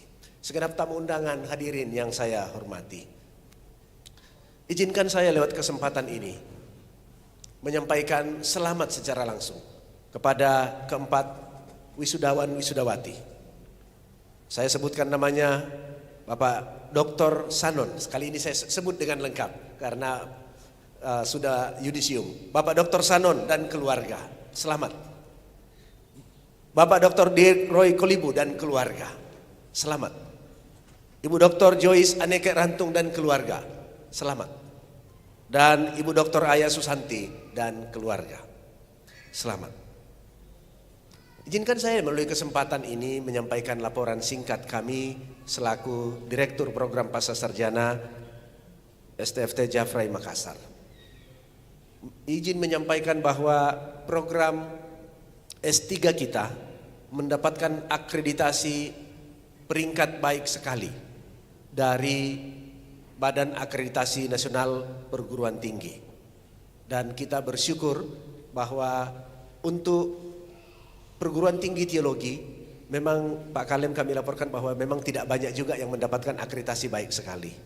Dan dengan regulasi-regulasi yang ada terkait untuk khususnya bagi dosen, karena tidak kebetulan juga keempat promovendus promovenda adalah dosen dari sekolah-sekolah pengutus mereka, maka tentu akreditasi ini sangat terkait dengan karir dosen untuk menuju guru besar.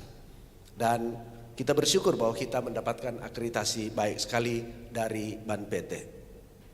Demikian juga saya melaporkan jumlah mahasiswa aktif sebanyak 86 orang di program ini. Artinya program ini cukup digemari. Ya, program S3 biasanya tidak perlu banyak-banyak, tapi 86 orang ini masih cukup banyak. Dengan dikurangi 4 yang diwisuda hari ini, maka masih ada total 82 mahasiswa-mahasiswi doktoral. Jumlah alumni sampai pada wisuda yang ke-15 ini sebanyak 45 orang. Ini memang belum lama, karena wisudanya bisa 2 kali bahkan 3 kali setahun. Tetapi untuk tahun depan ini angkatan yang terakhir. Ini sekaligus saya laporkan kepada Pak Kalem dan kepada Ibu Pembimas bahwa tahun depan, sebagaimana yang juga sudah disampaikan oleh Bapak Kalem sebelumnya, kita melakukan wisuda S1, S2 dan S3. Sehingga nanti tahun depan ketika Pak Kalem hadir, kami harap bahwa kami juga sudah bisa menampilkan wisudawan yang lebih bervariasi dari S1, S2 dan S3. Dosen, ya mahasiswa baru kita adalah 7 orang dan kemudian dosen kita, dosen home base kita 7 orang. Dan yang saya ingin laporkan bahwa bagi kampus kami bersyukur sekali pada tahun ini. Mengapa? Karena dalam semester ini kita mendapatkan SK jabatan fungsional dosen kurang lebih 15 orang. Sehingga ada 3 lektor kepala, kemudian ada 9 lektor, dan sekarang ada 18 asisten ahli. Dan satu hal yang kami juga syukuri, saya sampaikan kemarin dalam bulan September acara wisuda di Maiko Hotel, bahwa kami sedang mengupayakan guru besar bagi dosen SDM dosen kampus kami, dan syukur kepada Tuhan bahwa kami sudah mendapatkan 1 sertifikat uji kompetensi dan tinggal menunggu SK. Tentu nanti Pak Kalem akan hadir lagi untuk menyerahkan SK-nya. Kami tunggu dari Pak Kalem nanti SK guru besar dalam tahun ini. 1 sertifikat uji kompetensi sudah didapatkan, dan berharap bahwa tahun depan akan menyusul lagi. Dan tentu kalau sudah ada 1, pasti ada 2, 3 dan seterusnya.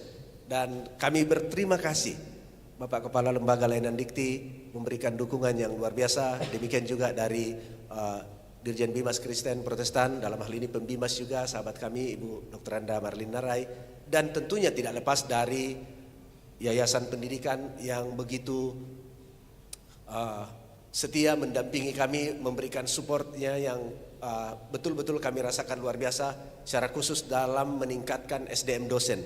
Sehingga dalam tahun ini juga ada begitu banyak dosen yang sedang studi, baik di sini dalam prodi S3 maupun juga di luar kampus kita, ada yang sedang studi, dan tahun depan juga masih akan direncanakan ada beberapa dosen yang masih juga akan melanjutkan studi, baik dalam negeri maupun luar negeri.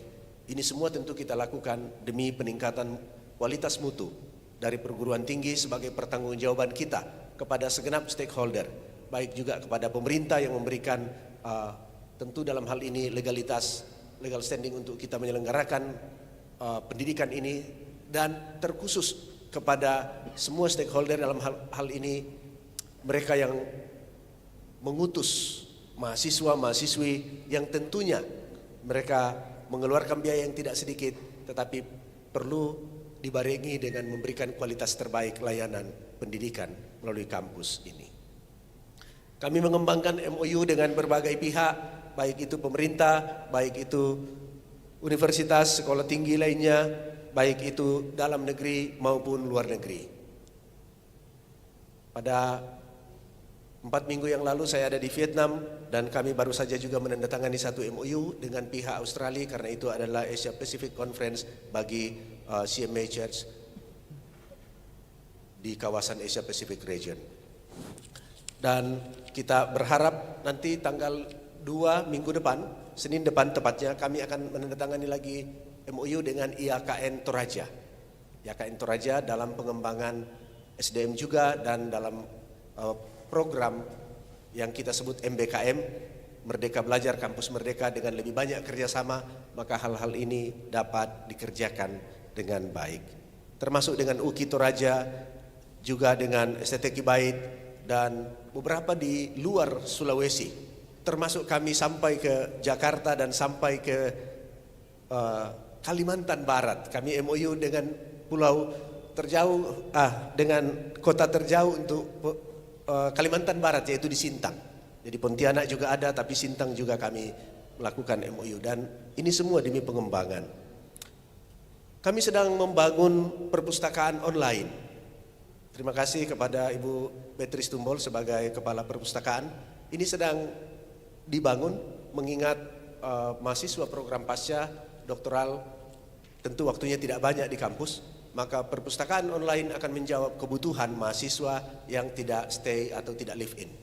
Dengan demikian maka mereka tetap dapat mendapatkan akses kepada perpustakaan kita dalam mengerjakan tugas-tugas. Memang ada sedikit kendala karena untuk teologi kita belum banyak buku-buku dalam hal ini e-book di Kubuku, program Kubuku ya Ibu, yang bisa dibeli untuk disimpan dalam rak ini. Jadi kepada keempat promovenda, promovendus ini juga menjadi peluang. Kalau menulis buku jangan hanya berfokus kepada cetak, tapi sekarang kita sudah harus bergerak kepada e-book juga, karena ini juga sudah dibutuhkan untuk program perpustakaan online. Dan itu bukan e-book yang seperti yang kita copy-copy lalu share. E-book di perpustakaan online tidak demikian. E-book di perpustakaan online hitungannya sama seperti perpustakaan fisik. Kalau kita punya 10 eksemplar, maka dipinjamnya oleh 10 orang habis. Jadi tidak bisa di-copy lalu dibagi ke teman-teman. Ini berbeda dalam program perpustakaan online. Dan tentu yang terakhir juga kami mau sampaikan bahwa ada proyek besar yang kami sedang kerjakan. Kalau Bapak Ibu nanti turun dan lihat di sebelah kanan ujung di bawah, maka di situ sedang ada pembangunan gedung asrama putri. Gedung ini dibangun untuk menampung mahasiswi-mahasiswi supaya tentu tidak kesulitan untuk mencari tempat kos di sekitar tempat ini, tetapi pada waktu yang sama juga untuk menjaga mahasiswi-mahasiswi kita dari pergaulan-pergaulan yang buruk di lingkungan-lingkungan ataupun pengaruh buruk dari orang-orang yang memang memberikan pengaruh buruk. Dan berharap bahwa ini juga bisa mendapatkan dukungan dari pihak pemerintah tentunya. Ya, Saya tahu Pak Kalim memang program LLDIKTI tidak ada untuk pembangunan, tetapi tentu ada relasi yang bisa kami butuh rekomendasi. Ibu Pembimas juga demikian. Kami harap bahwa ada rekomendasi-rekomendasi dalam relasi-relasi kita di mana dapat digerakkan juga untuk mendukung sehingga proyek ini bisa diselesaikan. Tentu bagi yayasan memang ini adalah sesuatu yang tidak terpisahkan lagi. Dalam hal ini tentu yayasan kami bersyukur karena yayasan selalu hadir untuk menolong dalam hal-hal ini. Bapak Ibu Saudara sekalian, demikian yang saya bisa sampaikan secara singkat lewat laporan Direktur Program Pascasarjana kali ini.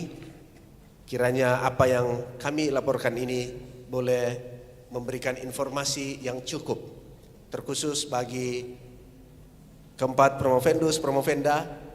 Dengan informasi-informasi ini, jika masih ada rekan-rekan di tempat kerja ataupun rekan-rekan dalam lingkup komunitas yang ingin melanjutkan studi S3, maka tentu dapat merekomendasikan STFT Jafrai lagi sebagai tempat untuk mengambil kesempatan studi. Demikian, kiranya Tuhan memberkati kita semua. Assalamualaikum warahmatullahi wabarakatuh.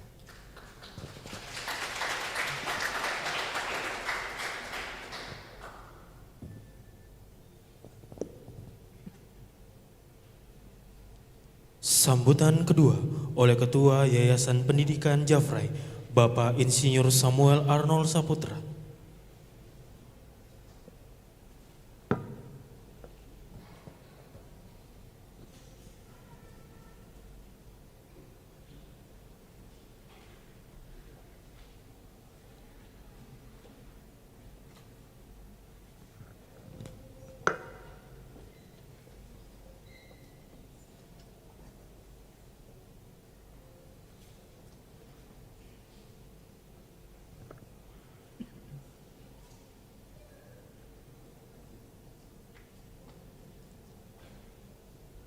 Selamat sore, salam sejahtera dalam kasih Kristus. Yang kami hormati Kepala LLDIKTI 9, Dr. Andes Andik Lukman. Selamat sore Pak, selamat datang. Ibu Pembimas Kristen Provinsi Sulawesi Selatan, Dr. Anda Marlin Narai.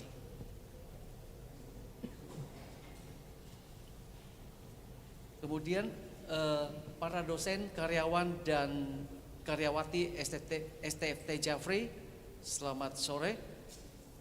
Kemudian juga Ketua IKA STFT Jafrai, segenap undangan, juga rekan saya Ibu Meli, anggota Yayasan STFT Jafrai. Kemudian mahasiswa-mahasiswi program doktoral STFT Jafrai Makassar. Kemudian juga mungkin ada tamu undangan ya, tamu undangan dari Rektor Universitas Kristen Indonesia, Profesor Dr. Daniswara Kaharjono. Kemudian ada Direktur Program Pascasarjana UKI, Profesor Dr. Bernadette Nadeak. Kemudian ada Kepala Prodi Depak UKI, Dr. Demsi Jura. Kepala Prodi Magister Pendidikan Agama Kristen, Dr. Noh Bailiu, MTH. Yang kami hormati Ketua Senat UKI, Profesor Dr. Mompang Panggabean MH. Yang terakhir Kepala Prodi Dr. Hukum Profesor John Pieris MH. Kemudian saya juga menyapa para wisudawan, Dr. Sanon dan keluarga, Dr. Dick Roy Kolibu dan keluarga, Dr. Diois Aneke Rantung dan keluarga, Dr. Ayah Susanti dan keluarga. selamat sore. Hari ini adalah hari yang luar biasa. Kita bersama menyaksikan sebuah perjalanan panjang yang akhirnya mencapai puncaknya, perjalanan yang penuh dengan doa, dedikasi, dan kerja keras.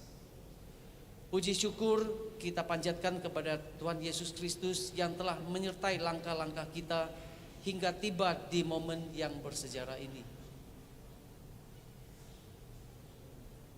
Hari ini bukan sekedar akhir sebuah perjuangan, tetapi awal dari panggilan yang lebih besar. Gelar yang Anda raih bukan hanya tentang keunggulan akademik, tetapi juga tentang tanggung jawab untuk melayani, memimpin, dan membawa perubahan positif bagi gereja dan masyarakat. Sebagai Ketua Yayasan Pendidikan Jafrai, saya juga ingin memberikan apresiasi yang tulus kepada semua pihak yang telah berperan dalam perjalanan ini. Pimpinan STFT, Jafrai, para dosen, staf, dan terutama keluarga para wisudawan yang telah memberikan dukungan. Tanpa komitmen dan doa dari Anda semua, keberhasilan ini tidak akan tercapai. Yayasan Pendidikan Jafrai berkomitmen untuk terus mendukung pendidikan yang relevan, transformatif, dan berpusat pada Kristus. Kami percaya bahwa pendidikan bukan sekedar transfer ilmu, tetapi sebuah proses pembentukan karakter dan panggilan sebagaimana tertulis dalam 2 Timotius 2 ayat 15. Usahakanlah supaya engkau layak di hadapan Allah sebagai seorang pekerja yang tidak usah malu, yang berterus terang memberitahukan perkataan kebenaran itu. Moto ini menjadi pengingat bagi kita semua, terutama para lulusan, bahwa hidup kita adalah pelayanan. Anda dipanggil dan melayani demi kemuliaan nama Tuhan. Sekali lagi selamat atas pencapaian yang luar biasa ini. Tuhan Yesus memberkati kita semua. Selamat sore.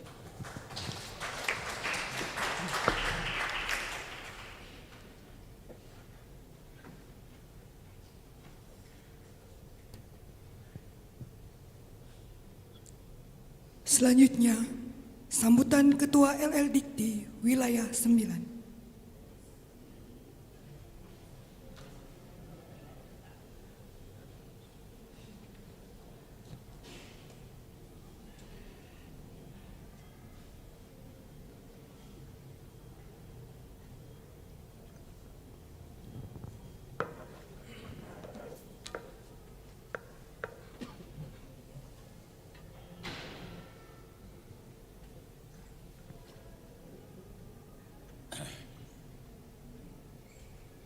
Assalamualaikum warahmatullahi wabarakatuh.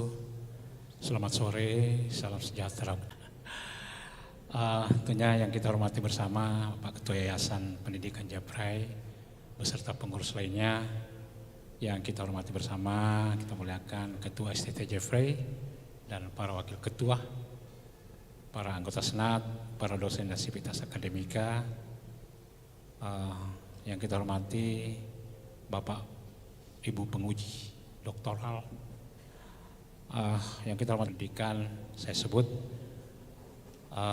yang pertama Dr.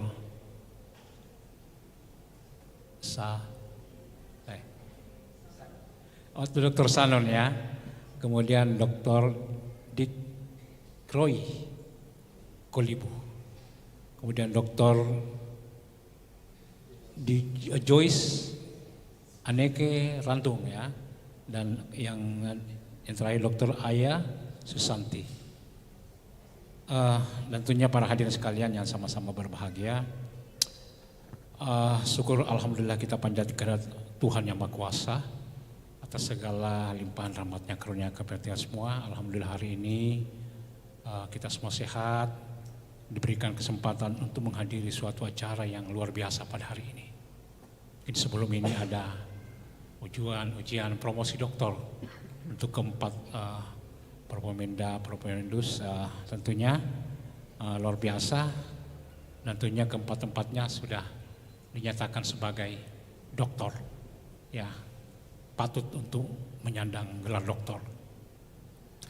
Untuk itu atas nama Lembaga Pendidikan Tinggi menyampaikan selamat kepada keempat doktor baru kita.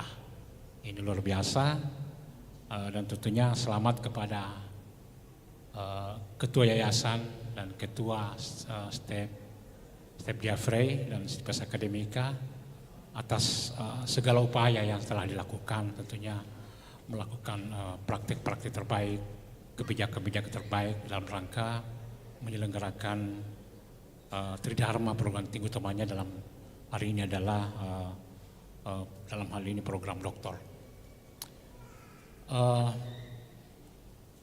Terus terang kami sangat bangga dengan semua ini bahwa ternyata di LDIK 79 ada sekolah tinggi yang menyelenggarakan doktor yang luar biasa. Luar biasa sekali. Tepuk tangan dulu. Jangan setengah-setengah. Ini luar biasa sekali. Ini karena menyelenggarakan doktor itu adalah kepercayaan pemerintah. Step Jeffrey ini berhasil meraih kepercayaan pemerintah dan telah melakukan ini dengan baik. Terbukti tinggal 82 Pak Ketua ya. Ada sekitar kemarin itu 86 mahasiswa doktoral. Ini luar biasa. Susah itu Pak. Di prodi-prodi umum saja susah. Itu mendapatkan 86 mahasiswa doktoral. Ini saya kira ini suatu kepercayaan masyarakat kepada kita semua bahwa ternyata penyelenggaraan doktoral di Step Jeffrey mendapatkan suatu kepercayaan dan penghargaan yang luar biasa dari pemerintah atau masyarakat.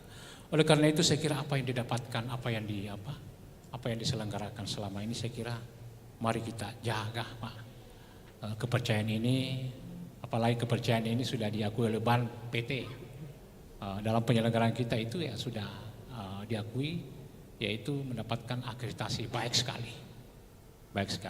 Ini pengakuan yang luar biasa. Yang ini kalau BAN PT itu kan bukan pemerintah ya, tetapi badan otonom ya Pak, otonom tapi dua pemerintah, tetapi badan otonom ya memang mengakui tidak boleh ada yang mempengaruhi daripada badan ini, sehingga memang memberikan akreditasi baik sekali untuk program doktor di Step Jeffrey ini. Bapak Ibu sekalian, tentunya doktor itu kan filosofinya adalah gelar akademik tertinggi, tidak ada di atasnya. Jadi berbahagialah kita yang sudah mempunyai pendidikan doktor, itulah yang paling tinggi, kualifikasi pendidikan yang paling tinggi, sehingga memang ini mencerminkan komitmen terhadap penelitian tentunya, pengetahuan dan kontribusi intelektual. Jadi berbeda sudah itu Pak. Jadi mungkin nanti sebelum kita doktor, Bapak Ibu sekalian yang keempat ini, mungkin jalan-jalan kita itu beda Pak, harus berbeda ketika kita master dengan doktor. Karena doktor ini susah sekali Pak, kita rasakan sendiri itu, bagaimana menjadi doktor. Jadi kalaupun nanti jalan kita itu harus berubah ya enggak apa-apa. Itulah yang membedakan kita dengan yang lain yang bukan doktor. Apa bukan berarti sombong, tetapi ya itulah kita, karena dalam hal komitmen terhadap penelitian, pengetahuan dan tentunya kontribusi intelektual ada kita di sana. Oleh karena itu beberapa hal yang memang yang aspek yang penting bagi seorang dokter itu meliputi adalah pencarian kebenaran. Ini yang pertama. Bahwa memang ketika kita mulai mengikuti program dokter, kita harus adalah pencarian kebenaran. Pencarian kebenaran dan kebenaran lainnya. Kemudian yang kedua adalah tentunya di sana ada inovasi dan kreativitas. Itu sudah teruji. Saya kira sudah teruji tadi dalam ujian tadi bahwa di situ ada inovasi dan kreativitas, dan tentunya juga ya di situ ada etika dan tanggung jawab. Sebagai pemegang gelar tentunya sebagai dokter itu di situ ada etikanya dan tanggung jawab. Kemudian selanjutnya adalah kontribusi terhadap ilmu pengetahuan. Karena kita sangat diharapkan ketika kita sudah doktor itu jangan berhenti di situ. Teruslah berkontribusi terhadap ilmu pengetahuan, dan tentunya ini juga bahwa seorang dokter itu ini kan kualifikasi yang diharapkan bahwa kita jangan berhenti belajar di situ. Adalah kita harus melakukan pembelajaran seumur hidup. Sehingga memang gelar doktor ini memang menjadi sesuatu hal yang sangat berharga bagi kita semua. Apalagi doktor teologi, filsafat teologi lain Pak, lain. Karena ada filsafat teologi. Sehingga harapan kita kepada Bapak Ibu yang telah meraih gelar doktor dan wisuda hari ini, ya teruslah berkontribusi terhadap pembangunan Indonesia. Itu kita harus harapkan, dan tentunya bagaimana pengembangan agama, khususnya agama Kristen Protestan tentunya. Oleh sebab itu saya kira Pak Ketua, luar biasa kita ini. Saya kira itu mahasiswanya hanya di sekitar Makassar saja. Ternyata kita sudah mengglobal Pak, sudah Indonesia. Karena luar biasa, ada dari UKI. Siapa yang tidak kenal UKI? Dapat belajar di STT Jeffrey ini. Jadi saya kira reputasi kita Pak tidak diragukan lagi. Namun ada selalu saya mengganjal hati saya. Seperti yang disampaikan di wisuda Pak. Kita ini kan sedikit lagi paripurna. Kita punya S1, S2, S3. Tapi kita masih sekolah tinggi Pak. Pak Ketua Yayasan, kembangkanlah ini perguruan tinggi. Jadi ya kalau bukan institut, universitas lah. Ya. Iya, supaya kita kembangkan prodi-prodi lainnya Pak. Memang nanti mungkin yang bersentuhan dengan teologi. Bukan berarti kita harus lari dari teologi, tapi bersentuhan dengan itu. Mungkin tekniknya bersentuhan dengan teologi. Mungkin sosialnya mungkin bersentuhan dengan teologi. Jadi harapan kami di situ Pak, coba kita rencanakan dengan baik. Bikin timnya Pak Ketua Yayasan. Coba kira-kira apa yang, karena ini kan kampus kita luas sekali, besar sekali.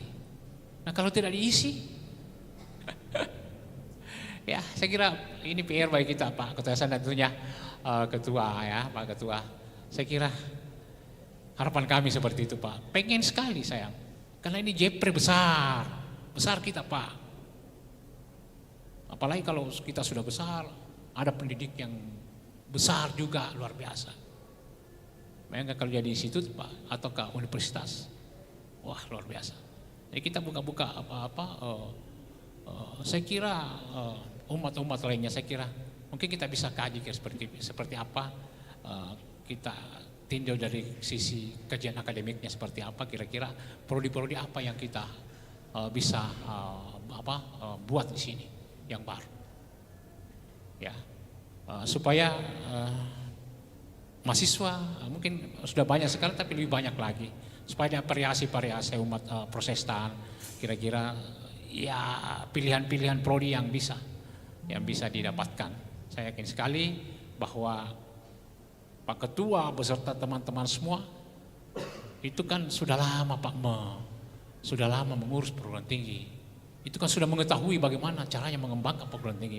Bayangkan sampai S3 beliau bisa kembangkan, teman-teman sudah kembangkan. Jadi untuk mendirikan suatu program studi baru saya kira tidak susah. Nah terkait dengan semua saya menyampaikan selamat kepada Pak Daniel. Ya, Pak Daniel luar biasa, sudah ada sertifikatnya untuk guru besar. Saya yakin Pak Ketua juga sebentar lagi, ya, sebentar lagi. Karena sudah ada Pak Daniel memecahkan rekor ini, telur ini. Biasanya katanya kalau telur itu pecah akan diikuti pecahan-pecahan lainnya. Ya, seperti itu. Jadi memang tugasnya Pak Daniel saya tugaskan memang bagi guru besar yang lahir di Direktur 9, dia harus membimbing minimal 3 calon guru besar. Nah, kalau kami, tapi kalau Pak Ketua katakan Pak Daniel nanti itu akan membina 5 minimal 5, ya itu yang jadi.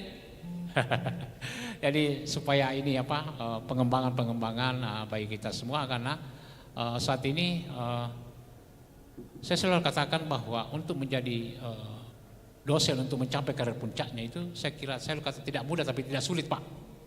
Saat tidak sulit karena kenapa tidak sulit? Karena jabatan fungsional itu adalah dokumentasi dari kegiatan tridharma kita. Yang mana kita lakukan 1 kali 24 jam sebagai dosen. Kita melakukan pengajaran, pendidikan, penelitian, pengabdian, itu kan kita lakukan 1 kali 24 jam. Jadi tidak ada alasan bagi teman-teman semua untuk tidak mendapatkan guru besar. Begitupun dengan yang di wisuda hari ini. Saya kira mungkin teman-teman dari wisuda hari ini kan mungkin ada juga dari dosen ya, ada juga. Itulah, menjadi doktor itu adalah pembuka jalan untuk guru besar. Karena tidak bisa guru besar sekarang kalau tidak doktor. Jadi kami sangat mengharapkan teman-teman yang sudah wisuda yang dosen, ya tapaki karir kita dengan baik. Tapaki karir kita, karena tidak sulit lah untuk menjadi guru besar. Apalagi sekarang ini kan semuanya berbasis sister ya. Sistem terintegrasi, jadi setiap data kita sampai ke sister, nanti sister akan mengatakan bahwa si A ini sudah bisa lektor kepala, si B ini sudah bisa guru besar. Jadi kita rawat diri data kita dan kita laporkan ke sister. Selamat sekali lagi, luar biasa. Selamat kepada doktormu yang baru, doktor yang baru keempat ini, dan tentunya selamat kepada Ketua ST Jeffrey, Ketua Yayasan dan Sivitas Akademika atas penyelenggaraan pendidikan yang sudah luar biasa di ST Jeffrey ini. Saya kira Tuhan senantiasa memberikan perlindungannya kepada kita semua sehingga kita dapat menyelenggarakan pendidikan dengan baik. Lebih kurangnya dimaafkan. Wabillahi taufiq wal hidayah. Assalamualaikum warahmatullahi wabarakatuh dan selamat sore.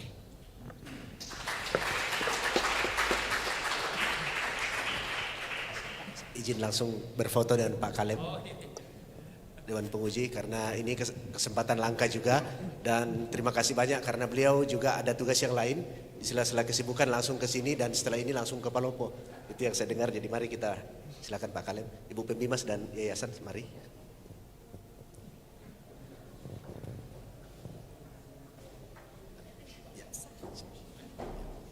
Oh, belum menyanyi ya.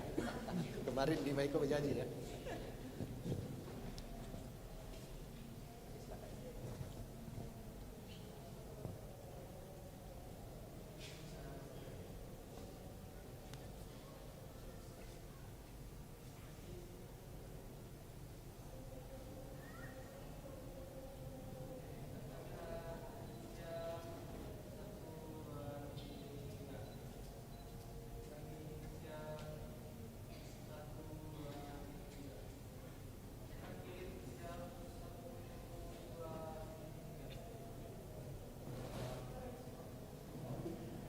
Ini supaya ada kenang-kenangan juga, Pak Kalem pertama kalinya menghadiri wisuda doktoral kita. Disilakan dengan dokter baru boleh mengambil tempat di belakang.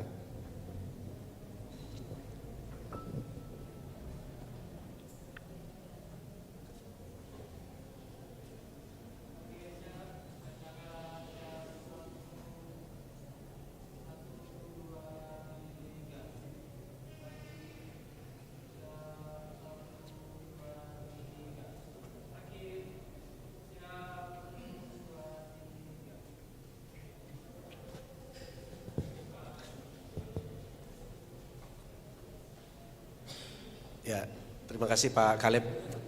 Ya, tadi juga saya tidak sampaikan Pak, tapi ini titipan saja bahwa tim sedang bekerja untuk perubahan institusi yang Pak Kaleb sampaikan. Doakan akhir tahun kami mengusulkan usulan perubahan bentuk institusi, tapi kami mulai dengan institut dulu Pak. Jadi itu sebagai laporan, kami sedang menyiapkan ajuan untuk perubahan bentuk menjadi institut ditambah dengan prodi.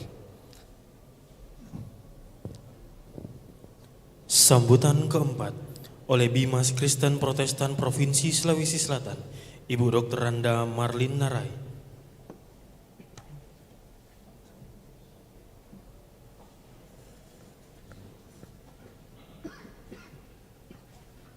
Assalamualaikum warahmatullahi wabarakatuh. Selamat sore dan salam sejahtera untuk kita semua. Yang terhormat Ketua STFT Jafrai Makassar beserta segenap Sivitas Akademika, yang kami hormati Kepala LL Dikti Wilayah 9 Sulawesi, Papua, Sulawesi Selatan. Sulawesi Selatan, Barat, dan Tenggara. Sultan Batara. Ya. Kayaknya kurang lengkap kalau Pak Kepala tidak menyanyi sore ini. Karena STFT Jafrai punya peralatan musik yang lengkap karena ada prodi musik gereja ya Pak Ketua. Mungkin setelah selesai sambutan sambil tim musik siap-siap untuk mengiringi Pak Kepala. Yang saya hormati Ketua Yayasan Pendidikan Jafrai beserta pengurus yang ada, yang berbahagia para wisudawan dan juga seluruh anggota keluarga dan hadirin yang kami hormati. Syukur kepada Tuhan kita boleh bersama-sama hadir dan menyaksikan sidang terbuka Senat STFT Jafrai pada sore hari ini, dan suatu kebahagiaan bagi kami boleh menyaksikan kembali. Tahun ini sudah yang kedua kali ya Pak Ketua, doktor yang STFT Jafrai menghasilkan doktor yang ke-45, sudah 45. Wisuda yang ke-15, doktor yang 45. Ketika diundang untuk memberikan sambutan pada acara wisuda S3, itu sebenarnya menjadi beban buat kami, tapi Pak Ketua rajin sekali mengundang, jadi kami tidak enak hati untuk tidak hadir.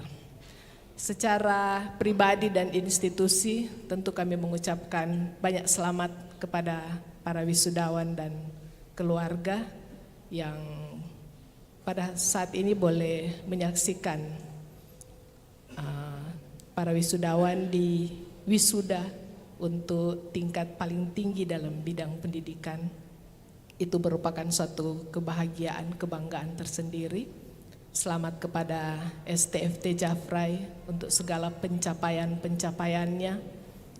Di sepanjang tahun ini yang terakhir Pak Ketua menginformasikan untuk reakreditasi S1 PAK yang memperoleh akreditasi unggul.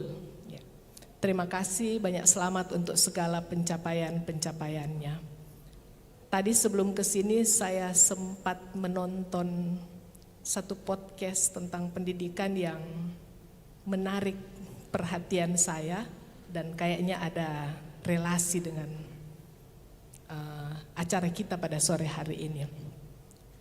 Building a nation begins with building yourself.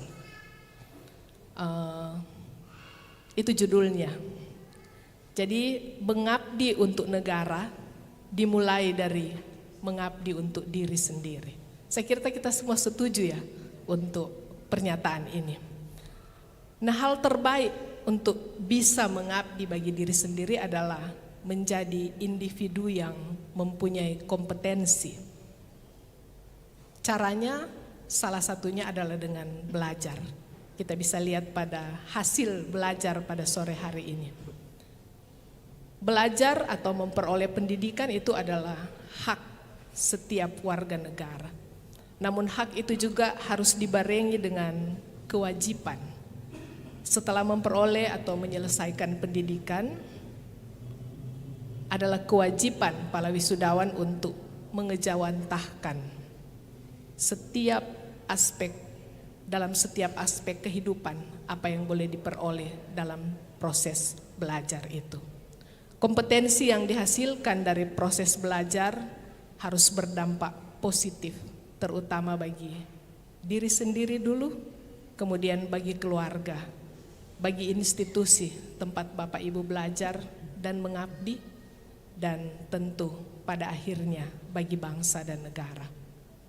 Itu mungkin kesimpulannya dari building a nation begins with building yourself. Kami dan tentu alma mater tercinta STFT Jafrai Makassar menunggu karya dan layan Bapak Ibu para wisudawan. Saya kira itu yang perlu kami sampaikan pada saat ini, karena kami menunggu Pak Ketua, Pak Kepala LL Dikti untuk mempersembahkan sebuah lagu. Tim musik sudah siap? Mari Pak Kepala mendahului MC, bisa?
Janji punya.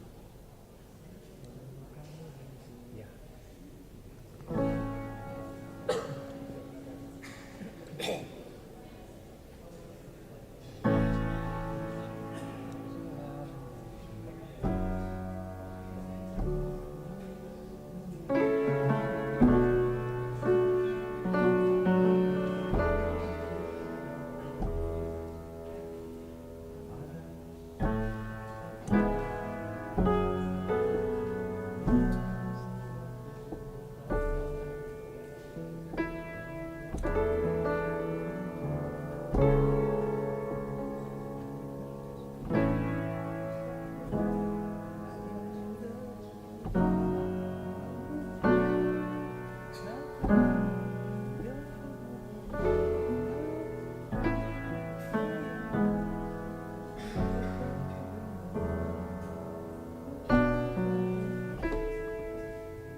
Ini Parenta jadi harus menyanyi.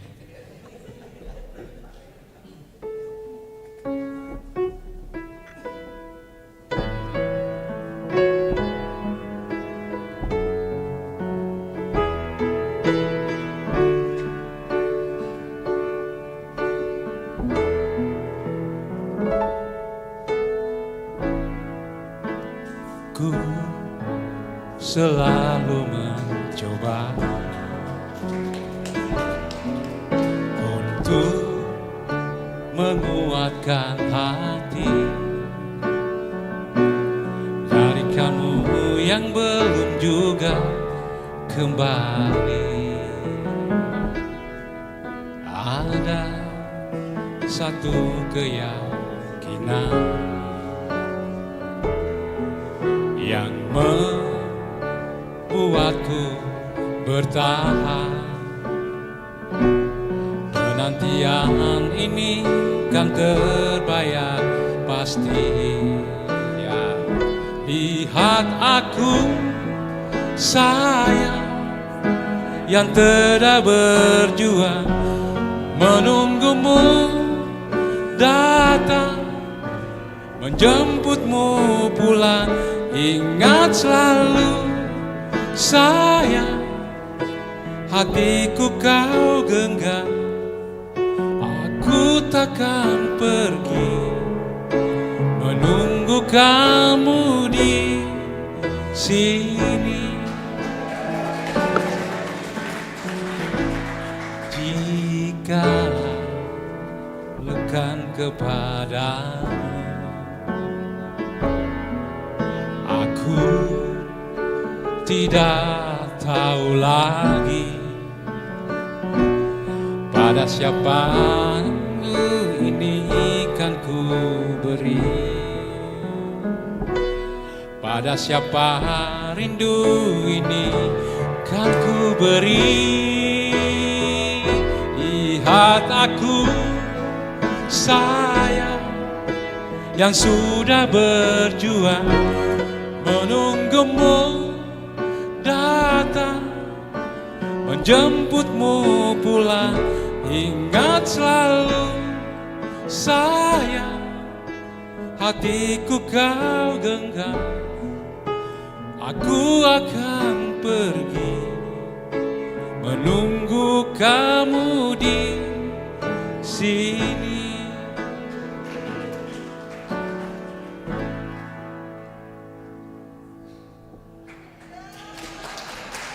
Oke, makasih.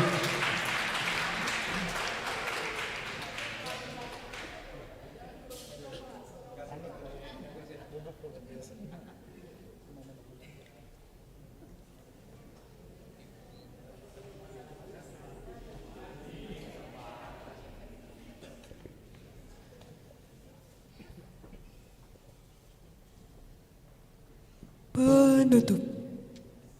Doa penutup oleh Dr. Ivan THJ Wisman MHum.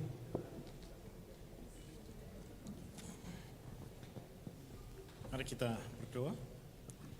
Segala puji syukur, terima kasih ya Tuhan. Segenap rangkaian kegiatan promosi, wisuda, program studi Dr. Teologia Sekolah Tinggi Filsafat Teologia Jeffrey Makassar boleh dapat terlaksana atas pimpinan, penyertaan, pertolongan, kasih, kuasa Tuhan. Terima kasih oleh anugerah Tuhan keempat saudara kekasih kami boleh menyelesaikan pendidikan tertinggi mereka dan boleh mendapatkan gelar doktor, dan biarlah dengan ilmu yang mereka sudah dapatkan itu boleh diabdikan di lembaga perguruan tinggi mereka masing-masing, di masyarakat dan bagi bangsa negara, serta untuk hormat kemuliaan nama Tuhan. Terima kasih ya Tuhan. Kami akan kembali ke tempat kami masing-masing, dan biarlah kasih karunia dan damai sejahtera Allah dan anugerah Tuhan Yesus Kristus senantiasa menyertai, memberkati kita sekalian. Amin.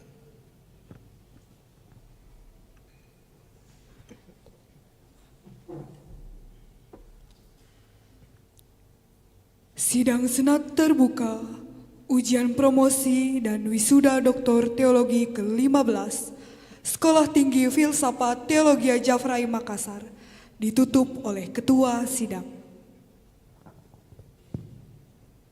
Dengan bersyukur kepada Tuhan Yang Maha Esa, tentu kita sangat berterima kasih karena acara ujian promosi sekaligus wisuda doktoral yang ke-15 Sekolah Tinggi Filsafat Teologi Jafrai Makassar boleh berlangsung dengan baik pada kesempatan sore ini. Terima kasih untuk kehadiran semua undangan kami, dan kepada keempat wisudawan-wisudawati saya juga ucapkan selamat datang dalam kelompok orang-orang yang maha terpelajar. Dengan demikian, Bapak Ibu semuanya, sidang senat terbuka, ujian promosi dan wisuda Doktor Teologi ke-15 Sekolah Tinggi Filsafat Teologi Jafrai Makassar dengan ini saya nyatakan ditutup.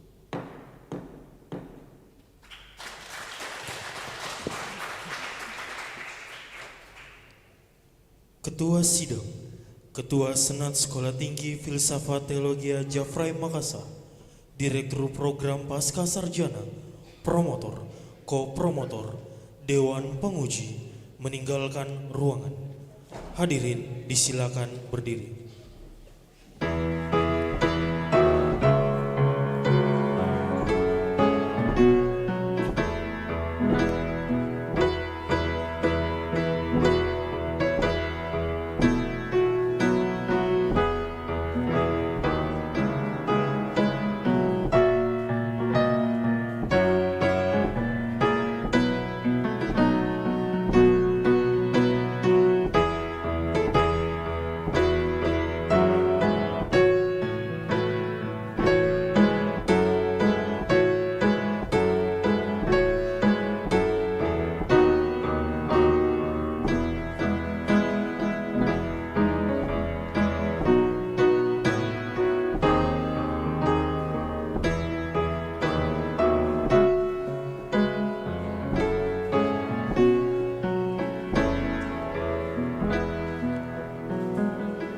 hadirin disilakan duduk.